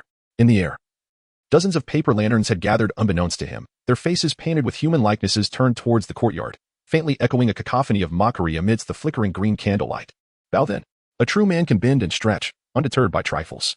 Gritting his teeth, Chinjilia strode determinedly to the meditation cushion, plunging the knife deep into it, the blade sinking in until only the leather-wrapped hilt remained visible. Taking a deep breath, he slowly bent his knee. My lord, I shall bow for him. You get out. Wang Chang, who had remained silent until now, suddenly exclaimed, his voice quivering yet resolute. He rushed forward, grasping Chinjilia's arm, withdrawing the short knife and thrusting it back into his hand. Chang, you. Chinjilia's words were cut short as Wang Chang knelt upon the meditation cushion. Thud. Thud. Thud. His forehead struck the rough ground thrice, drawing forth a crimson stain. Creak. The door behind them swung open. Outside lay a wide street. Chapter 35, The Greenstone Square. So this is what it means. Qin Jiulia glanced at the street outside and then at Wang Chang, who knelt beneath the three-faced ghost, and enlightenment dawned upon him. One person worships, while another gains. Perhaps Wang Chang had discovered a flaw in the situation. Or perhaps the three-faced ghost intended it this way. Regardless of the original meaning of those words, Wang Chang's kneeling had afforded Qin Jiulia a chance to escape. My lord, you should hurry outside. I will remain here in this kneeling position, Wang Chang urged, too fearful to turn back and behold the terrifying visage of the monk ghosts. He kept his head lowered, eyes tightly shut, vociferously urging Qin Jiulia to leave. Xiangzi, you need not kneel indefinitely. If you cannot endure, just rise. These monks should not harm you. It's nothing, my lord. I am but a worthless life, accustomed to it. Please go quickly. You still need to rescue that old immortal. Though trembling with fear, Wang Chang wore a smile on his face. Jiangzi, I am leaving now. I shall return swiftly. Qin Jiulia spoke no more, traversing the murmured chants of the monk ghosts as he stepped beyond the courtyard gate. Bang! The courtyard door slammed shut the moment he stepped out. 3 entered, 1 emerged. Qin Jiulia felt like a panicked dog, repeatedly ensnared in dire straits, this time endangering both the earth god and Wang Chang. I must become stronger. I will become stronger. Qin Jiulia clenched the short knife in his hand, recognizing anew the significance of power. His feeble strength rendered him incapable of even resisting. Whether facing the previous judge of Fengdu, Lu Zhidao, or the current three-faced ghost and monk ghosts, he could only brandish the ghostly command flag, utilizing the ghost soldiers left by his parents as his sole means of offense. It was truly laughable to contemplate. The bone-white mask concealed his expression, yet could not hide the tumultuous rise and fall of his chest. At this juncture, he could only await Qi Gao's arrival to retrieve his horn and exchange it for the earth god and Wang Chang. However, what kind of strength did Qi Gao possess? Qin Jiulia was indifferent about the three-faced ghost's intentions for Qi Gao's horn. He merely wished to ascertain whether he could defeat Qi Gao. He harbored no illusions that Qi Gao would willingly hand over the horn. If Qi Gao were weak, why would they require Qin Jiulia to confront him? If Qi Gao were strong, how could he possibly contend with him? Unable to decipher the three-faced ghost's thoughts, Qin Jiulia resolved to meet Qi Gao first and adapt accordingly. Qi Gao appeared rather grotesque. Could he be a bloodthirsty fiend? Qin Jiulia recalled the drowned ghost he had encountered during his first solitary venture into the underworld, a shiver running down his spine. Yet he had no alternative. Regardless of Qi Gao's nature, he must confront him. Holding the piece of cowhide presented by the three-faced ghost in his left hand, he exited the courtyard, only to feel it emitting a slight warmth, the depiction of Qi Gao growing increasingly vivid and crimson. Was this meant to attract Qi Gao? Qin Jiulia dared not linger, knowing he had to find a safe place to confront the unknown Qi Gao. Surveying his surroundings, he noted that the street was wide, devoid of suitable locations for combat. Qin Jiulia faced 2 choices, either retrace his steps back to the outskirts of Guangling City or continue along this path, hoping to stumble upon a suitable venue. The river leading into the city flowed swiftly. Attempting to swim upstream alone was futile. Uncertain of how long it would take for Qi Gao to find him, he prudently opted to venture deeper into Guangling City.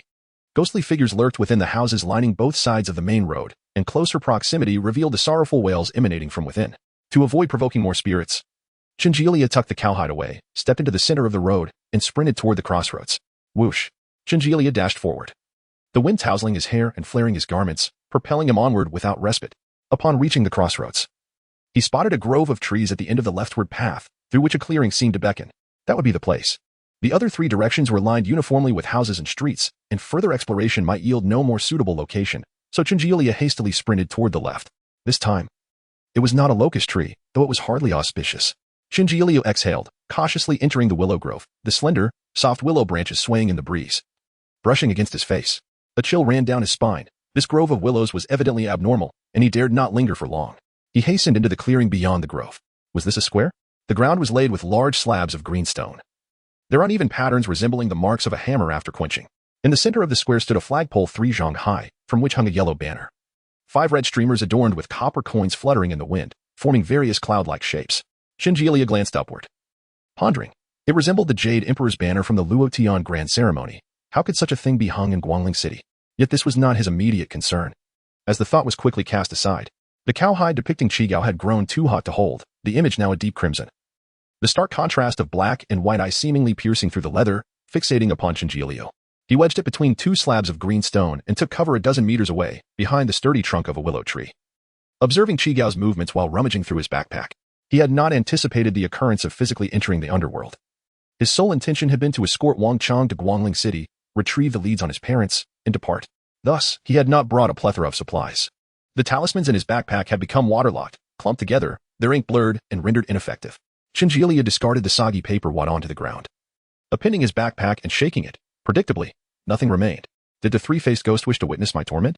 Qinjilia mused that perhaps the three-faced ghost's perverse tendencies could indeed lead to such a possibility, relishing the spectacle of mortals being crushed like ants.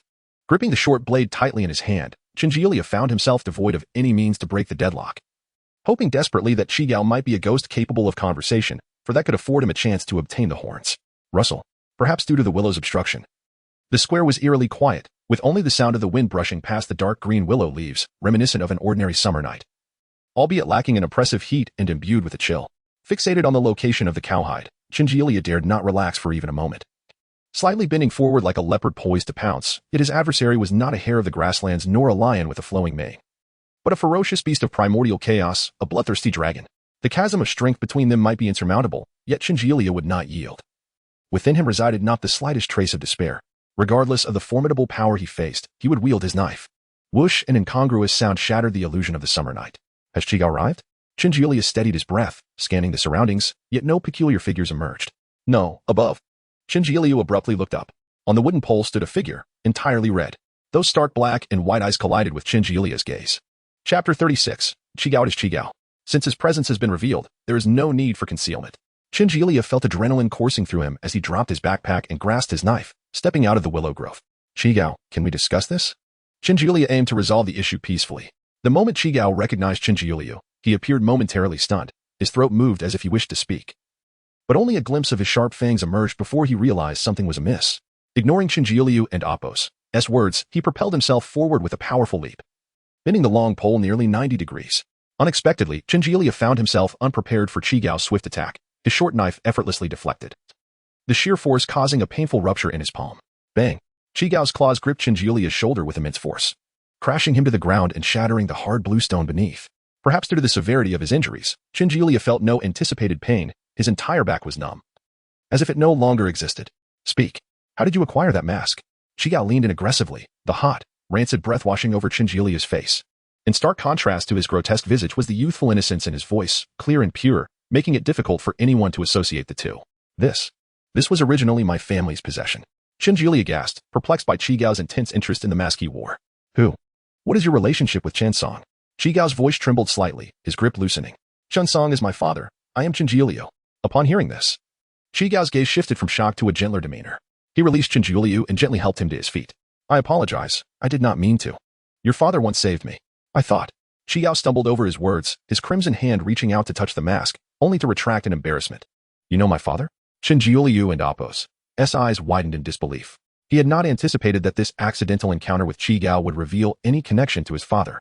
Do you know where my parents are? They have gone missing? Qigao's astonishment mirrored Qinjilia's, and after a moment's hesitation, he shook his head. I have not seen them in a long time either. A sigh escaped Qinjilia's lips, his eyes betraying an unmistakable sense of loss. Unsure how to console him, Qigao quietly picked up the cowhide drawing, tracing the image of himself, a smile breaking through his fearsome features. Young Master Qin, where did you acquire this painting? It was given to me by the three-faced ghost, the one with three faces. Qinjilia began, but his words faltered. He was unsure how to articulate his need for Qigao's horns. The three-faced ghost? You encountered him. He did not harm you, did he? Qigao's tone turned urgent, his concern escalating as he glanced at Qinjilia's injuries, momentarily recalling that they were, in fact, inflicted by him. Forgive me, young Master Qin. I acted rashly. Qigao fumbled, eager to tend to Qinjilia's wounds, yet realizing he possessed no healing abilities, rendered helpless as he watched Qinjilia struggle to stand upright. It's all right. It will be fine shortly. Qinjilia waved his hand dismissively. Since drinking Bostu's wine, his recovery rate had accelerated. Even more severe injuries posed no threat to his life. Qigao, the three-faced ghost desires your horns. Are you aware? Qinjilia cautiously inquired. Qigao's expression darkened with resentment. He attempted to kill me for my horns. Thankfully, my benefactor saved me, healed my wounds, and taught me many things. His gaze returned to the cowhide drawing, a tender smile overtaking his terrifying features. This painting was created by your mother. She said she admired my appearance. Is this painting truly my mother's work? Qinjilia, astonished, had no idea that his mother, Su Lu, possessed such artistic talent. Indeed, Qigao affirmed, continuing. My benefactor said I am unique and must protect my horns from the hands of evil men. Upon hearing this, Qinjilia felt a wave of shame wash over him, as he perceived himself to be the very villain Qigao spoke of. Qigao, however, remained unaware of this sentiment, carefully storing the cowhide, anxious to avoid even the slightest crease. Young Master Qin, are you facing any troubles? Recalling his friends, the Earth God and Wang Chang, still under the three-faced ghost grasp, Qinjilia decided to reveal everything that had transpired since entering Guangling City. After listening to Qinjilia's account, Qigao remained silent for a few moments before responding slowly. My life belongs to my benefactor, and thus to you, young master. My horns are trivial in comparison. Qigao, is there anything that could impersonate your horns? Qin Jiuliu expressed his desire to prevent Qigao from severing his horns, aware that the consequences would be dire, though uncertain of the exact ramifications. Qigao shook his head. There is nothing that could deceive the three-faced ghost. These horns are truly irreplaceable. As he spoke, he lowered his head, presenting his crystalline bone horns before Qin Jiuliu. The pristine white was tinged with a hint of yellow, and as Qin Jiuliu reached out to touch them, he was struck by their warm, smooth texture. Reminiscent of his mask. Beyond their superficial characteristics, these horns exuded an extraordinary resonance, distinct and profound. These horns cannot be easily substituted, Qin Jiuliu concluded. Discarding the thought. After all, they are merely horns. In exchange, I could reclaim my friend's safety, which is invaluable. Moreover, these years of hiding and suffering due to these horns might indicate that possessing them was a mistake. If you were to lose your horns, what would the consequences be? There would be no significant repercussions. I would simply appear a bit bald on top. Qigao attempted to smile, though his expression remained fearsome and unappealing. His nonchalance seemed genuine. Yet Qin Jiuliu remained skeptical. If it were truly inconsequential, why would he keep such a perilous treasure atop his head? Should he sever these horns? It would likely result in severe repercussions for Qigao. Furthermore, Qin Song had explicitly warned against allowing such a treasure to fall into the hands of evil men. And the three-faced ghost was the epitome of such malevolence. At the very least, they could not allow the three-faced ghost to achieve his desires. Contemplating potential strategies. Qin Jiuliu stroked his chin. Qigao, do you possess any Qingfu coins? Outside the courtyard of the three-faced ghost. Qin Jiuliu held a pair of bone-white deer horns, their bases smooth and even, stained with splatters of blood, presenting a melancholic sight.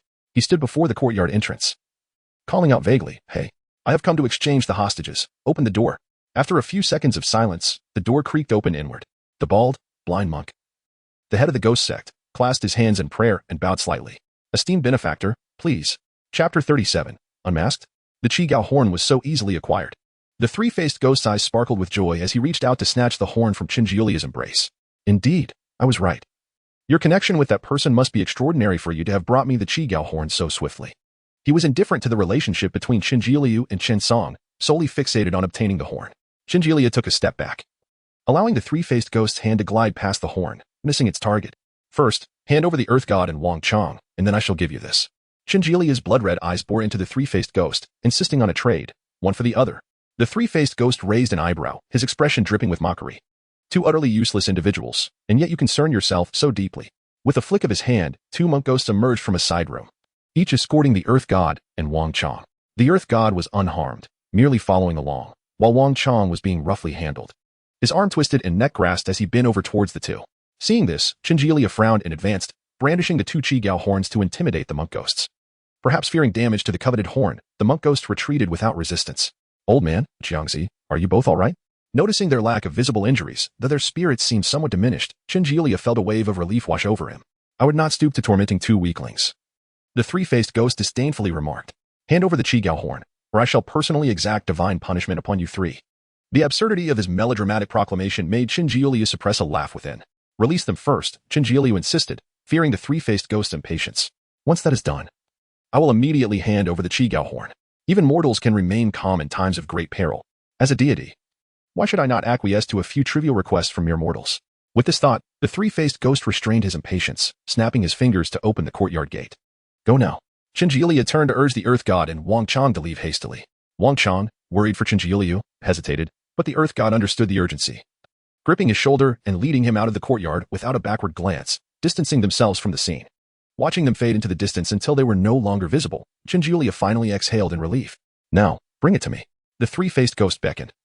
His gaze fixated on the bone horns, his delight increasingly difficult to conceal. Beneath his godlike exterior lay a sinister and avaricious spirit. Qin Jiuliu gently placed the Qigao horn at his feet, feeling that in such a pivotal moment, he, as a mortal, must reveal his true self to honor the divine. As he spoke, he raised a hand to remove the mask from his face. The three-faced ghost, finding some merit in his reasoning, permitted the act. With one hand loosening the bindings and the other grasping the mask, Qin Jiuliu slowly pulled it away, his eyes locked onto the three-faced ghost. Suddenly, Qin Jiuliu spat forth a small black object, aiming directly at the three-faced ghost's face. A mere trick. The three-faced ghost sneered and, foreseeing the move, deftly pinched the object between his fingers. Upon closer inspection, it was a dark copper coin, marred by greenish stains, whether rust or dried blood was uncertain. With a flick of his fingers, the coin shattered, its core reduced to dust, sending shards flying and grazing Qin Jiuliu's cheek, leaving a trail of blood.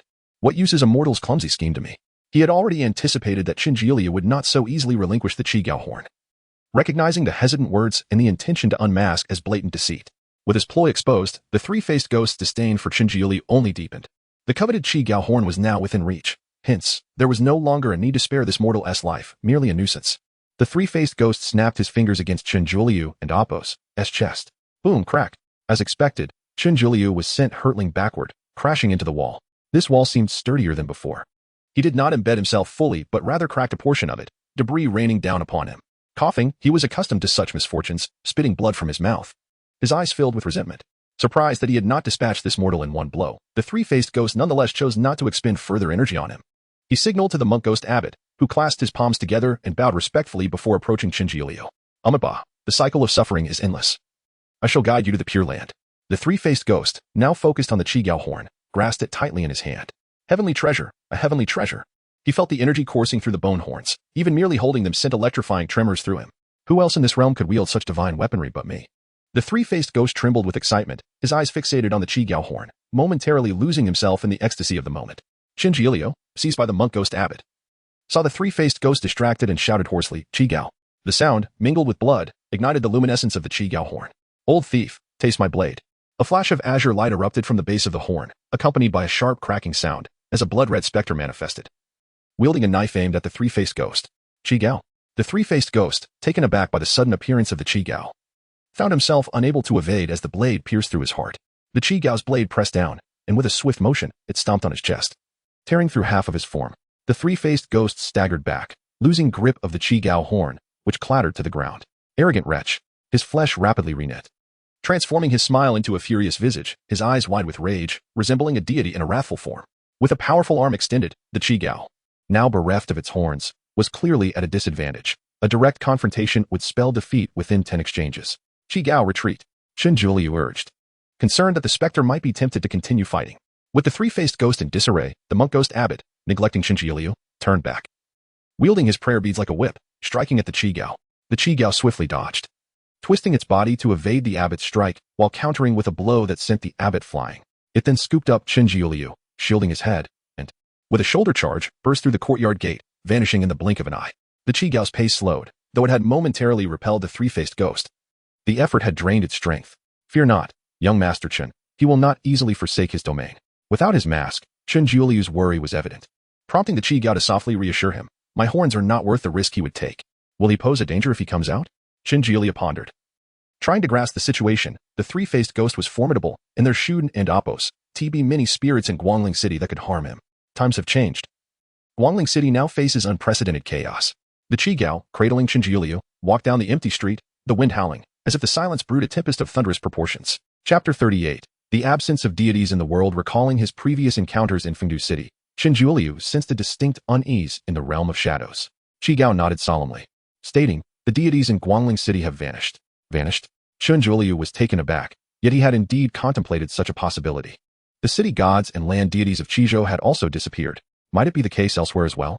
Not only the land god and city god, but all manner of deities in Guangling City were nowhere to be found, leaving only us specters behind. Qi Gao shook his head, his expression grave. Moreover, I have heard that someone sought to report the situation to the heavenly court, only to find even the Eastern Emperor missing. Are you suggesting that it is highly probable the entire underworld is devoid of gods, leaving only ghosts in their wake? I cannot speak for other regions, but as for Guangling City, it is indeed so. Qin Jiuliu began to comprehend why Qi Gao described the current state of Guangling City as unprecedentedly chaotic. Without the gods who maintain order, the vast city was left populated solely by countless malevolent spirits and demons. Initially, they may have restrained their natures, yet with time, Wuden and Apos, see the city ultimately transform into a raucous haunt for the undead? It seemed that Guangling and Apos' desolation was a consequence of this phenomenon. Even the formidable Samyan ghost dared not wander far from its territory. How could ordinary specters afford to roam freely? Truly, Guangling had become a city of ghosts. Qin Jiuliu was momentarily lost in thought before pressing on with his inquiries. Brother Qi Gao, do you have any idea when those deities vanished? It was quite recent, probably not exceeding 2 weeks. Therefore, Guangling City has yet to descend into true chaos.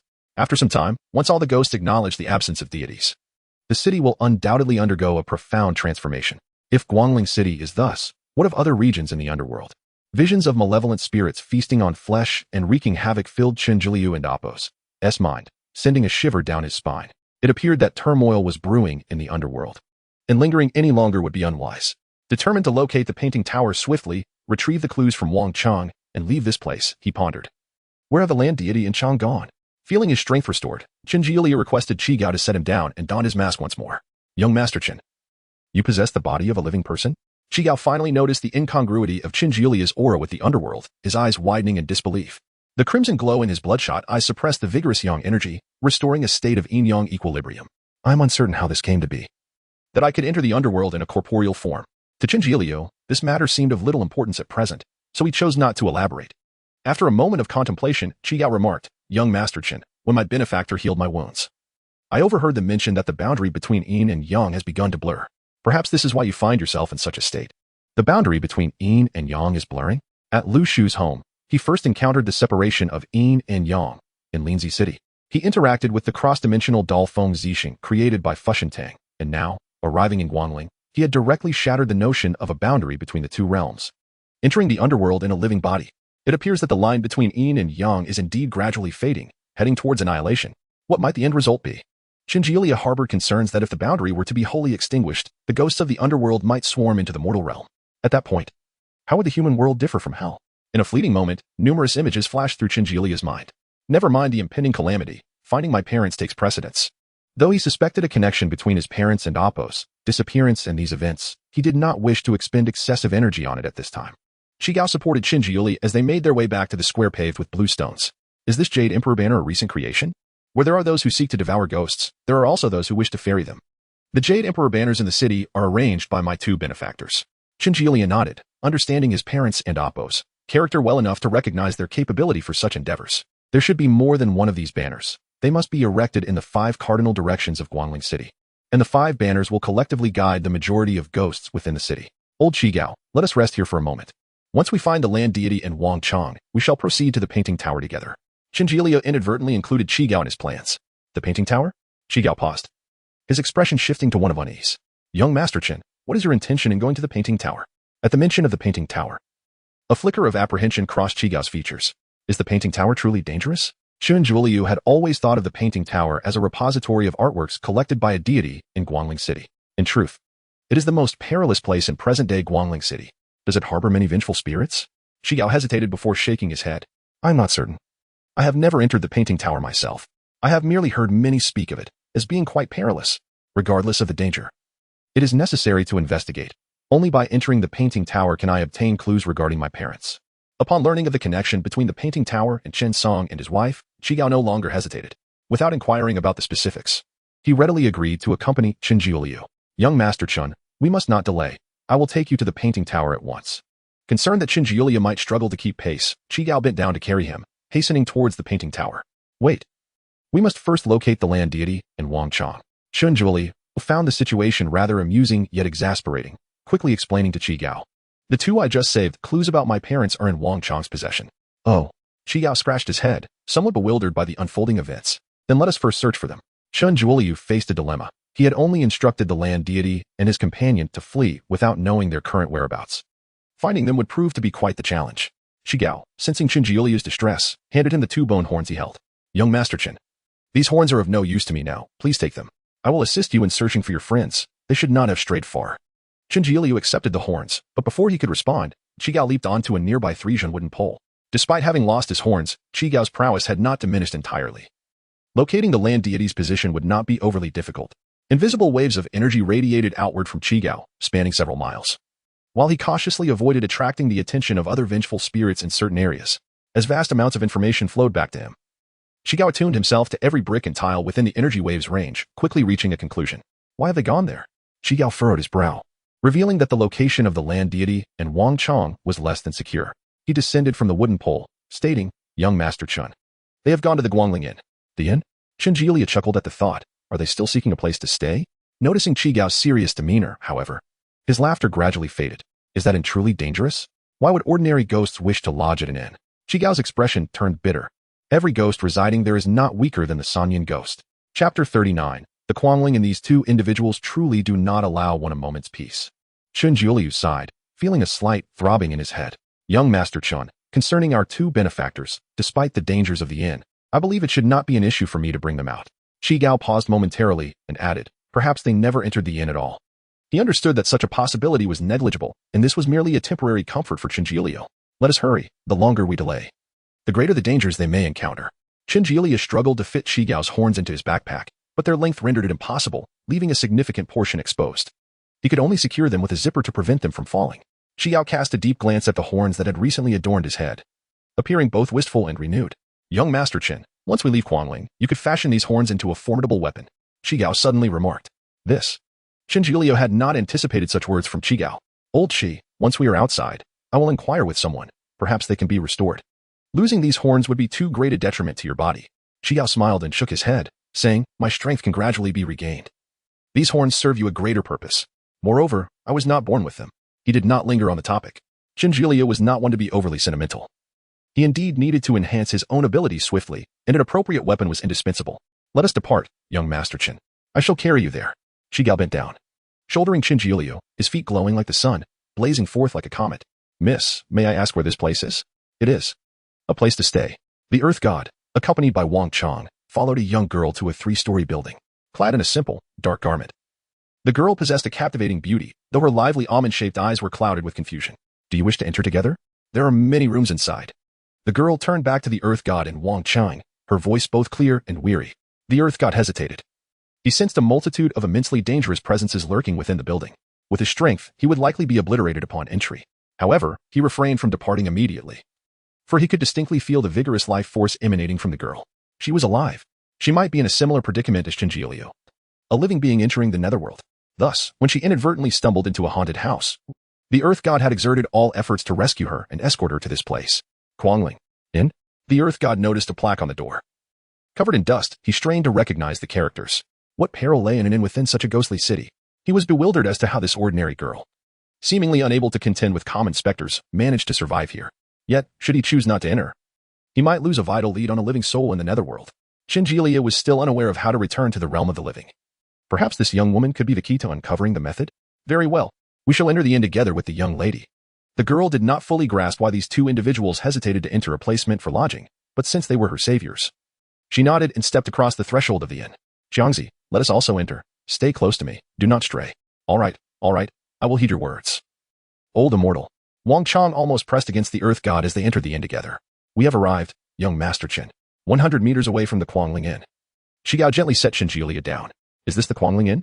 Qin Jiuliu observed the inn perched atop a low hill, surrounded by barren land devoid of any flora. He had not anticipated such a place existing within Quangling City. Shigao nodded, saying, this is the domain of malevolent spirits, ordinary ghosts dare not approach. As he spoke, he drew his long knife and cautiously approached the inn with Qin Jiuliu from the side. Had it been the Shigao of old, he would have shown no trepidation towards the inn, but now his strength had diminished significantly, necessitating caution. Are the Earth God and the others inside? Qin Jiuliu inquired. They seem unscathed within. Shigao sensed the situation inside the inn from a distance, perplexed. Wang Chang was understandable. He was merely an ordinary ghost, and it was reasonable that no one would bother to attack him. However, the Earth God was a prominent deity, particularly in the absence of other divine beings. It was strange that no signs of injury emanated from him. Wait, it seems there is also a mortal? A mortal? Qin Jiuliu was taken aback by this term. Old Shi, are you saying there is another living person in the inn, like me? Shigao first nodded, then shook his head, saying, the energies within the inn are chaotic. I cannot ascertain for certain. Then let us enter and see. Regardless of whether there is another living person, we must rescue the Earth God and Qiangzi first. Shigao stifled their presences, avoiding disturbance to the vengeful spirits within the inn, and they made their way to a window on the side of the inn. This room is unoccupied, Shigao asserted with certainty. Qin Jiuliu moistened his fingers and poked a hole in the paper window, peering inside. The room was furnished neatly, indeed devoid of occupants. Old Shi, I will enter first. Gently pushing the window open, Qin Jiuliu supported himself on the windowsill and leaped inside, landing soundlessly. As Shigao entered, Qin Jiuliu had already scanned the entire room, finding nothing out of the ordinary, truly resembling an ordinary inn. Young Master Qin, please remain here while I search for them.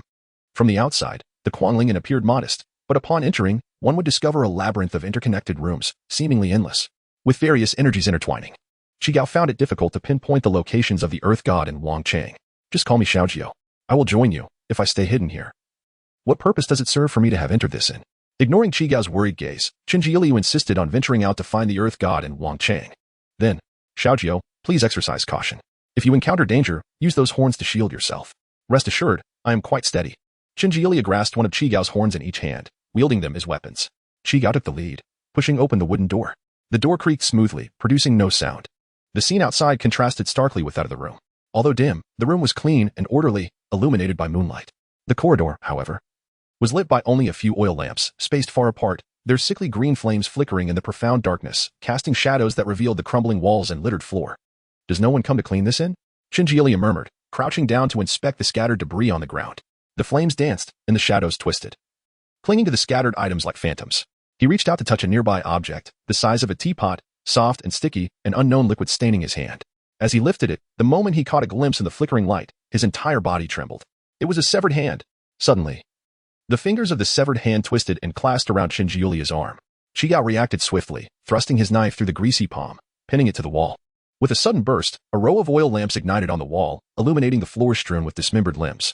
Chapter 40, The Ghostly Inn of Jiahan. This is precisely the visage that a ghostly inn ought to exhibit. Shinji murmured softly to himself as he beheld the scene before him. The mottled walls were adorned with the severed heads of both men and women. Their eyes gouged out, leaving behind only hollow sockets, and their mouths gaping, devoid of tongues. Long, slender wicks were inserted into the crevices of their exposed brains, drawing forth either gray matter or fat to nourish the eerie green flames that flickered around them. Scattered across the dilapidated floor were various dismembered limbs, some were desiccated, others mottled with decay, their white hair sprouting profusely, while others still pulsated with warmth, blood coursing through them as they writhed slowly. Having endured a series of harrowing stimuli, Shinji capacity for resilience had significantly increased. Thus, although he felt a twinge of discomfort, he was far from panicking. "Be cautious, Xiaojio. This inn has already sensed our presence," Qigao warned, his gaze accustomed to such grotesque sights. Discarding a severed hand from his blade, he positioned himself protectively beside Shinji, vigilantly scanning their surroundings. Previously, he had concealed their auras to evade the inn's detection, but in a moment of urgency, he had acted recklessly, causing their presence to leak, thus heightening the tension. However, this was inconsequential. Given his current prowess, there was only so long he could remain undetected, and it was only a matter of time before they were discovered. Rather than succumb to despair, seizing the initiative was paramount. Sounds began to emanate from the rooms on either side, as if something were preparing to emerge. Qigao resolved to strike swiftly, clutching Shinji with one hand while wielding his blade with the other, rushing down the corridor, oblivious to the countless bones and flesh he trampled upon. Not this room, nor this one. Qigao hastily discerned the energies within each chamber, yet his reckless actions unmistakably stirred the ire of the lurking spirits. Bang! With a crash, a door swung open behind them, and a dark red chain shot forth like a sinister serpent, slithering along the corridor in relentless pursuit of Shinji and Qigao. It was Yulian. Qigao growled, swiftly turning to strike downwards with his blade. The chain coiled like a snake, attempting to wrest the weapon from Chigao's grasp. With a twist of his wrist, he angled the blade upward and pivoted, bracing the back of the sword against his shoulder, using every ounce of strength to hold the chain at bay. For a moment, neither side yielded. The chain and the blade emitted a resonant hum. Qigao gritted his teeth, blood seeping from his once clear eyes. Suddenly, Yulian relinquished the chain, which fell heavily to the ground, ensnaring several dismembered limbs before being retracted back into the room, accompanied by the sound of bones being gnawed upon. Throughout the encounter, Yulian remained unseen. Yet Qigao was left utterly fatigued. "He never dared to face me before," Qigao began. But his words trailed off as he raised his hand to wipe away the blood from his face, which melded seamlessly with his crimson skin. "Old Qi, do not be disheartened. Once we escape, I shall surely find a way to help you rapidly enhance your strength." Shinji felt a deep sense of guilt towards Qigao. Pondering the possibility of seeking out Boss Du in Fengdu City, perhaps he would possess some viable solution. "Do not worry about me, Xiaojio. We must continue. We cannot linger here for too long," Qigao huffed, grasping Shinji hand as they pressed onward along the corridor. Shinji contemplated inquiring about Chigao's past grievances with Yulian. Yet fearing to touch upon a painful subject, he refrained from speaking. Suddenly, a room a few steps ahead stood ajar, laughter like silver bells emanating from within, enchanting and delightful, as if it sought to ensnare one's very soul. "What is this?" Shinji mused, momentarily entranced by the laughter. "The Jianghan ghostly woman. She typically does not initiate conflict. We should hasten our pace." As they passed by the open door, Shinji glanced back, observing a lit interior where a graceful woman sat with her back to them, grooming her hair before a bronze mirror, akin to an unwed maiden, poised to bloom. Through the reflection in the mirror, the ghostly woman caught sight of Shinji and Qigao, her delicate eyes locking with Shinji's. With a melodious laugh, she lifted her severed head, akin to a pumpkin, placing it upon her lap as she continued to tend to her flowing tresses. The sight of her detaching her head sent a shiver through Shinji, tensing his entire being, convinced she was about to strike. Yet, she merely groomed her hair, seemingly oblivious to their presence. "Though I have yet to encounter the ghostly woman, I have heard she is not a bloodthirsty spirit. She is rather amicable," Qigao patiently explained, observing Shinji reaction. A benevolent spirit, a paragon of the underworld. Shinji felt that such a ghost was precisely what the Netherrealm required. A life spent in endless slaughter was hardly befitting. As they continued on, the furrows in Chigao's brow deepened with each step. Something is amiss. He grasped Qinjulia's arm. For not far ahead loomed another ajar door. Another spirit that abhors closed doors. Or perhaps it is the same ghostly woman from before. Qinjulia began to sense the anomaly as well. The surroundings felt eerily familiar. He recognized the large, dark spot on the hand crawling slowly about. Its position having shifted slightly since he last beheld it. It must be this and playing tricks on us. Chigao gritted his teeth and urged Qinjulia forward with haste. As they passed the open door once more, Qinjulia glimpsed the ghostly woman again. This time, she was facing the door, her delicate peach blossom face still resting on her lap, no longer grooming her hair, but instead applying rouge to her cheeks.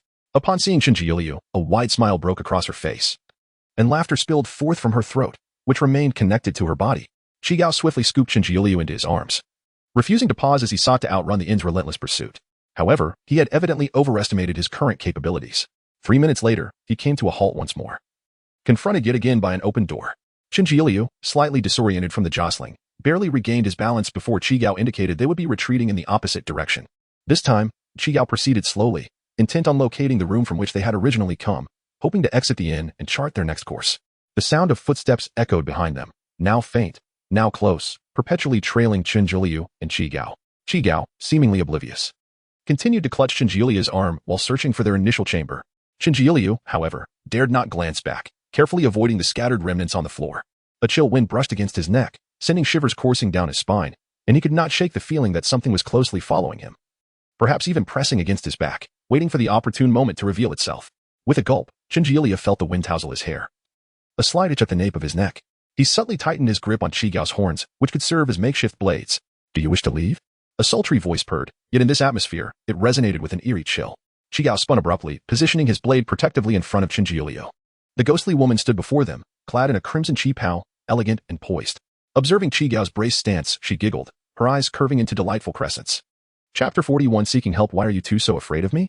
The ghostly matron's smiling gaze flitted between the two men before finally resting on Qinjulia's face. "Young sir, have we met somewhere before?" Feeling somewhat awkward as the other stared intently at his mask, Qinjulia wondered if this ghostly matron had ever crossed paths with his parents. Uncertain of her intentions, he opted for silence, unperturbed by his reticence. The ghostly matron turned her attention to Chigao. "I have heard of you. Your name is Chigao, correct? What a pity about your lost pair of horns." With that, she covered her mouth and smiled, her demeanor resembling that of an ordinary noblewoman. "What advice do you have, ghostly matron?" Chigao inquired politely, wishing to avoid further conflict. "Ghostly matron? Such an unpleasant title," she retorted, rolling her eyes. "I have a name, Jingu. Miss Jingu, might I ask if you know how to escape this inn?" Qinjulia, sensing that Jingu was not difficult to engage, quickly changed his approach, hoping to extract useful information from her. Jingu was pleased with the new title. Her gaze danced as she remarked, "Young sir, you are quite audacious to venture into this Guangling Inn, seemingly without a clue." Qinjulia was at a loss as to whether she was complimenting or mocking him, scratching his head in confusion, unsure of how to respond. Seeing his dismay, Jingu chuckled lightly, saying, "I can assist you, but what will you offer in return?" Her gaze fell upon the Chigao horn in Qinjulia's hand. "I am not greedy. A single Chigao horn will suffice." "One Chigao horn? Is that not greedy?" Without waiting for Chigao to speak, Qinjulia promptly stowed 2 horns into his backpack, signaling his willingness to negotiate with Jingu. "Want a Chigao horn? Not a chance." Jingu scoffed, pouting in disdain. "How dull. As for you, Chigao, if you merely call me sister, I shall agree to help you with the task. What do you say?" She licked her lips, looking at Chigao with keen interest. Qinjulia turned to Chigao, sensing that Jingu possessed considerable strength. Why not just call her sister and let her assist us in rescuing the Earth God and Wang Chong? Chigao, unable to bear such humiliation, brandished his long knife, ready to retaliate. Qinjulia swiftly restrained his arm, urging, "Old Chow. A ghost must know how to bend and yield. Calling her sister won't cost you anything." He squeezed Chigao's arm, hoping he would make the right choice. Panting heavily, Chigao trembled, hesitating for a moment before finally opening his mouth. "SS sister." Yet, he could not utter the word. Qinjulia felt a pang of helplessness but also understood Chigao's struggle. If he could not speak it, so be it. He merely hoped not to anger Jingu, as he did not wish to add another enemy to their already precarious situation. Enough, enough.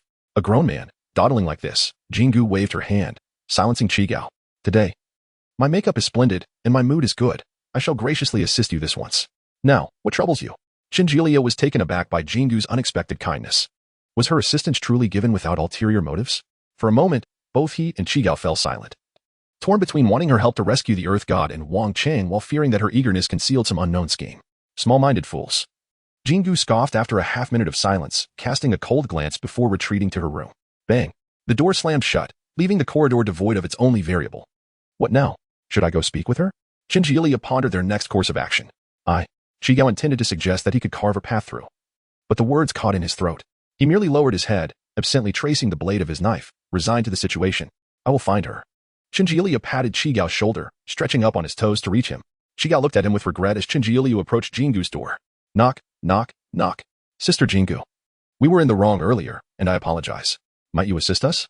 Silence enveloped him, interrupted only by the faint sound of something scraping against the floor in the corridor. After a brief wait without reply, Qin Jiuliu remained patient and knocked again, expressing many pleasantries, but to no avail. Perhaps his voice had grown too loud, disturbing other guests, as whispers began emanating from several rooms, gradually converging at the door. Feeling a sense of danger, Qi Gao stood beside Qin Jiuliu, scanning the surroundings warily. The flickering oil lamp on the wall burned brighter, and the inn seemed to undergo an unanticipated transformation. Click, creak. Suddenly, the room opposite Jingu's emitted the sound of a lock being undone. The old wooden door slowly creaked open, releasing a putrid, decaying odor that wafted into the air. Sister Jingu. Sister Jingu. Qin Jiuliu's urgency escalated as he knocked insistently on the door. Turning back, he noticed a withered arm protruding from the half-open door, the pungent air seemingly enveloping his neck. Qi Gao swung his knife downward, producing a metallic clang.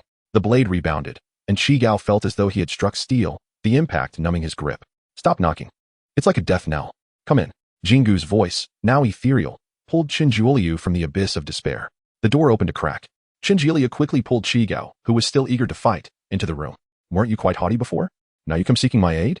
Jingu sat before a bronze mirror, admiring her reflection, leaving the two men with the impression of an unapproachable figure. Unsure of how to respond, Qi Gao fell silent. Qin Jiuliu plastered on a sycophantic smile and began, Sister Jingu, we were foolish and failed to recognize your kindness. I assure you it will not happen again. And I hope you can overlook our previous transgressions and assist us.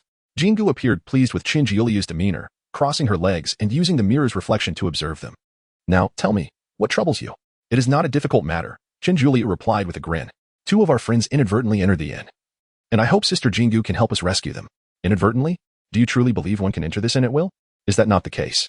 Qin Jiuliu silently scoffed, recalling how he and Qi Gao had simply climbed through a window. Yet, he knew better than to voice such thoughts, opting instead for a rueful smile. Who knows how they got in? Their presence is certainly felt within this inn. Wouldn't you agree, old Chow? He nudged Qi Gao, who had remained silent. Yes, I can sense their presence. It seems to be on the third floor. Earlier, while at the three-faced ghost location, Qi Gao had detected the Earth God and Wang Chang's essence through the Qingfu coin. Now, free from the interference of chaotic energies, his judgment was sharper. Are you certain it's the third floor? Jingu's head turned sharply to face Qi Gao, her expression peculiar under the eerie green light. Chapter 42 Ascending the Stairs. Is there a problem on the third floor? Qi Gao was taken aback by Jingu's intense reaction and hesitated to say more. Jingu smiled and shook her head, remaining silent for a moment before continuing. I can escort you to the second floor. As for the third, you may ascend the staircase on your own. Although the reason for Jingu's reluctance to venture to the third floor remained a mystery, her willingness to guide them to the second floor was already a considerable favor. Qin Jiuliu nodded in gratitude towards Jingu, aware that the third floor was likely abnormal. However, since the Earth God and Wang Chang could survive there, they merely intended to retrieve someone and should not encounter significant danger. If there was danger, they would have to face it. Observing Jingu applying more rouge to her cheeks, Qin Jiuliu praised her unparalleled beauty, comparing her to a stunning fish or a graceful swan, and lauded her exceptional makeup skills. Jingu took the compliment to heart, assuring him that she would safeguard his safety, declaring that no one would dare to harm him. With their objective achieved, Qin Jiuliu felt a sense of relief. Old Qi, you must stay close to me, he whispered to Qi Gao.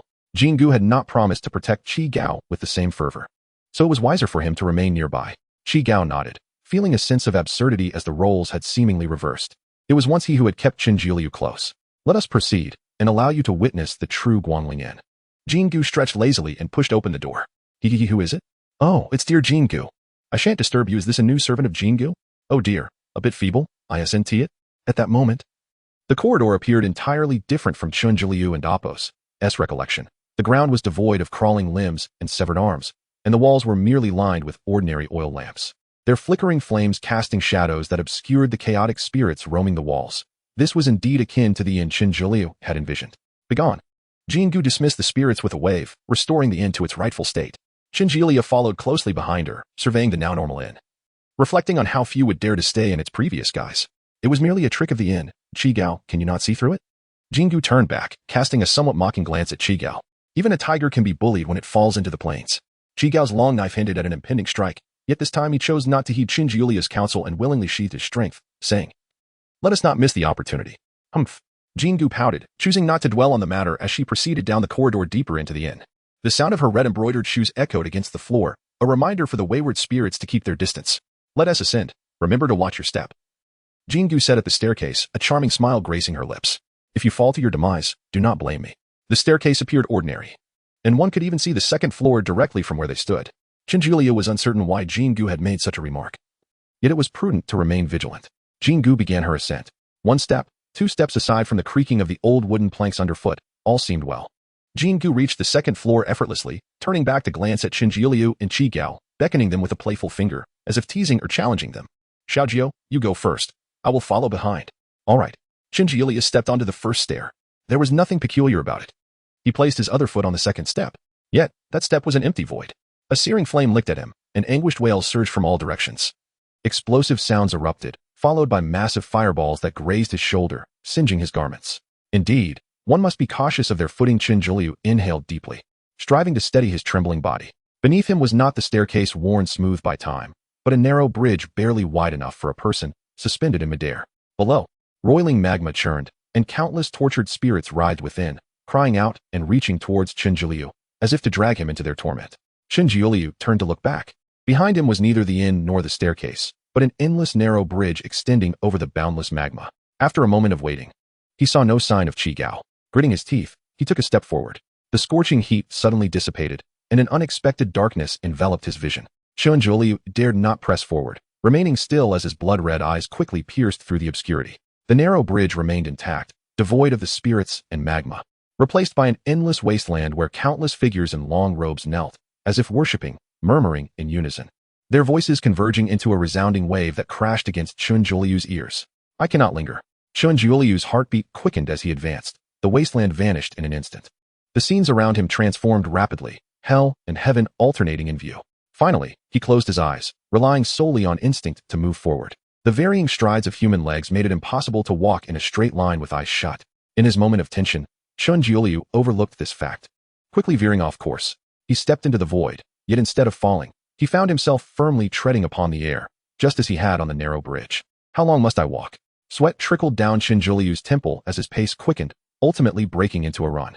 If an observer were present, they would see that Qin Jiuliu had strayed far from the initial narrow bridge, now running through the void, oblivious to the increasingly complex surroundings. "Xiaojiu, masked brother?" 2 voices exploded in his ears, reverberating through his mind like thunder, and he abruptly opened his eyes. "This is the second floor?" His blurry vision gradually focused, revealing Qi Gao's concerned face and Jingu, arms crossed, gazing at him with a look of bewilderment. "You didn't fall, yet your mind seems dazed," Jingu quipped, observing the spectacle. "Old Qi, did you not see those?" Jingu, accustomed to the peculiarities of the inn, should have been aware of the oddities. Yet Qi Gao appeared unfazed, leaving Qin Jiuliu feeling somewhat abnormal. "What did you see?" Qi Gao furrowed his brow, wondering if there were details on the stairs that he had overlooked. Considering this, Qi Gao tilted his head to glance back at the staircase behind Qin Jiuliu. Aside from its age, he noticed nothing unusual.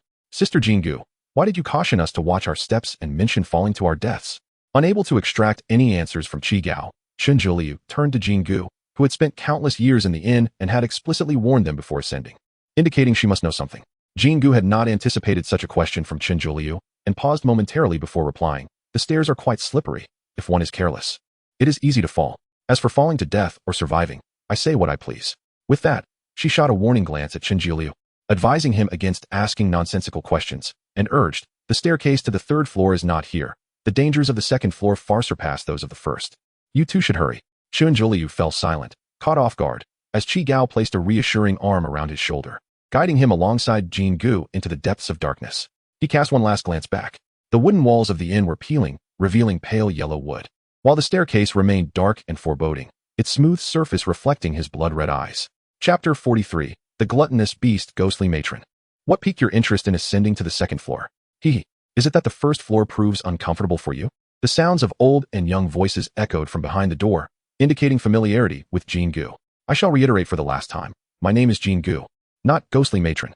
Her voice was laced with an icy tone, yet she dared not linger, hastening forward with Qin Jiuliu and Qi Gao. The 2nd floor housed few spirits, yet they were not to be trifled with. Jingu whispered in explanation to her companions. Qin Jiuliu nodded, subconsciously quickening his pace to avoid falling too far behind her.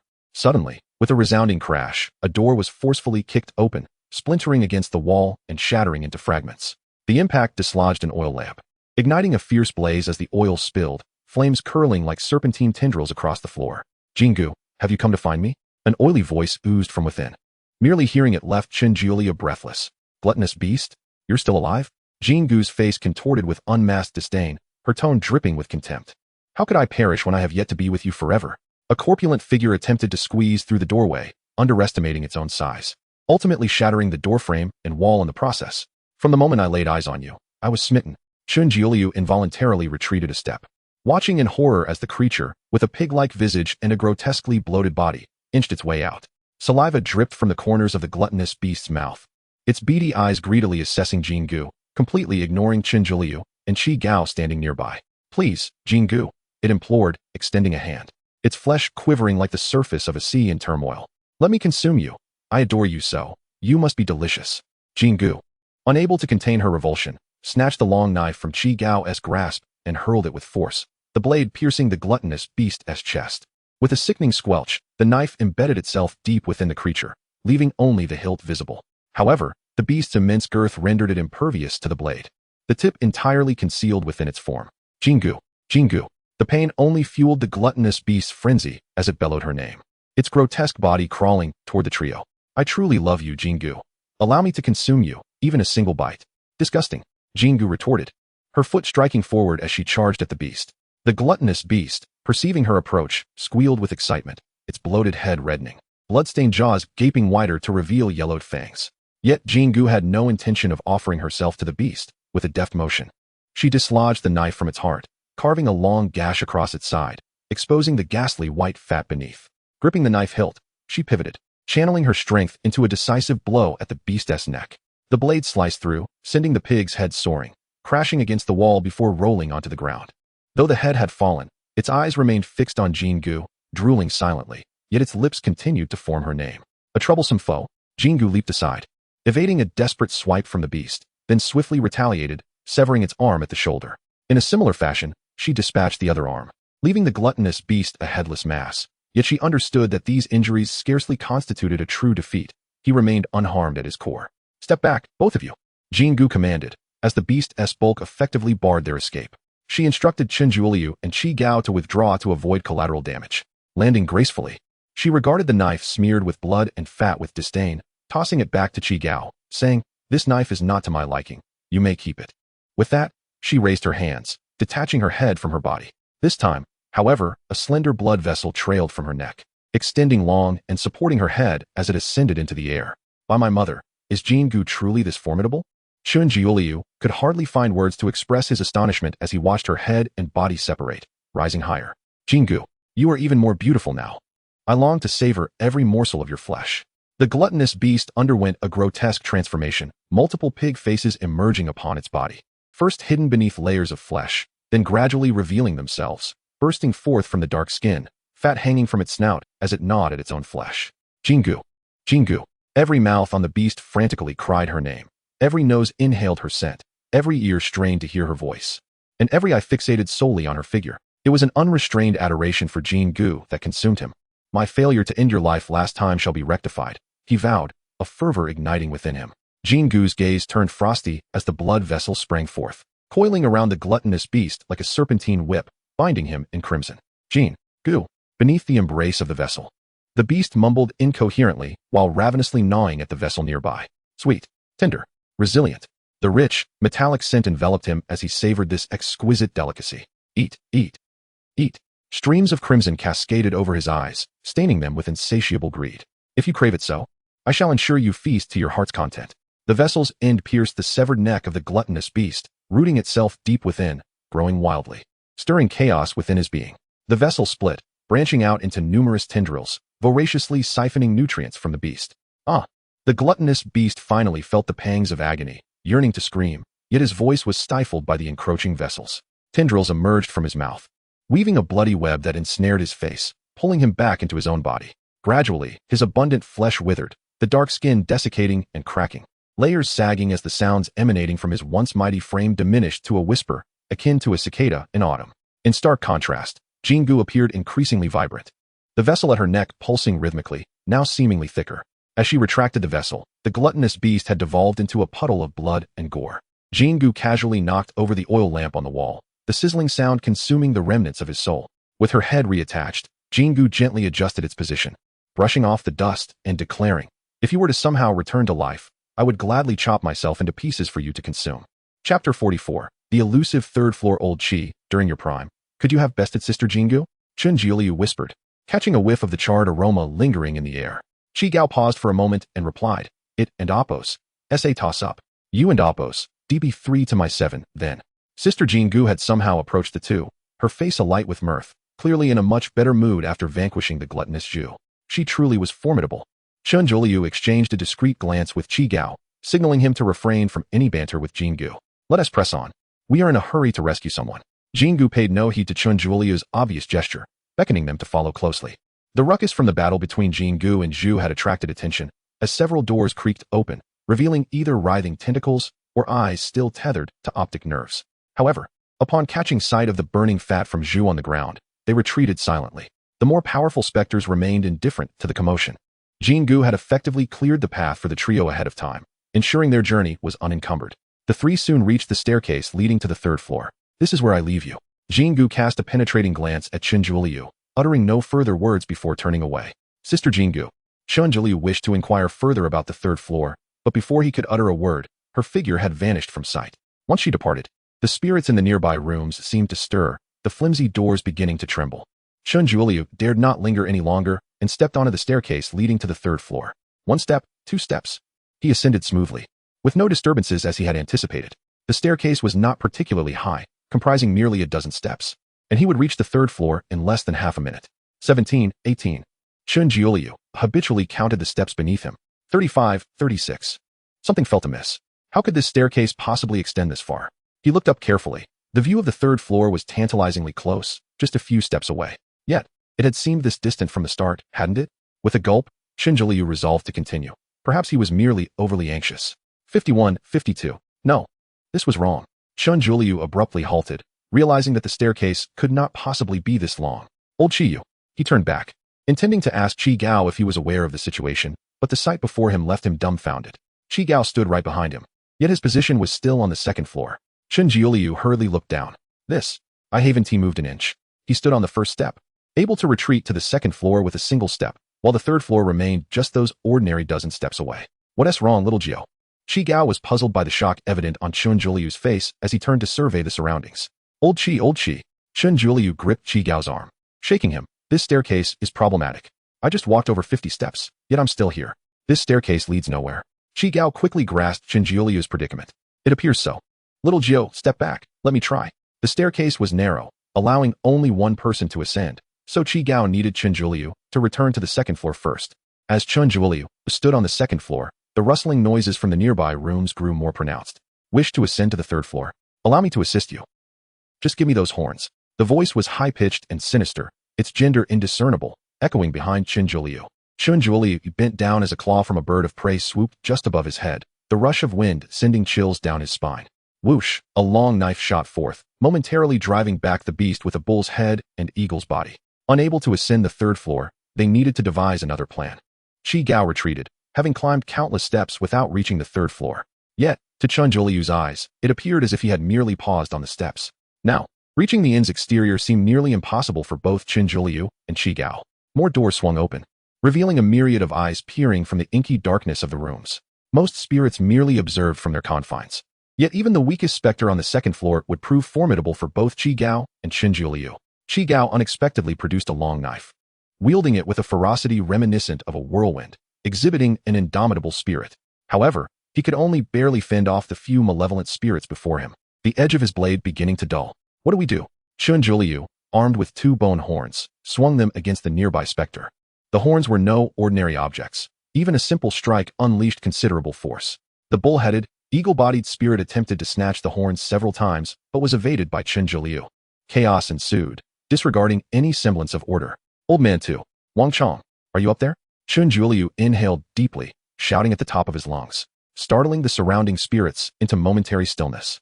Seizing the opportunity, Chi Gao crossed his knives and struck out, the blades flashing as he severed half of the bull-headed, eagle-bodied spirit's form. Ah! The spirit howled in agony, blood mingled with dark feathers cascading down as it clawed at its remaining body, the last wing flapping as it fled back into its room. Qi Gao chose not to pursue, aware that several other spirits were eyeing him hungrily. He could not afford to expend his dwindling strength on a defeated foe. I cannot falter. I must not allow young Master Chen to perish here.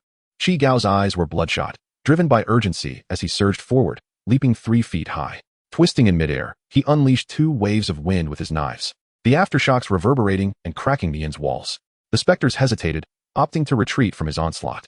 Qi Gao continued to slash, until he had exhausted every last ounce of his energy. He half knelt, his knives propped against the ground, his gaze growing unfocused, on the brink of collapse. His body was likely stained with blood, though it was less visible against his crimson skin. Nearby, Chen Juliu rolled away from a spirit's attack and rushed to Qi Gao's side. There, he beheld Qi Gao's bare torso, marred with wounds, flesh torn, revealing even the undulating lobes of his lungs. He had already succumbed to unconsciousness, yet still refused to fall. This sight twisted Chen Juliu's heart with a pang of anguish. Old Qi, we must ascend. Chen Juliu bent down to hoist Qi Gao onto his back. Despite Qi Gao's imposing stature, he was surprisingly light, allowing Chen Juliu to carry him up the staircase. With no other options, they had to persist in their attempt to reach the 3rd floor, perhaps to uncover a glimmer of hope. The spirits inexplicably remained still, refraining from attacking. Yet Chen Juliu dared not tarry. As he turned, his frantic gaze collided with a pair of eyes as clear as a celestial lake in autumn. Why are you here?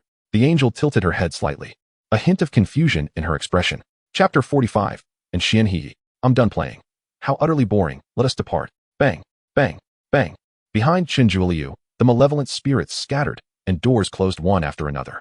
The corridor on the 2nd floor returned to its original appearance, albeit marked by bloodstains and cracks. Xiaojie, what brings you here? Master, are you all right? Before Chen Juliu stood a young girl clad in simple, dark attire, her features as exquisite as a painting. The Earth God and Wang Chong peeked from behind her, chattering away, yet Chen Juliu absorbed none of their words. His entire focus was on the girl before him. It was not her beauty that captivated him, but the vibrant life force emanating from her, a stark contrast to the eerie surroundings. You are human? The moment the words escaped his lips, regret washed over him, and he wished to slap himself twice. How could he utter such a preposterous question? If she were not human, could she be a ghost? The girl, having descended from the 3rd floor, caused the spirits to retreat upon her arrival, and even Chen Jing, despite his dullness, could surmise that she was no ordinary being. Yet, with the words spoken, there was no taking them back. He could only hope that the girl would not take offense, allowing him and the others to leave this haunted place unscathed. To his surprise, the girl exhibited no dissatisfaction. Instead, her eyes sparkled with curiosity as she posed a question Chen Juliu never anticipated. What is a human? You don't know what a human is? You are one. Chen Juliu found himself momentarily speechless, at a loss for words. Xiaojie, stop dawdling. This young lady can lead us out, the Earth God interjected. Stroking his beard, he had accompanied the girl to the 3rd floor and noted how the spirits on the 1st and 2nd floors refrained from emerging in her presence, while the 3rd floor was hers alone. Though puzzled by how a girl, seemingly vulnerable against even minor spirits, wielded such power, he believed that being by her side would ensure their safe passage from the Guangling Inn. Regaining his composure, Chen Juliu nodded, adjusted his stance, and shifted Qi Gao from his shoulder to his back for greater ease of movement. However, Qi Gao's long legs still dangled toward the ground. But there was little time for concern now. The inn staircase was barely a foot high with each step. The girl stood on the 1st step, already half a head taller than Chen Juliu, and with him bent over to carry Qi Gao, he appeared even more diminutive, forcing him to look up at her as he politely inquired, Miss, could you kindly lead us out? Out. The girl seemed puzzled. Aren't you here to stay? There are vacant rooms upstairs. This startled Chen Juliu, and he shook his head vigorously. No, we don't wish to stay. We have matters to attend to. Just take us outside the inn. Stay here? He wouldn't dare, even with 10 lives. He could hardly fathom how this girl managed to survive in such a place. Very well, I shall take you out, the girl replied, nodding as she stepped down the staircase and moved towards the other side of the corridor. The Earth God and Wang Chong followed closely behind. Wang Chong, concerned for Chen Juliu's stamina, offered to help carry Qi Gao, but Chen Juliu declined. He believed his physical condition surpassed Wang Chong's. Before departing, Chen Juliu glanced back at the staircase, ordinary in a pale yellow hue, its surface coated with a layer of dust that had worn down most of its grain. The journey ahead unfolded smoothly, and even as they traversed the ebony staircase once more, Chen Juliu encountered no further strange occurrences. She must be the reincarnation of the stabilizing pillar of the sea, he mused. In every regard, this girl appeared to be an ordinary mortal, yet she had the uncanny ability to repel the numerous malevolent spirits within the inn. creating an aura of tranquility around her. Did this ability apply solely to the spirits within the inn, or was it effective against all spirits? If the latter were true, Chun Jiuliu could hardly fathom the extent of such a formidable power. If the former was accurate, what could be the reason behind it? Lost in thought, he looked up to find himself outside the inn. The sky was dim, with clouds partially obscuring the full moon. Under the moonlight, the girl's dark attire shimmered with a faint glow, exuding a purity reminiscent of a celestial being descended from the heavens. Can you find your way from here? The girl turned to gaze into Chun Jiuliu's eyes, as if they were merely a group of lost travelers. Yes, thank you. Mississippi. Chun Jiuliu hesitated, probing gently. Miss, do you live here alone? The girl nodded, bewildered by his inquiry. Have you considered leaving? Escaping this place? Leave? Where else can I stay? You can come with me to the world of the living. As a living person, you should not remain here. The confusion deepened in her eyes. She did not comprehend what the world of the living meant or what a human was. Yet, gazing into Chun Jiuliu's blood-red eyes stirred a strange emotion within her. Very well, take me with you. The girl acquiesced readily, surprising Chun Jiuliu. On their way out of the inn, the Earth God had already informed him of some details regarding the girl. A living being remaining in the realm of shadows was perilous. Encountering another living person in this realm invoked a sense of familiarity in Chun Jiuliu, akin to meeting a compatriot in a foreign land. Since they were fellow townsfolk, he could not simply disregard her plight. Miss, you should remain at the inn. Once we finish our business, I will come to fetch you. The painted building harbored unknown dangers, and Chun Jiuliu hesitated to bring the girl along. The girl shook her head resolutely. I want to go with you. Her tone was unwavering, as if she were not negotiating but issuing a decree. Miss, the place we are heading may be perilous. We may not survive. If you die, how will I leave? The girl tilted her head slightly, fixing her gaze on Chun Jiuliu. Chun Jiuliu was taken aback. Indeed, if they survived, they could directly escort the girl away. If they perished, she would be left alone in the inn. Was it a choice between a probabilistic escape from the realm of shadows or a mere existence within the inn? Clearly, the girl favored the former. Very well. Chun Jiuliu smiled and removed his mask. With the girl's addition, their group now boasted 2 living beings, rendering Chun Jiuliu's need for a mask to conceal his presence moot. Beside him, the Earth God was tending to Qi Gao's wounds, resting his staff against his chest, from which sprouted tender shoots. Gradually, Qi Gao's complexion improved, and his wounds began to heal. With Qi Gao and the Earth God accompanying them, they should encounter no further dangers along the way. Let us introduce ourselves. I am Chun Jiuliu. He extended his hand toward the girl. What is your name? Name? It is how others call you, how they address you. Chun Jiuliu endeavored to explain the concept of a name.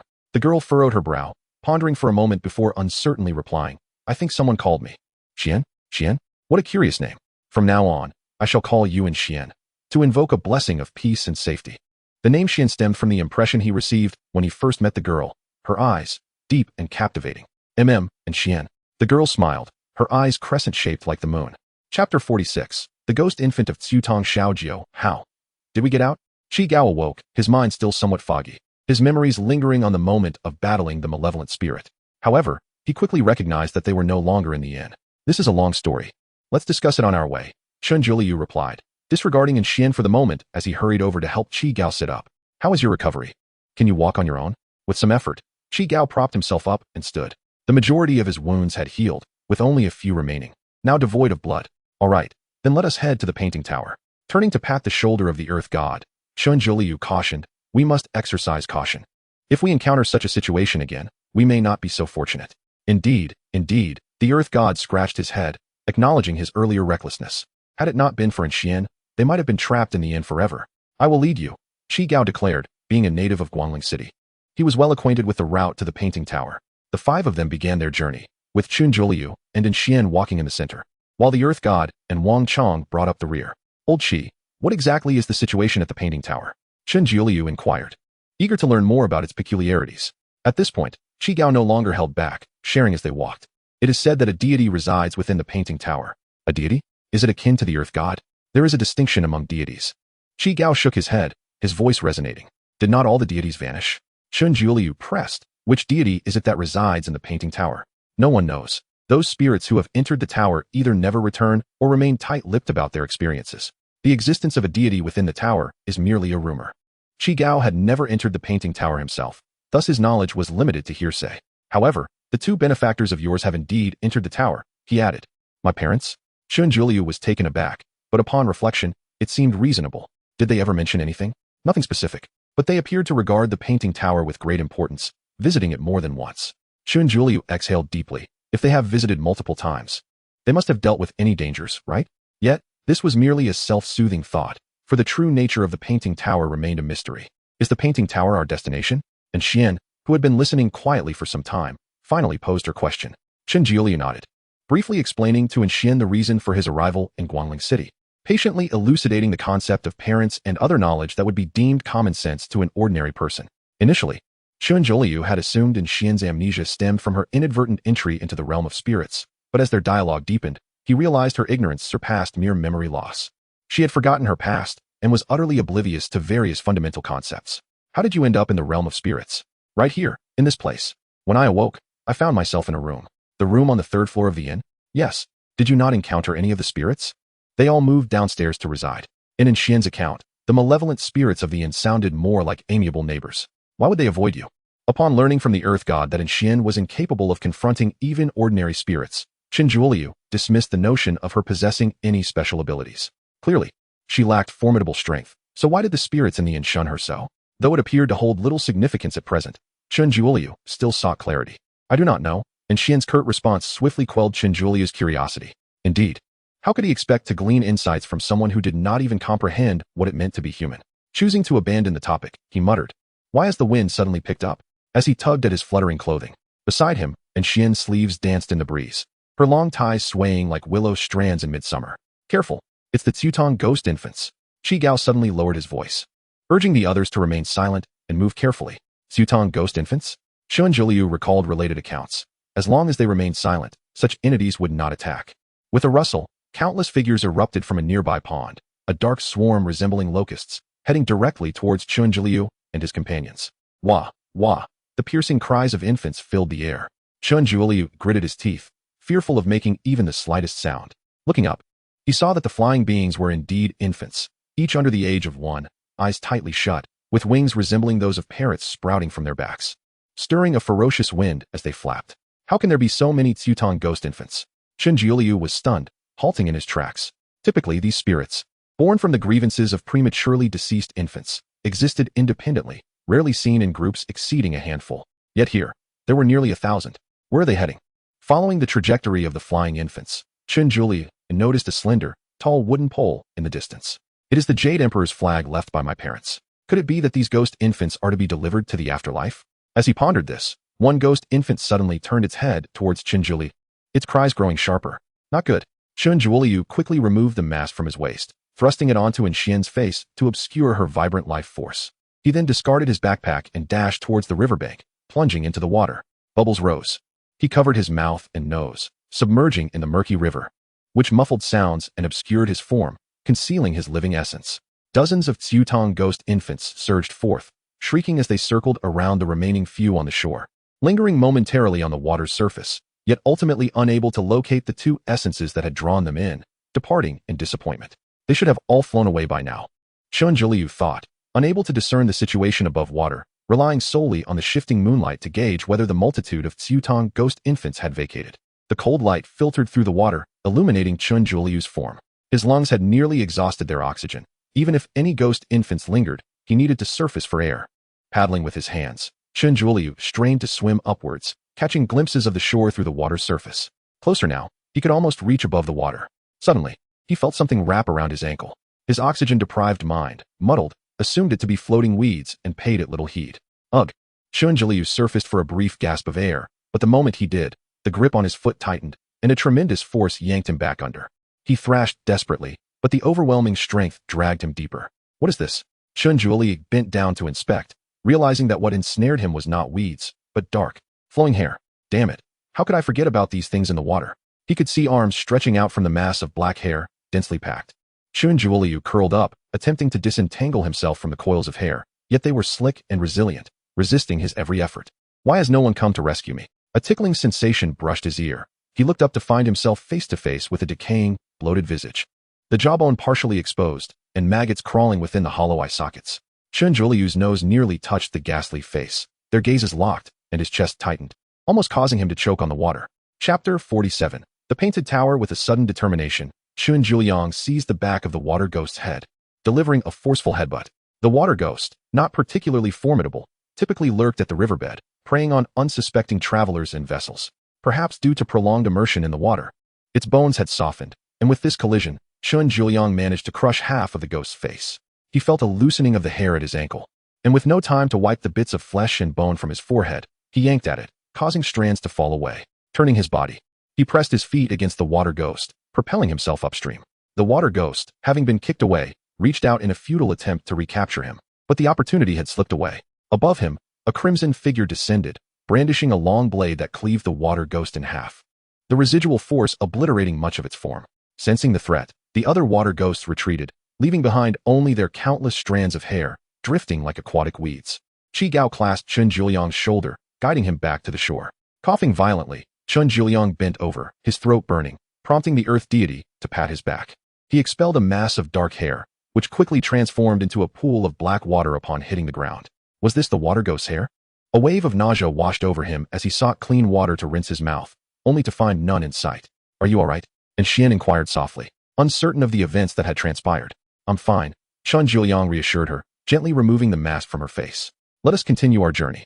As the winds calmed, the multitude of ghostly infants had vanished. If Chun Juliang followed their path, he would find nearly 1,000 ghostly infants prostrating under the Jade Emperor's banner. They trembled like the most devout followers of the divine, transforming into specks of light as they merged into the banner. They were being transcended. However, Chun Juliang remained oblivious to this, as he and his companions hastened towards the Painted Tower. Situated at the heart of Guangling City, the Painted Tower, standing 9 stories high with its exquisite architecture, was strikingly out of place amid the surrounding low brick houses. Gazing up at the towering structure, Chun Juliang could not help but exclaim, now this resembles a dwelling for immortals. In terms of grandeur, even Guo Rui's Fushentang and the 3-sided courtyard of the ghost were rendered mundane in comparison to the Painted Tower. Turning to Qi Gao, Chun Juliang asked, shall we enter directly? Qi Gao surveyed their companions and pondered before responding, the more people who enter, the greater the danger. Xiaojiu, it's best if the 2 of us take Wang Chong inside, while the earth deity and Xian remain outside.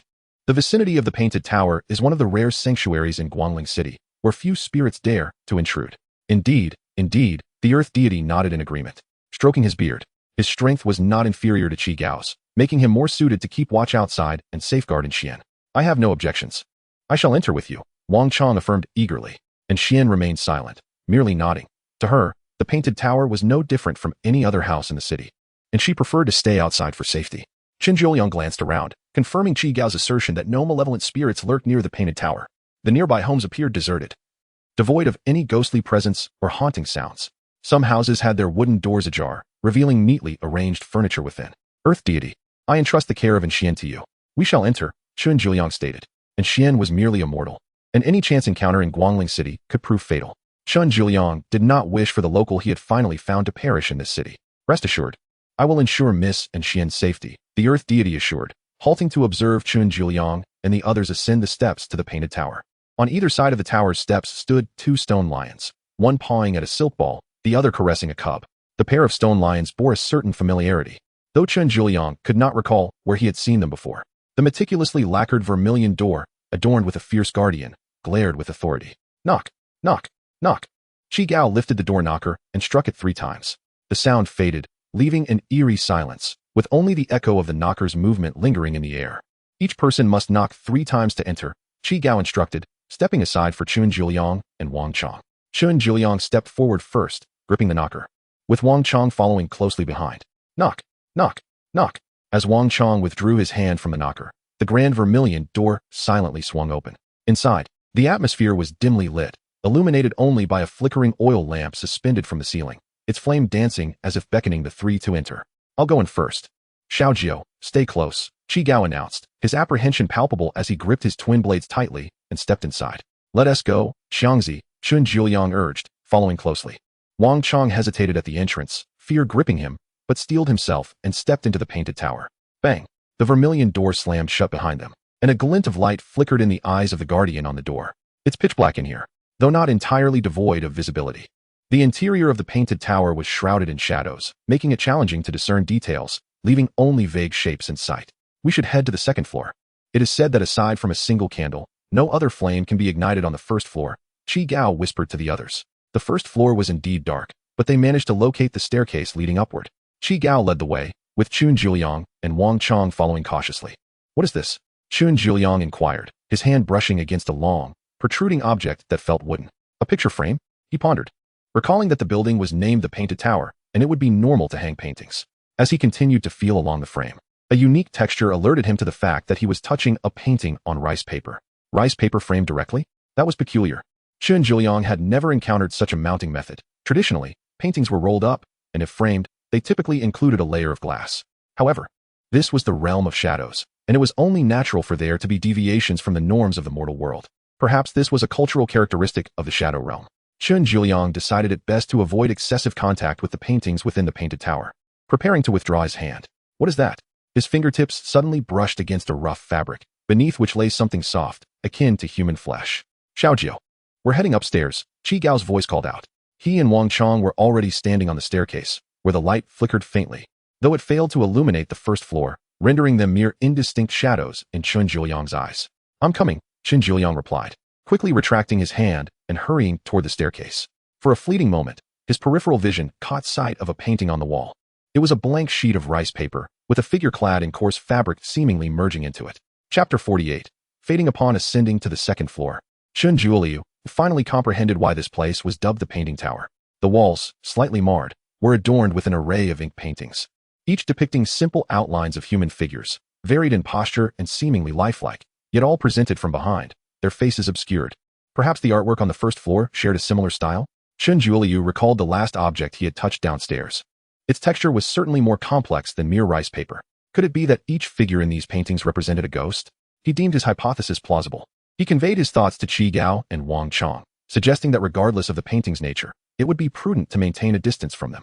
The second floor mirrored the first in size, but felt rather barren, devoid of any furnishings aside from the artwork on the walls. The staircase leading to the third floor was situated at the opposite end of the hall. Qi Gao took the lead, diligently scanning for any anomalies while guiding the two men forward, striving to minimize their footfall. The silence within the Painting Tower was palpable. Chen Zhuliu could even discern the rhythm of his own heartbeat. Were the figures in the paintings shifting? He distinctly observed one silhouette gradually diminishing, as if retreating from the canvas, while another figure subtly emerged at the frame's edge. Could there exist a realm interconnected within the paintings? Chen Zhuliu stroked his chin, suddenly overwhelmed by a sensation akin to being watched, a shiver coursing through him. My lord, what's wrong? Wang Chong inquired, noticing Chen Zhuliu's abrupt turn and his searching gaze. Puzzled by his demeanor. Nothing, Chen Zhuliu replied, furrowing his brow as the feeling of being observed dissipated. Was he merely overreacting? The figures, despite being ghosts, lacked eyes. Could they truly watch him with the back of their heads? Before he could ponder further, Wang Chong's voice broke through his thoughts, tinged with confusion. My lord, your clothing seems to be fading. Dressed for ease of movement in athletic attire. Chen Zhuliu noted the once deep fabric had indeed begun to show signs of fading to a lighter hue. He attributed it to the garment's poor quality, stating, it must be that the dye washed out during laundering.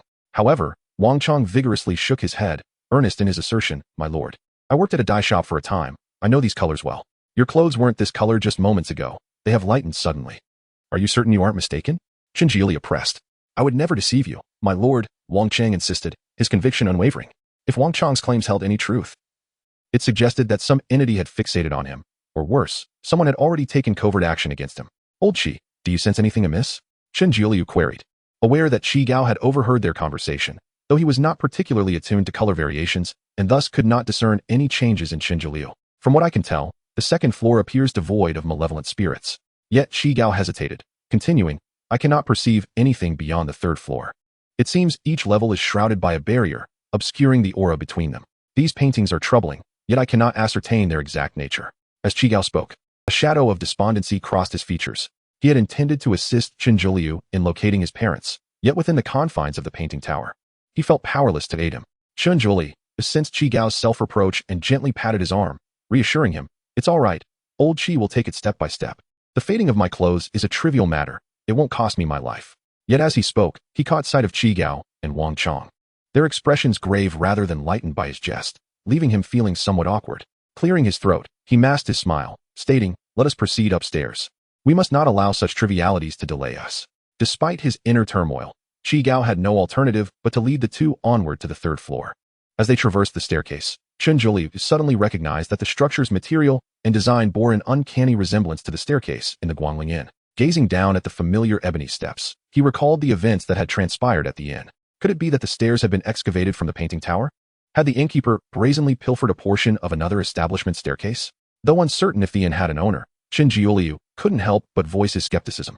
The layout of the third floor was strikingly similar to that of the second, yet the paintings appeared more sparsely arranged.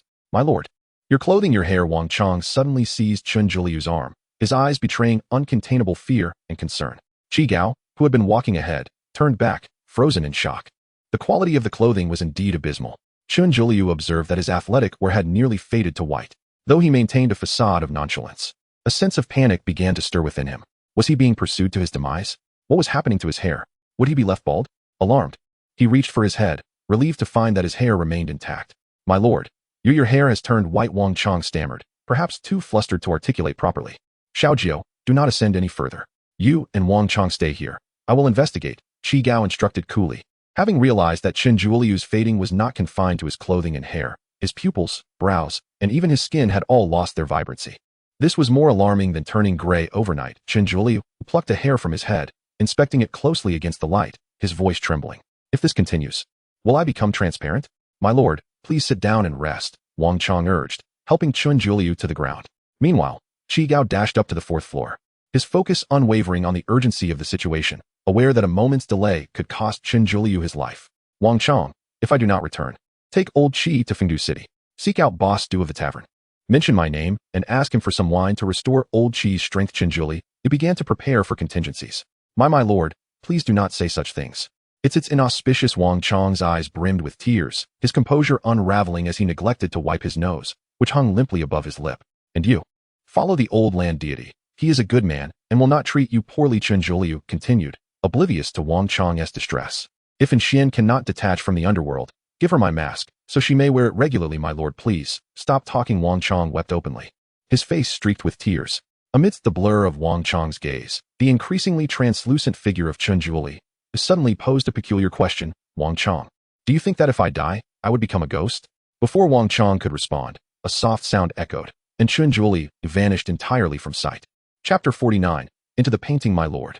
Wang Chang reached out to grasp, but found only emptiness, leaving behind only Chun Juliu's backpack on the ground. Chun Juliu was the first to advise him against kneeling casually and the first to extend kindness towards him. It was Chun Juliu who made him feel like a human being, rather than the livestock described by the aristocrats. My lord, I lack the ability and may not be able to avenge you. However, I will certainly fulfill your requests. He sat on the ground, tears streaming down his face, wanting to pick up the backpack but fearing that his hands might be unclean, tarnishing Chun Juliu's belongings. Finally, he tore off a strip from his pant leg to wipe his hands clean, then vigorously wiped his face before kneeling and solemnly bowing 3 times before the backpack. My lord, I will never kneel to anyone again. Wang Chang picked up the backpack and held it tightly in his embrace. Suddenly, a gust of wind swept through, chilling him to the bone. The candlelight flickered, casting heavy shadows on the walls, and the silhouettes in the paintings seemed to come alive, growing ever larger, as if they were about to emerge from the canvas. Wang Chang dared not linger. Clutching Chun Juliu's backpack, he ran towards the 4th floor. The world was awash in a yellowed white. In this serene atmosphere, Chun Juliu slowly opened his eyes. Am I in heaven? Chun Juliu rubbed his eyes. But as the scene before him came into focus, his expression fell. This was hell. Not far in front of him stood several figures clad in linen garments, appearing to be a family of 3, with a child standing between the adults, holding their hands. What should have been a heartwarming scene now felt eerily disconcerting. In addition to this family, Chun Juliu noticed many other figures, tall and short, fat and thin, all of whom were turned away from him. Have I entered a painting? It appears this truly is a realm of law.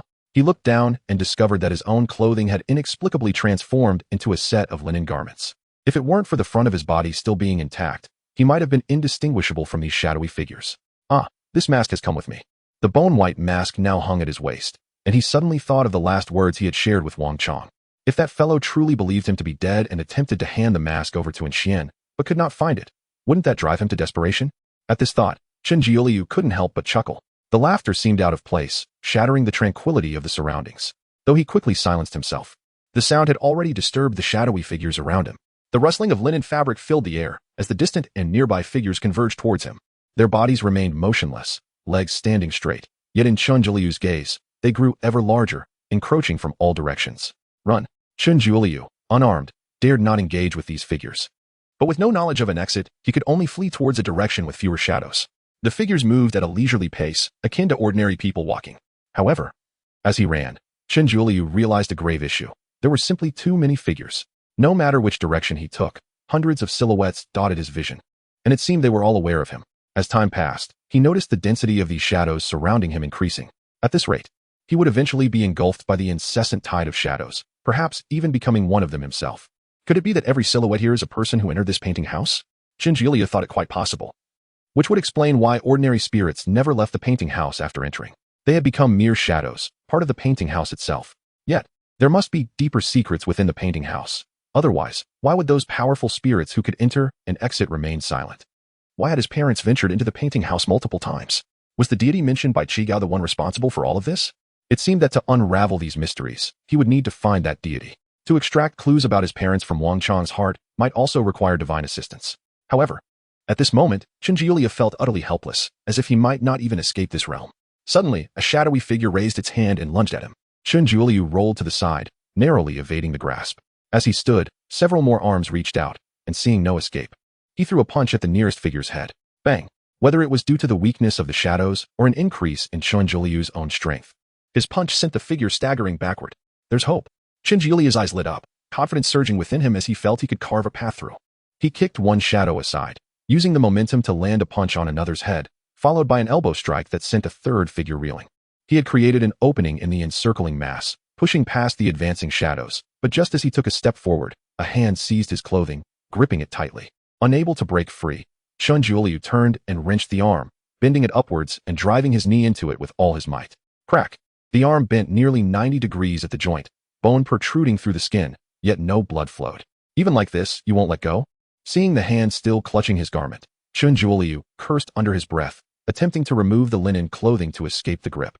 Yet the fabric seemed fused to his skin. No matter how he tugged, it wouldn't come off. Damn it! Chinjilia strained to pry apart the iron-like fingers. But even as his hands grew sore, he made no progress. If only he had a knife to sever this arm.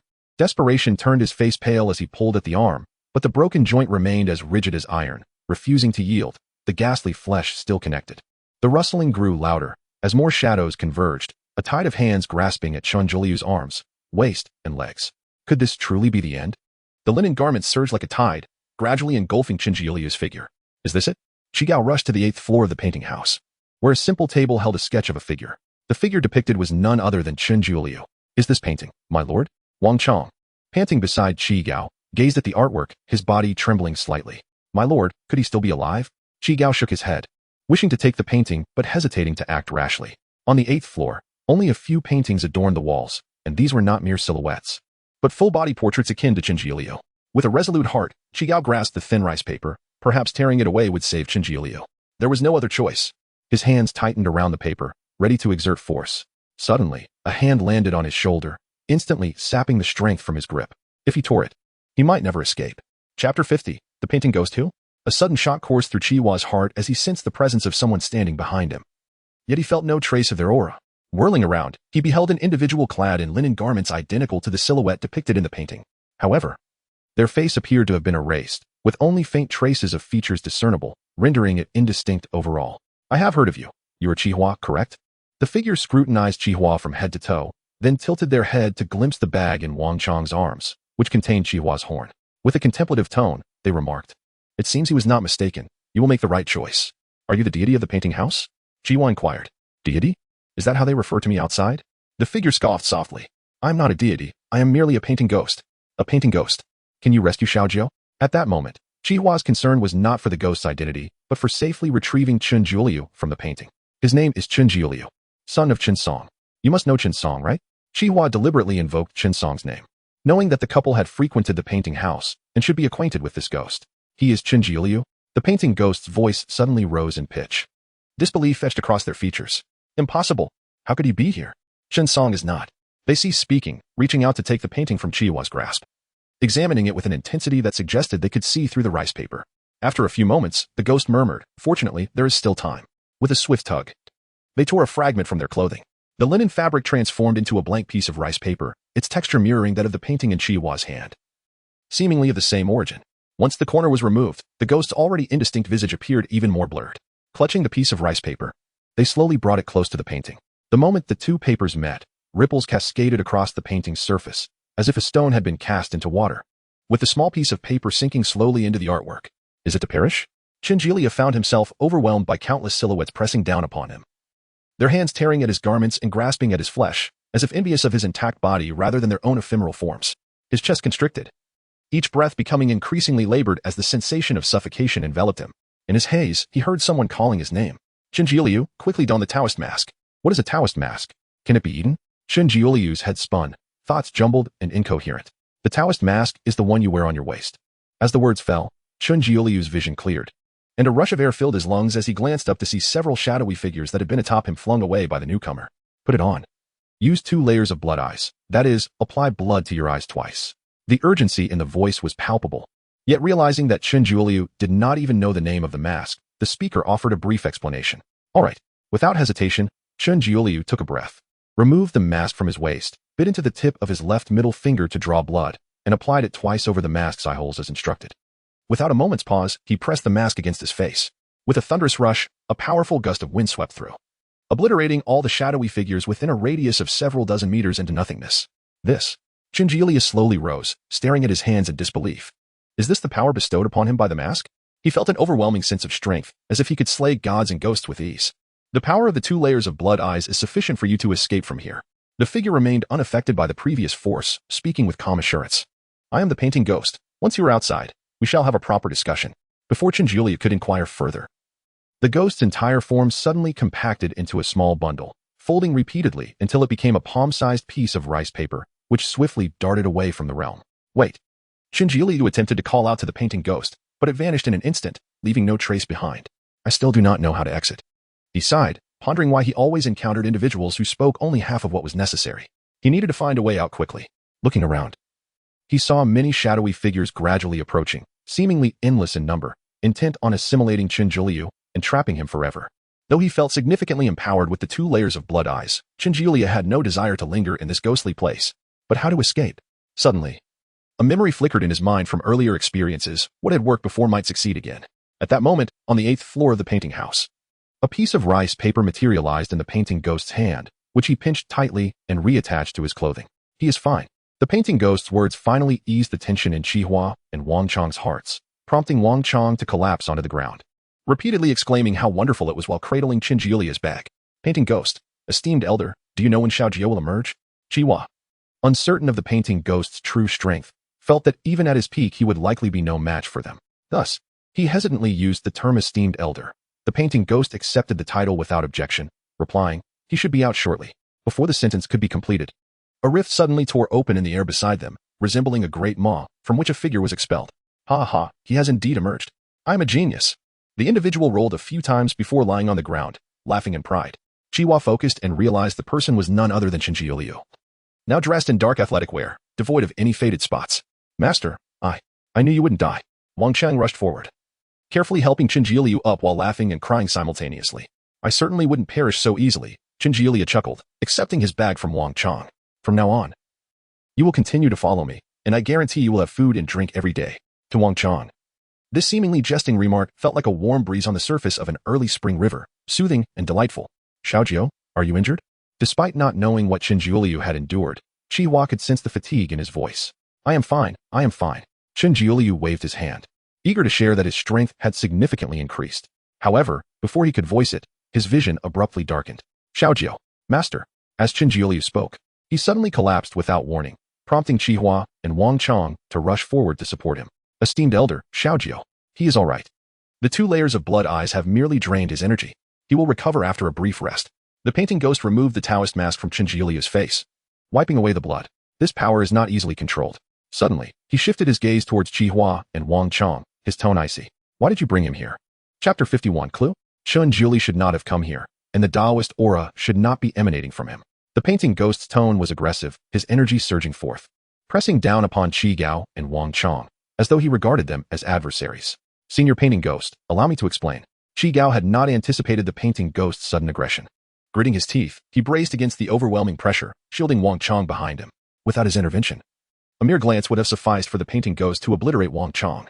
Yet, the painting ghost had no intentions of relenting, his gaze fixated on Qi Gao, awaiting an explanation. To the painting ghost, it was only due to his knowledge of Qi Gao's acquaintance with the Qinsong couple that he allowed Qi Gao to stand here unharmed. Allowing Qi Gao to withstand his pressure to explain was the utmost mercy he could extend. My benefactor is missing. Xiao Jiao has come to seek clues. There are no clues to be found here. The painting ghost was dissatisfied with Chigao's response, stepping forward, intensifying the pressure upon him. The clues are in. Chigao's voice struggled to emerge. Each bone in his body seemed to cry out under the unbearable weight, his not yet healed wounds tearing open, and his internal organs showing signs of collapse. Meanwhile, Chun Jiuli, lying on the ground, cupped his head with one hand and propped himself up with the other, bewildered. Am I just exhausted to the point of fainting? Upon seeing the scene before him, he was momentarily dumbfounded, exclaiming, "Wait, why are you two still fighting?" Upon noticing Chun Jiuli had regained consciousness, the painting ghost immediately withdrew his pressure, albeit with some confusion regarding how quickly Chun Jiuli had recovered. "Xiaojiu, did you come here to find clues about your parents?" "Yes, I hadn't had the chance to tell you about it yet." Chun Jiuli hastily stood up, pulling Wang Chong before the painting ghost. "Someone placed clues about my parents within Chong's heart, stating that only by coming to the painting building could they be extracted." As he spoke, he opened Wang Chong's garment to reveal a faintly glowing area over his heart. The painting ghost, observing this, remained silent, simply extending a finger to press against Wang Chong's chest, gently slicing downward as if a blade were tearing through thin paper, exposing his heart. "Am I to die?" Wang Chong's eyes were tightly shut, his body trembling uncontrollably as he felt the painting ghost's hand delve into his chest, grasping his rapidly beating heart, akin to a chick's neck, rendering him voiceless. With a sudden motion, Wang Chang felt as though his heart had been extracted, leaving only an empty cavity in his chest, his blood gradually cooling. "What's wrong, Chong?" Chun Jiuli noticed Wang Chong's pallor and tremors, asking with concern. "My lord, my heart. It's gone. Am I to die? But your heart is right here, isn't it?" Chun Jiuli replied, bemused. The painting ghost had merely extracted an object from within Wang Chong's heart without damaging it. Now, his chest had returned to an unblemished state. Wang Chong, upon hearing this, opened his eyes in astonishment, looking down at his chest, his hands exploring it repeatedly in disbelief. "I'm not dead. I'm still alive." Seeing his joyful demeanor, Chun Jiuli felt a mix of amusement and emotion. Even when believing he was on the brink of death, Wang Chong had not chosen to retreat or evade, but had bravely faced the painting ghost, allowing him to retrieve his heart. "Rest assured, Chong, as long as I am here, you shall not perish." Chun Jiuli patted his shoulder, disregarding whether he comprehended his words. Before turning to Chigao, "Old Chao, are you alright?" "I'm fine. I just need a moment to recuperate." Chigao sat cross-legged, his erratic breathing gradually stabilizing. Although confronting the painting ghost was challenging, perhaps due to the latter's restraint, he had not sustained grave injuries. "Good. Take your time to recover. Thank you very much for your help this time." As recuperation requires tranquility, Chun Jiuli refrained from disturbing Chigao further and jogged over to the painting ghost, eager to see the clues he had obtained. "Does it indicate where my parents have gone?" Chun Jiuli observed the painting ghost holding a piece of rice paper, approximately a foot long and wide, covered in indistinct ink marks that, upon closer inspection, revealed nothing. He leaned in, eager to examine the paper closely. However, before he could discern anything, the painting ghost's wrist flicked, and the paper vanished, its whereabouts unknown. "Painting ghost, your actions seem a tad unscrupulous," Chun Jiuli exclaimed, feeling anxious. "That was my parents' clue. At least let me have a look." "Clue?" The painting ghost's voice was laced with bitterness as his obscured features turned toward Chun Jiuli. "You have indeed uncovered their clue, but it is not that piece of paper. What is it?" The painting ghost did not respond directly, instead redirecting the conversation. "Xiaojiu, do you truly wish to wade through this murky water?" Chun Jiuli paused, merely wanting to ascertain the whereabouts of his parents. How had this transformed into a matter of murky waters? Perhaps it is fate that cannot be defied. The painting ghost sighed, speaking softly. "The clue you seek is... In fact, you mean to say you know where my parents are?" "I do not know, but I can assist you, regardless of how others may arrange matters. Your path is one you must carve for yourself." Chun Jiuli struggled to comprehend the painting ghost's words. The latter retrieved the rice paper once more, gently stroking its yellowed surface, murmuring to himself, "It seems I have been counted among them as well." "Shinsong, your game ultimately overlooked a step." He pressed the paper against his chest, and astonishingly, it merged into his body, becoming part of his linen attire. As he gazed upon the painting ghost's visage, Chun Jiuli felt as though his features had become somewhat clearer. "Xiaojiu, I shall accompany you in leaving Guangling City. While I cannot directly aid you in finding your parents, I can help you navigate this path more smoothly. Do you know how I can depart the underworld?" Chun Jiuli was uncertain about the path the painting ghost referred to, despite harboring many questions. He felt it best to wait until they returned to the realm of the living to inquire further. "Do you understand why the boundaries between yin and yang are becoming increasingly blurred?" The painting ghost did not respond but instead posed a question to Chun Jiuli, seemingly unfazed by the latter's flesh and blood presence in the underworld, as if it were a common occurrence. Chun Jiuli shook his head. He had only recently learned of the blurring boundaries and could not possibly know the reasons behind it. After a moment of silence, the painting ghost stated, "I shall first lead you away from here. As for the other matters, it may be too soon for you to grasp them now." Suddenly, he raised his head, gazing toward the ceiling. "However, before we leave, I must first resolve a troublesome matter." "Russell, Russell. From above, within the 9th floor of the painting building, a familiar voice echoed, one that Chun Juli recognized all too well. Chapter 52. The Painted Soul is that. The shadowy specter?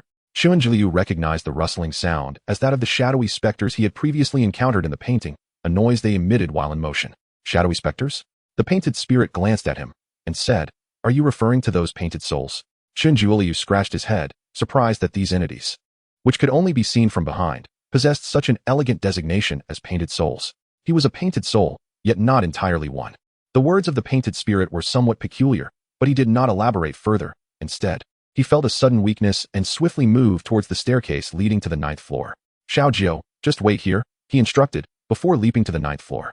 At that moment, Chun Jiliu noticed that the staircase, which should have been in place, was now an empty void, with only some fractured marks visible on the connecting walls. Could it be that the staircase of the Guangling Inn was indeed excavated from the painted tower? Given various clues, Chun Jiliu deemed this a plausible scenario. As for why the staircase from the painted tower had been relocated to the inn, he decided to inquire with the painted spirit once he returned. The layout of the 9th floor was starkly different from the others. There were no paintings adorning the walls. Instead, directly ahead upon ascending the stairs stood a small room. Unlike the entirely wooden structure of the painted tower, this small room gleamed with a cold light, resembling some form of metal, yet possessing a crystalline quality. Nestled within the confines of the 9th floor, its diminutive size rendered it more akin to a cage. Regardless of the individual's intentions, since he had granted me an opportunity, I must first eliminate you before my departure. The painted spirit stood before the small room, speaking as if to himself, yet also addressing the occupant within. He raised his hand and pressed it against the wall of the small room, and in the next moment, he seemingly vanished into thin air. Russell. Russell. The creature within the room sensed the impending threat, yet remained defiant. If you refuse to return to my body, then I shall be left with no choice but to extinguish your existence. The painted spirit lifted his gaze to meet that of the figure before him. Dressed in a linen garment akin to that of the painted spirit, the individual bore a form similar to a human, yet his face shifted incessantly, sometimes appearing as a handsome middle-aged man, at other times as a weary, elderly woman. Russell. Russell. The figure remained silent, perhaps incapable of speech, merely reaching out towards the painted spirit with outstretched hands. Truly an entity oblivious to the precariousness of its situation. The painted spirit snorted in irritation, seizing the individual by the throat, lifting and slamming him to the ground, causing the sturdy floor to crack under the impact. This being, neither wholly human nor entirely ghostly, was fundamentally one with the painted spirit. Years ago, in a tragic incident, the once complete painted spirit was torn asunder, with the largest fragment now manifesting as the current painted spirit. Had matters ended there, the painted spirit would not have remained trapped within the painted tower. When the painted spirit sought refuge in the tower, he became the target of countless malevolent entities, all aware that consuming the painted spirit would grant them dominion over Guangling City. Power begets authority, and the intoxicating allure of power is irresistible to both humans and spirits alike. After numerous incursions, the painted spirit confined those indomitable specters within his paintings, transforming them into painted souls, each canvas representing a fragment of his own essence. After countless defeats, no specter dared to covet the painted spirit. Yet the paintings that imprisoned the malevolent spirits began to malfunction. The vengeful spirit's resentment intertwined with his own power, ultimately giving rise to this grotesque entity that could scarcely be termed a painted soul. He and this entity, whose classification remained uncertain, engaged in a deadly dance within the painted tower, until ultimately, it was the Chun Song couple who intervened, successfully ensnaring the adversary. Chun Song had previously suggested eradicating this painted soul entirely, but the painted spirit declined, knowing that if Chun Song were to strike down the painted soul, it would merely be a temporary solution. In time, new painted souls would inevitably arise. Only by vanquishing this entity and reclaiming his lost power could he truly annihilate the painted soul. Thus, the painted spirit had implored the Chun Song couple to assist him in locating the fragments he had lost. If he could integrate these fragments back into his being, he might regain the strength necessary to obliterate the painted soul. At long last, he awaited the arrival of a fragment of rice paper, concealed within the body of a minor ghost, far larger than he had anticipated, yet the individual delivering this fragment was neither Chun Song nor Su Liu. Having known the Chun Song couple for many years, the painted spirit was aware of many intricacies. He understood that a conspiracy might lurk behind the fragment. Yet he was not the strategist directing the game. All he could do was navigate the unfolding scheme at the mercy of others. Nonetheless, eliminating the present painted soul was of utmost urgency. The painted soul clasped the painted spirit's arm, dark tendrils extending outward, coiling around him like parasitic worms. A mere trivial skill. Had this been before, the painted spirit might have hesitated to engage so recklessly with the painted soul, yet now, he regarded the opponent with utter disdain. With a resounding crash, the black tendrils that had enveloped half of the painted spirit's body shattered into fragments, while the painted soul's hands felt as though they had plunged into molten rock, searing hot and turning black-red. Rustle, rustle. The painted soul struggled violently, attempting to free itself from the painted spirit's grasp. Submit, the painted spirit uttered slowly, suddenly tightening his grip. Crack. The painted soul's neck crumbled like fragile eggshells in his hand, flesh and blood bursting forth, and before the cervical vertebrae could fracture, the painted spirit crushed it within his grasp. With a forceful yank, the painted spirit extracted the painted soul and Apos' spine from its body. Blood coursed down the elongated vertebrae, and the painted soul's form slumped to the ground, akin to a puddle of muck, its head still tethered to the spine, dozens of faces convulsing in a chaotic dance, each face screaming in silent agony. The painted spirit raised his head, holding aloft the extracted spine, inserting the tailbone into his mouth. Crack, crunch. He chewed the painted soul's spine into fragments, swallowing the remnants whole. Had Chinjiuli been present, he would undoubtedly have commended the painted spirit for his ironclad teeth and unyielding jaws. Upon finishing the spine, the painted spirit cradled the solitary head of the painted soul, his fingers digging deep into its skull. Then with a powerful twist, he tore the painted soul's head asunder. As the head split into two halves, the chaotic faces vanished, merging into a singular, indistinct visage reminiscent of the painted spirit himself. Holding one half of the head like a large bowl, the painted spirit leaned forward, voraciously consuming the red and white mixture within. On the 8th floor, 3 individuals sat upon the ground. Chinjilia suddenly heard some sounds and, following the direction of the noise, saw the painted spirit wiping his mouth, appearing thoroughly sated, as he leaped down from the 9th floor. Let us depart this place, the painted spirit stated nonchalantly. Chinjilia nodded, suddenly noticing that the paintings on the wall had inexplicably transformed into a blank canvas. Chapter 53. Re-entering the Guangling Inn for reasons unknown, Chinjiuli felt that the painted ghost had grown significantly stronger. The vague features of its face began to take shape, and merely gazing at it instilled a subtle pressure. Meanwhile, Qi Gao and Wang Chong were oblivious to these changes. Painted ghost. Why does your staircase resemble one from the Guangling Inn? Chinjiuli inquired casually as he rose to his feet. Have you been to the Guangling Inn? The painted ghost seemed surprised. Do you know who constructed it? Chinjiuli shook his head, having no knowledge of such matters. The inn was built by your parents. This revelation left Chinjiuli speechless. Apart from a courtyard outside Fengdu City, did his family also own an inn in Guangling? Could this be considered a form of familial prosperity? At one point, due to certain circumstances, my parents had to dismantle the staircase leading to the 9th floor, and they installed a segment of it in the inn. The painted ghost refrained from mentioning that the staircase was removed to trap the painted soul, as he had already vanquished it, rendering past transgressions unnecessary to recount. Would ascending that staircase yield peculiar effects? Chinjiuli recalled his previous experience on the inn staircase, where he had encountered some rather bizarre scenes. It is merely an ordinary staircase. The painted ghost dismissed Chinjiuliu's concerns with a shake of his head. Feeling somewhat disheartened, Chinjiuliu resigned himself to the notion that perhaps this mystery would remain unsolved, relegated to the realm of mere hallucination. Perhaps your parents made some modifications after removing the staircase, the painted ghost pondered. If you wish to uncover the truth, I can accompany you to the inn. Confident in his abilities, the painted ghost believed himself to be the sole deity in Guangling City now that the other gods were absent. Before we depart, I must also tidy up Guangling City. The Guangling Inn, a place teeming with vengeful spirits, received the same group of guests for the second time in a single day. However, this time, an additional man with a blurred visage was among them. Xiaojiu, why have we returned here? The earth god had been patiently waiting outside the painted building within Xian, even crafting 2 wooden stools with his cane. To his surprise, a sudden blaze erupted, causing collapsing beams to threaten the two of them. Just as he was about to intervene, a radiant beam surged from the rooftop, enveloping the earth god and in Xian, transporting them to the entrance of the Guangling Inn in an instant. The earth god, confused by the situation, sensed that the faceless man was extraordinary and chose not to provoke him lightly, thus quietly inquiring of Chinjiuliu. He is the master of the painted building, known as the painted ghost. His strength should be quite formidable. Recognizing the earth god's bewilderment, Chinjiuliu introduced the painted ghost's identity to both him and in Xian, explaining, I encountered some strange occurrences at the inn, and the painted ghost has brought me to investigate. The earth god nodded, relieved that Chinjiuliu was not being held against his will by the painted ghost. As for why they had become allies, he was indifferent, believing that each person had their own fate. Why would there be strange happenings at a place of residence? And Xian struggled to comprehend Chinjiuliu's words. To her, the Guangling Inn seemed like an ordinary hotel, a rare sanctuary within the city. For you, it may be safe here, but for others, it may not be. Chinjiuliu realized he could not explain the intricacies to Xian in a short time and opted to say no more. And Xian, understanding his intent, refrained from pressing further. Let us enter.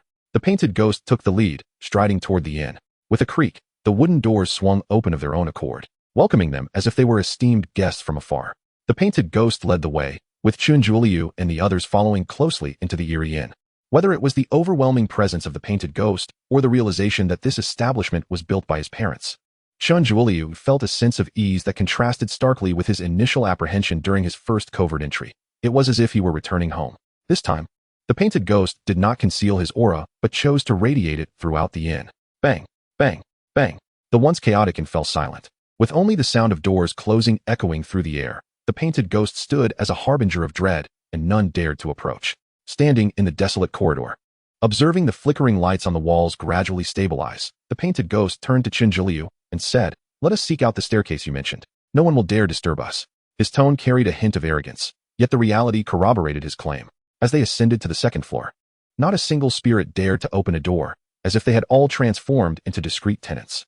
"This is the staircase." Chun Juliu pointed to the ebony staircase that seemed out of place in its surroundings. Just as he was about to ascend, he hesitated, retracting his foot mid-air. He did not wish to undergo a similar ordeal again. Even with the painted ghost by his side, caution seemed prudent. "Brother Ghost, do you perceive anything amiss with this staircase?"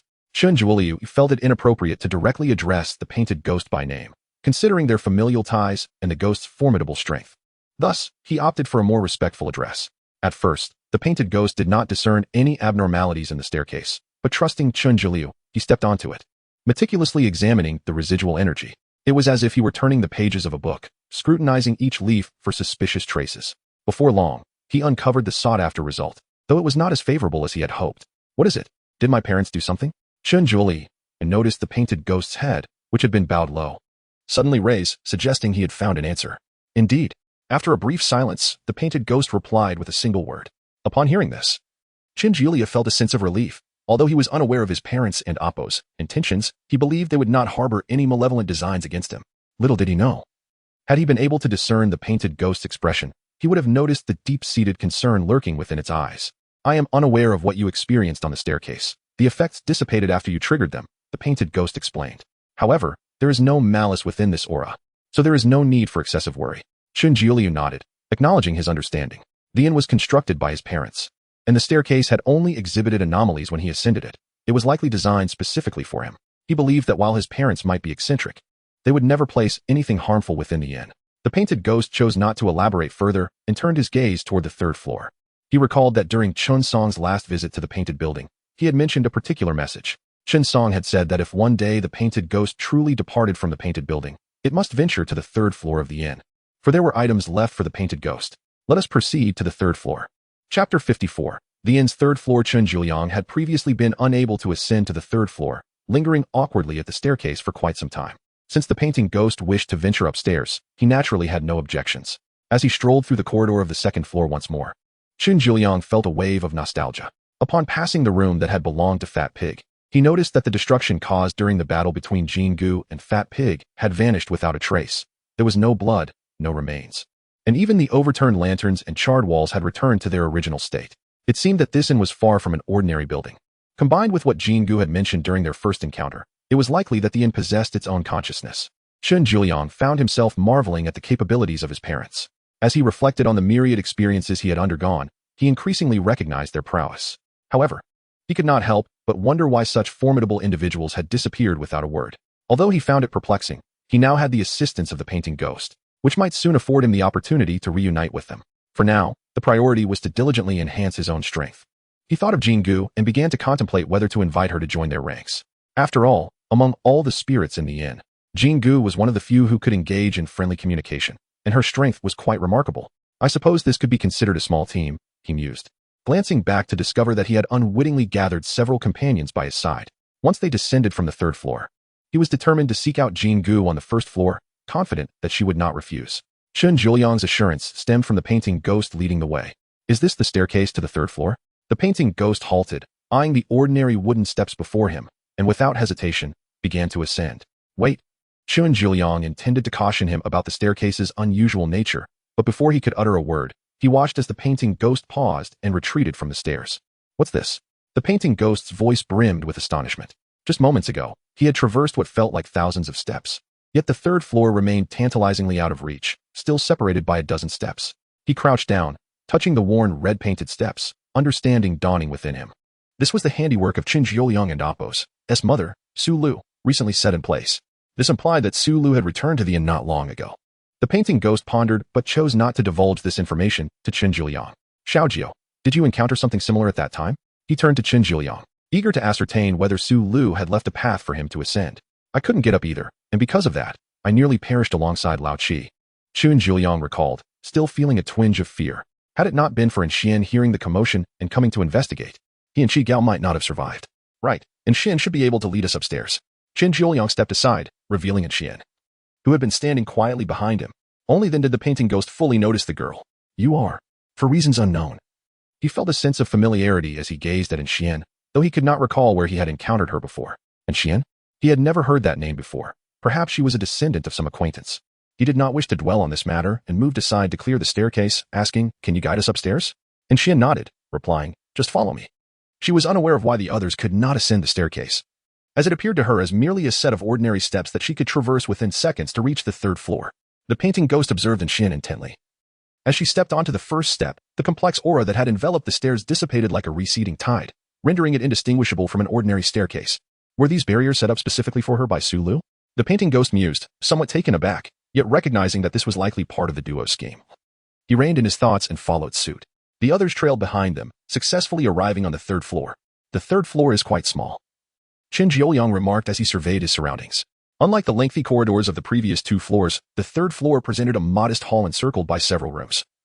Its layout reminiscent of a courtyard outside Fendu City. This is generally where your parents resided in Guangling City, the painting ghost explained to Qin Jiuliang. Now it makes sense. No wonder it resembles the courtyard so closely, Qin Jiuliang mused, turning to Xian. Xian, which room did you stay in? Xian, momentarily taken aback by his gaze, finally responded, This one. I woke up here, pointing to the room directly opposite the staircase. When you regained consciousness, had the spirits on the third floor fled downstairs? They were all blocked on the staircase, and I had to lead them down, Xian recounted. Qin Jiuliang envisioned a chaotic scene of spirits fleeing in panic, unable to descend to the second floor, and could not help but chuckle. Creak. While Qin Jiuliang conversed with Xian, the painting ghost had already pushed open the door to one of the rooms and stepped inside. It appeared to be a storage room, cluttered with various items of differing heights, yet devoid of what the painting ghost sought. He inspected two more rooms, both simply furnished with a bed and a set of tables and chairs, likely temporary accommodations. What are you looking for, Brother Hua? Do you need my help? Qin Jiuliang inquired, approaching him. No need. The painting ghost suddenly chuckled. I've already found it. In the very room that Xian had occupied. The painting ghost stood before the table, reaching into a drawer he had opened. Within the previously empty drawer, he pinched his fingers and conjured a thin piece of paper seemingly out of thin air. Ha ha. The painting ghost erupted into laughter, startling Qin Jiuliang, who took a step back. Brother Hua, have you lost your mind? The painting ghost was entirely focused on the piece of paper, not hearing Qin Jiuliang's words.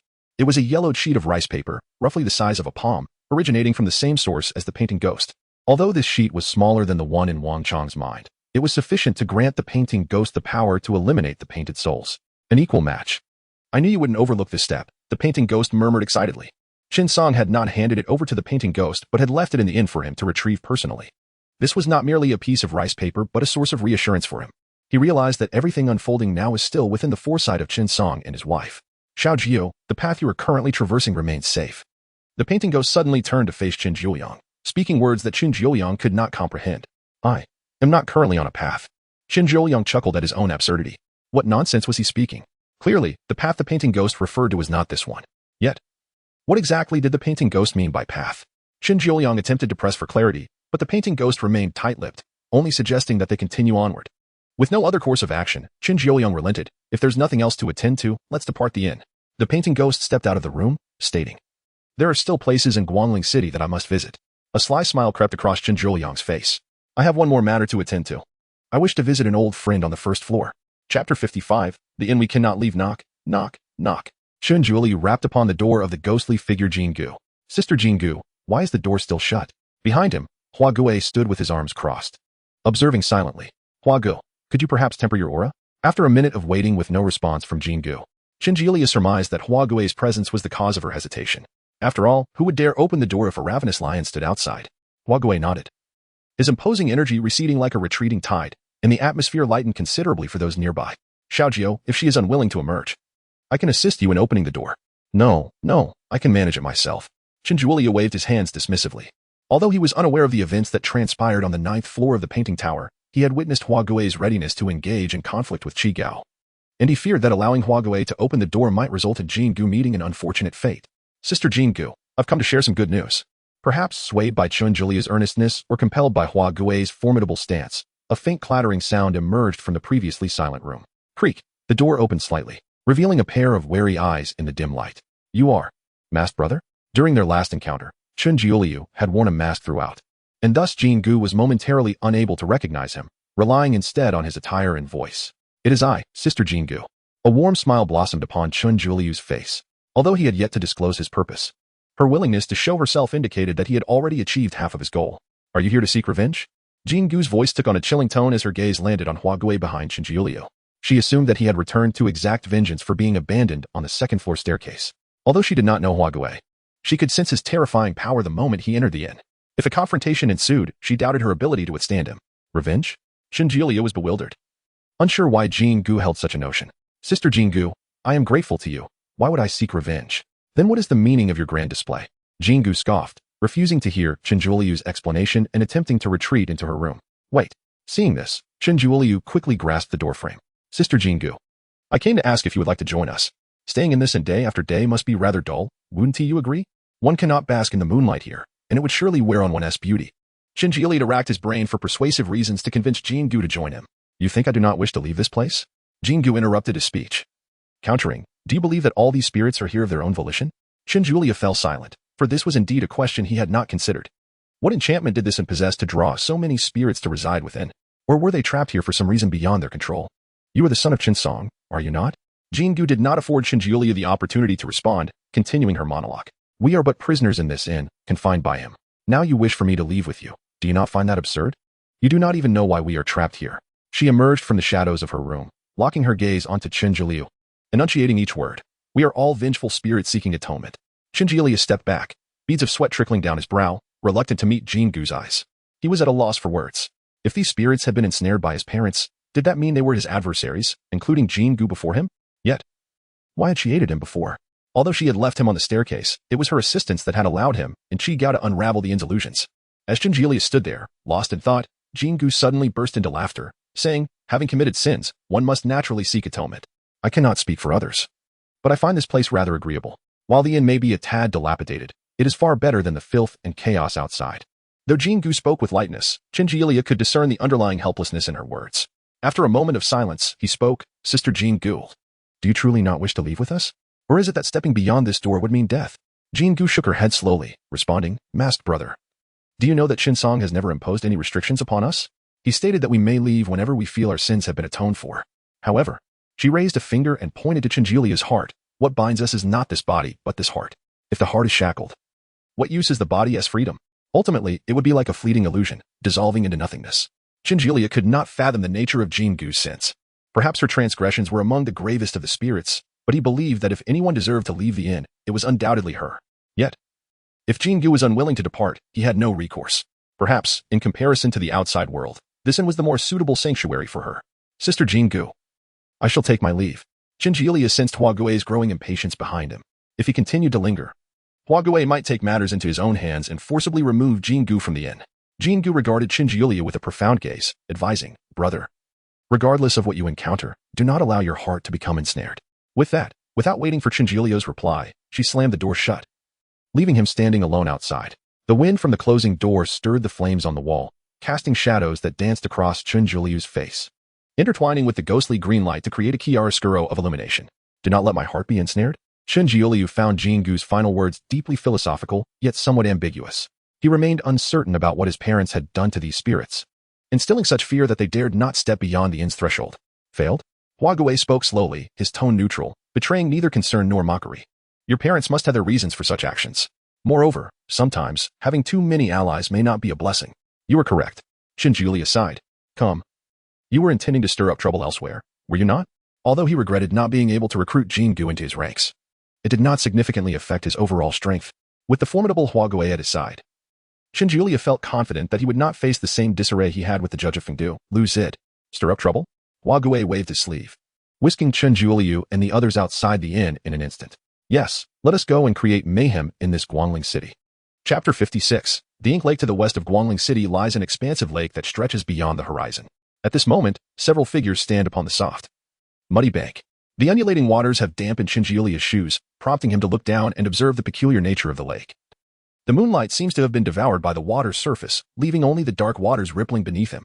Brother Hua, do you have enemies in this lake? Just gazing at the lake sends a chill coursing up Chingiolia's spine, as an ominous aura seems to seep from the ground beneath him.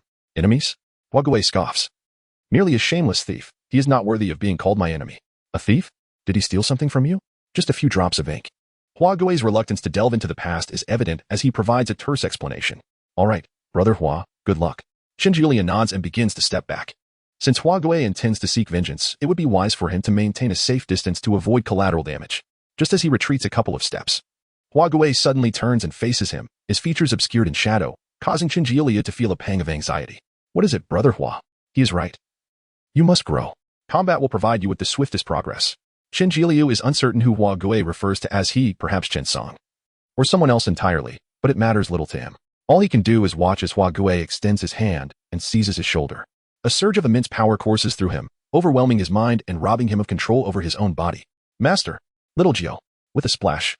The inky waters engulf Chingiulia's ears, heavy as lead, while the voices of those on the shore grow increasingly indistinct. I'm doing this for his own good. Hua Gui raises his hand, exuding an aura that forcefully suppresses Chigao's attempt to draw his blade, causing the vines extending from the Earth God's staff to shatter into fragments. He glances at Chigao and remarks, Your horns are indeed crafted from the divine materials of heaven and earth, yet they remain unrefined and unworthy of great tasks. Thus, I must borrow your sword. With that, Hua Gui grasps Chigao's long knife, which flies through the air in a graceful arc before plunging into the depths of the lake. Do not look at me with such eyes. Only through repeated brushes with death can he evolve from a naive child into a true warrior. It's so dark. Where am I? Oh right, I've been thrown into the lake by Hua Gui. No time to waste. I must surface quickly, lest I suffocate. Chingiulia vigorously paddles his arms, striving to escape the depths before his lungs run out of air. In the pitch-black water, devoid of any light, he is engulfed in an endless abyss of darkness, relying solely on instinct to navigate. If he chooses correctly, he may find a way out, but if he errs, he will merely touch the lake's bottom. Perhaps he will find not stone or silt, but hair and a water ghost. He cannot help but mentally prepare for the worst. Time elapses in a peculiar manner. Perhaps it has been over 3 minutes, or just a fleeting 10 seconds. Oh no, am I going to drown here? Chingiulia senses the crushing weight of water pressing against his chest, prompting a flurry of curses directed at Hua Gui. Wait, is that light? A glimmer pierces through his vision, slowly expanding and slicing through the infinite darkness, racing towards him. As the light draws nearer, he realizes it is a blade, Chigao's long knife. Is old Chi coming to rescue me? The knife continues its trajectory, grazing Chingiulia's shoulder as it slices through the water. Not wishing to miss this solitary opportunity, he hesitates for a moment before reaching out at the last instant to grasp the hilt. With a swift motion, the long knife tugs him through the depths of the lake. Chingiulia is swept along by the currents, his body swaying like a kite in the wind. The lack of oxygen dimming his consciousness. Yet, he dares not loosen his grip for even a moment. With a splash, he is hurled above the water's surface, the knife slipping from his grasp as he rolls across the ground, coming to a stop after 2 rotations. Hua Gui, how could you? Coughing to expel the lake water that had entered his airways, Chingiulia intends to confront Hua Gui but falls silent upon taking in the scene before him. The lake shore remains, yet Hua Gui and the others have vanished, leaving only an empty expanse. A closer inspection reveals that the world seems to consist solely of black and white hues. Damn Hua Gui, with gritted teeth. Chingiulia yanks the long knife from the ground. He should have anticipated that, given Chigao's abilities, it would be impossible to wield a blade in Hua Gui's presence. This knife must be Hua Gui's doing, and while the intent behind his actions eludes Chingiulia, he understands that since he has been brought here, Hua Gui has likely achieved his goal. What now? Should I leap back into the lake? Turning around, he casts a glance and his eyes widen in disbelief. No. Where has the lake gone? Behind him, the vast black expanse of water has entirely vanished, replaced by a magnificent structure, a complex of towering buildings radiating grandeur. Yet, every line and curve of these pavilions appears to have been rendered in ink, as if someone dipped a brush into ink and painted this monumental scene. Could it be that Hua Gui intends for me to enter and confront that thief he spoke of, to reclaim the stolen drops of ink? Chingiulia begins to piece together Hua Gui and Appo's intentions. He even provided me with a weapon. Gazing at the long knife, nearly as tall as himself, Chingiulia sighs. Still unable to fathom the significance of Hua Gui's actions, something he could have accomplished with ease, yet insists that Chingiulia undertake it. Never mind. One cannot catch a tiger cub without entering the tiger's den. With no retreat available, save for the imposing structure before him, he dons a mask and paints a layer of blood-red eyes before stepping through the inky entrance. Upon crossing the threshold, the scene shifts dramatically. The dim world is suddenly cloaked in a veil of white paper, upon which are ink strokes depicting various architectures. This place bears some resemblance to the painted realm within the art tower, yet it lacks a certain vitality, appearing to be a mere clumsy imitation. Suddenly, a sharp sound of an arrow being released echoes from behind him. Instinctively, he rolls to the side. The arrow grazes his shoulder, landing with a thud less than a foot away, its head fully embedded in the ground. Upon closer inspection, he realizes the arrow is merely a line of ink. Its tail frayed and hastily crafted, revealing the creator's lack of care. As Chinjilia rises, he cannot help but chuckle upon seeing his adversary. Is that not a stick figure? Before him stands a diminutive stick figure, no taller than his chest, with an awkwardly shaped head and a vacant expression. Its limbs resembling bamboo poles, remarkably similar to the stick figures he sketched in his elementary school notebooks. The stick figure knocks another arrow, drawing back the bow and aiming at Chinjilia. With a grin, Chinjilia raises his long knife. It appears today, I shall engage in battle with a stick figure. Chapter 57. The world of stick figures. With a resounding clang, Chinjilia's reflexes had significantly sharpened since the past. At the moment the arrow was loosed, he exerted force through his feet, deftly sidestepping to evade the shot. He raised his long blade, deflecting the not-so-powerful projectile with a swift slice. The diminutive stick figure, witnessing its failure, quickly stowed its bow and drew a short sword from behind, brandishing it menacingly at Chinjilia. Faced with such a pint-sized adversary, Chinjilia felt no trepidation. As their weapons clashed, the rudimentary short sword shattered into fragments, scattering across the ground. The stick figure, now bereft of its weapon, appeared momentarily disoriented, rooted to the spot in confusion. Seizing the opportunity, Chinjilia summoned his strength, pivoted the blade, and with all his might, delivered a decisive upward strike that severed the stick figure's slender neck, sending its oversized head flying. The head landed with a thud after rolling a few times, while the figure's body swayed and crumbled, limbs disintegrating into a chaotic heap, reminiscent of a scattered skeleton. Is it truly dead? Chinjilia was astonished at how fragile this entity proved to be, falling so easily in a single encounter. He crouched down, retrieving a black line that, by its length, appeared to be the stick figure's forearm. What on earth is this? Could it be crafted from the ink used by a painter? As he scrutinized the line in his hand, its edges uneven and resembling the ink strokes of a novice wielding a brush, he recalled that the owner of this place had once stolen a few drops of ink from the painter. His suspicions seemed to be confirmed. This is akin to the legendary brush of Maoyang. With a sigh of wonder, he reached to gather these lines, reasoning that if the painter intended for him to bring the ink back, carrying the stick figure's severed limbs should pose no issue. Surely, these remnants were part of the ink as well. Just as he collected the majority of the lines, they began to dissolve like dew under the scorching sun. What? Before he could comprehend the sudden occurrence, the few lines he held vanished into thin air. Perhaps the stick figure's ink supply was too meager, leaving nothing behind upon its demise. Chinjilia mused over this potential explanation. With matters as they stood, he resolved not to linger any longer, standing up, shouldering his pack, and brushing the dust from his clothes as he prepared to venture deeper. Unbeknownst to him, a thread as delicate as silk crept up onto the back of his hand. Lying in wait. This place is quite expansive. Chinjilia continued his march for several minutes, navigating numerous turns, yet he encountered neither another stick figure nor a branching path. It seemed he was destined to follow this singular route to its conclusion. His gaze traversed the towering walls, revealing a multitude of buildings, each distinct in form. Some rising from the ground, others nestled against the hills. Chinjilia surmised that the realm's expanse was no less than that of Guo Rui's Fushentang. Yet, why was he confined to the solitary path? The purpose behind such design eluded him, but he resolved to walk for another 10 minutes. If nothing presented itself, he would attempt to scale the wall. The surrounding atmosphere was bright, starkly contrasting the cold moonlight or the eerie green lights of the underworld. While somewhat monotonous, it felt more agreeable to Chinjilia. He couldn't fathom how the denizens of the underworld managed to survive. He believed that if he were to endure the oppressive environment of the underworld for too long, he would inevitably succumb to madness. As his thoughts drifted, he rounded a corner and was abruptly jolted back to reality by the sight of a towering edifice. This is the stick figure's version of a painting building? Chinjilia's eyes widened, the scene before him challenging his perception.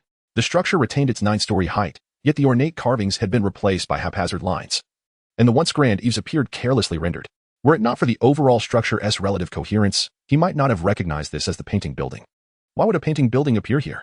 Chinjilia glanced around. Finding no alternative routes, it seemed he had but one choice: to enter the building. Enter. Since discovering the ability to manifest 2 layers of blood eyes, Chinjilia had grown bolder, daring to venture into even the most perilous of places. Logically, if there were 2 layers of blood eyes, there must surely be 3, 4, or even 8 or 9 layers. Although he was uncertain of the physical toll that utilizing more layers would impose, at the very least, he had secured a trump card to avoid a disgraceful demise.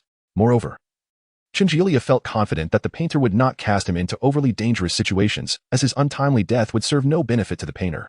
With newfound assurance, Chinjilia hesitated no longer and stepped into the simplistic drawing building, blade in hand. Painter, can you guarantee that little Gio will remain unharmed? By the ink lake, the earth god gazed intently at the faceless painter, seeking assurance. Lacking formidable power, he found himself powerless to assist Chinjiuliu. Even approaching the painter was beyond his reach. He merely hoped to receive a temporary reassurance from the painter. If even such a minor spirit cannot be dealt with, it would indeed bring shame to my parents' name. The painter's voice bore no emotion, yet it was evident that he held high expectations for Chinjiuliu. Upon hearing this, the earth god felt a weight lift from his heart. Although the painter did not explicitly state it, it seemed Chinjiuliu would face no imminent danger. Qigao, on the other hand, remained fixated on the water's surface, seemingly searching for an opportunity to plunge into the depths. Wang Chong, you and Miss Xian should step aside for a moment. The earth god gestured to Wang Chong, concerned for the safety of Xian, a mortal, and himself. A minor spirit, being too close to the lake. Wang Chong understood and beckoned Xian, retreating to a safe distance. Why did Chinjiuliu venture into the lake? Xian, having stood further back, was unaware of the unfolding events. All she had seen was Chinjiuliu suddenly plunge into the water, followed by the confrontation between Qigao, the earth god, and the painter, leaving her bewildered. Wang Chong, preoccupied with concern for Chinjiuliu, ambled along absent-mindedly, failing to hear Xian's question. Not one to be vexed, Xian patiently repeated her inquiry once Wang Chong halted. Perhaps the deity wishes to enhance the adult's abilities. Wang Chang pondered, articulating his thoughts. He was not a dullard. From the painter's cryptic remarks, he had gleaned a fair understanding of the painter's intentions. Xian nodded, refraining from further questions as she and Wang Chong turned their attention to the inky depths of the lake. Bloop, bloop. Suddenly, a multitude of bubbles surged to the surface, sparkling like pearls against the night sky, drawing the painter's gaze. To his surprise, it appeared that uninvited guests had graced this rogue's abode. The painter stood with hands clasped behind his back, his gaze penetrating the lake's depths. Perhaps deeming that increased pressure could be beneficial for little Gio. After all, time waits for no one. Chapter 58, The Painting Banquet from the Outside. The building resembled a painting tower, yet upon entering, one would discover that the internal structure of the two was strikingly dissimilar. Was the painting half finished? Chinjiuliu relaxed his grip on the long knife, feeling that the mental preparation he had undertaken outside now seemed somewhat superfluous. The interior remained a glaring contrast of black and white. However, the originally 9-story painting tower had transformed into a completely hollow structure. Standing on the first floor, Chinjiuliu could gaze upward and see the roof's outline. In the center of the hall was a long ladder, leading to the top, where a small door stood ajar at the end. Was I meant to climb up? Chinjiuliu glanced around and discovered that aside from the door at the very top, there were no other exits. Simultaneously, the path he had taken had vanished. Looking back, what should have been the grand entrance had morphed into a wall sketched in black and white lines. So, it appears this is a one-way street, Chinjiuliu remarked, checking once more to ensure he had overlooked nothing, before securing the long knife behind him and ascending the ladder. Like the entire structure, this ladder was composed of black lines, its texture reminiscent of the previous stick figures. He mused that if he could disassemble it, he would fill his backpack with all that he could carry. The height of several dozen meters was neither particularly high nor low. Yet climbing to the rooftop without any safety measures made Chinjiuliu feel somewhat anxious. Fortunately, the rudimentary ladder proved sufficiently sturdy, without any mid-ascent breakages. Upon reaching a narrow platform at the top, Chinjiuliu exhaled deeply, rubbed his hands on his clothes, and pulled open the small door before him. Where have I arrived this time? The sight that unfolded before him completely exceeded his expectations. He was not standing atop a building overlooking a labyrinthine expanse of black and white pathways, nor in a dimly lit realm of shadows. Instead, he found himself amidst preparations for a grand banquet, confronted by an expansive hall where stick figures busily carried paintings of varying sizes. Is this the lair of the stick figures? A few of them noticed Chinjiuliu, but merely tilted their heads for a glance before returning to their tasks, seemingly indifferent to his presence. Encouraged by their disregard, Chinjiuliu boldly gripped his knife and moved forward. Although the surroundings still adhered to a black and white line style, it was evident that the creator's skill had vastly improved compared to before. The stylistic similarities suggested it was the work of the same artist. Could this also be the handiwork of that thieving ghost? It seemed his artistry had significantly progressed. Chinjiuliu clicked his tongue, finding a sense of inspiration in the situation. He perceived that he was merely in a side chamber rather than the main area, yet the profusion of intricate detail spoke volumes about the owner's exceptional talent. How many years of practice would it take to reach such a level? Scratching his hand, Chinjiuliu wove through the hundreds of stick figures. During this passage, he noted that while the stick figures were still rendered in a simplistic manner, their expressions had become much more animated, seemingly capable of changing based on their circumstances. Could it be that the one I defeated earlier was an ancestor of these stick figures? Chinjiuliu pondered this possibility, as the previous stick figure undeniably appeared to be a novice's work. Esteemed sir, have you come to attend the painting banquet? A somewhat juvenile voice suddenly reached his ears. Taken aback, Chinjiuliu had not expected to hear speech in such a place. Lowering his gaze toward the source of the voice, he beheld an extraordinarily delicate face, finely drawn lines outlining a handsome youth. However, beneath this visage was the diminutive body of a stick figure, the contrast eliciting an involuntary chuckle from Chinjiuliu. Esteemed sir, have you come to attend the painting banquet? The refined stick figure assumed Shinjioli had not understood and earnestly repeated the question. Attend the painting banquet? Shinjioli quickly caught on, nodding fervently. Yes, indeed, I have been invited to the banquet. Please lead the way. Though Shinjioli was uncertain about what the banquet entailed, he felt he must not reveal any ignorance, for perhaps at the banquet, he might encounter that thieving ghost. Wait, a banquet? Shinjioli suddenly questioned whether many guests would be present. If he struggled against a single thieving ghost, could he withstand a multitude of spirits? He wondered if he could even return alive, let alone retrieve the ink from the ghost. The stick figure's subsequent words confirmed his suspicions, esteemed sir. Due to the many guests attending this painting banquet, I cannot delay further. Please follow the direction indicated by the ink on your hand to reach the banquet hall. I shall take my leave. He pointed at the ink mark on Shinjioli's right hand, not waiting for a response before bowing and departing. Ink mark? Shinjioli raised his hand and noticed a smudge of ink that had formed an arrow, directing him toward a specific location ahead. When had this appeared on his hand? Reflecting carefully, he realized his encounters with such phenomena were limited, the most likely source being the stick figure ancestor. It seemed fortune had favored him unexpectedly. As he contemplated the ghostly banquet he was about to attend, he hoped this stroke of luck would persist. Stick figures passed by, carrying various paintings. Suddenly curious about the contents of the artwork, Shinjioli reached for a painting from one of the stick figures and held it up for closer inspection. The stick figure from whom he had taken the painting stood still, gazing up at him with a look of confusion, seemingly unable to comprehend his actions. The painting was entirely different from what Shinjioli had anticipated. It depicted a lush rice field under a blazing sun, with farmers bending over to labor, and wisps of smoke rising from a small house nearby. Gazing at the artwork, Shinjioli felt a sense of peace and tranquility. Could a ghost truly create such a painting? Shinjioli inhaled deeply, astonished that in a place like Guangling City, such artwork could still exist. It seemed imperative for him to witness this painting banquet firsthand. He believed that a ghost capable of such artistry could not possibly be a mindless, bloodthirsty spirit. After reclaiming the painting, the stick figure resumed its work, carrying the artwork to hang it for the enjoyment of the banquet's guests. Following the direction indicated by the ink mark on his hand, Shinjioli ventured deeper into the hall.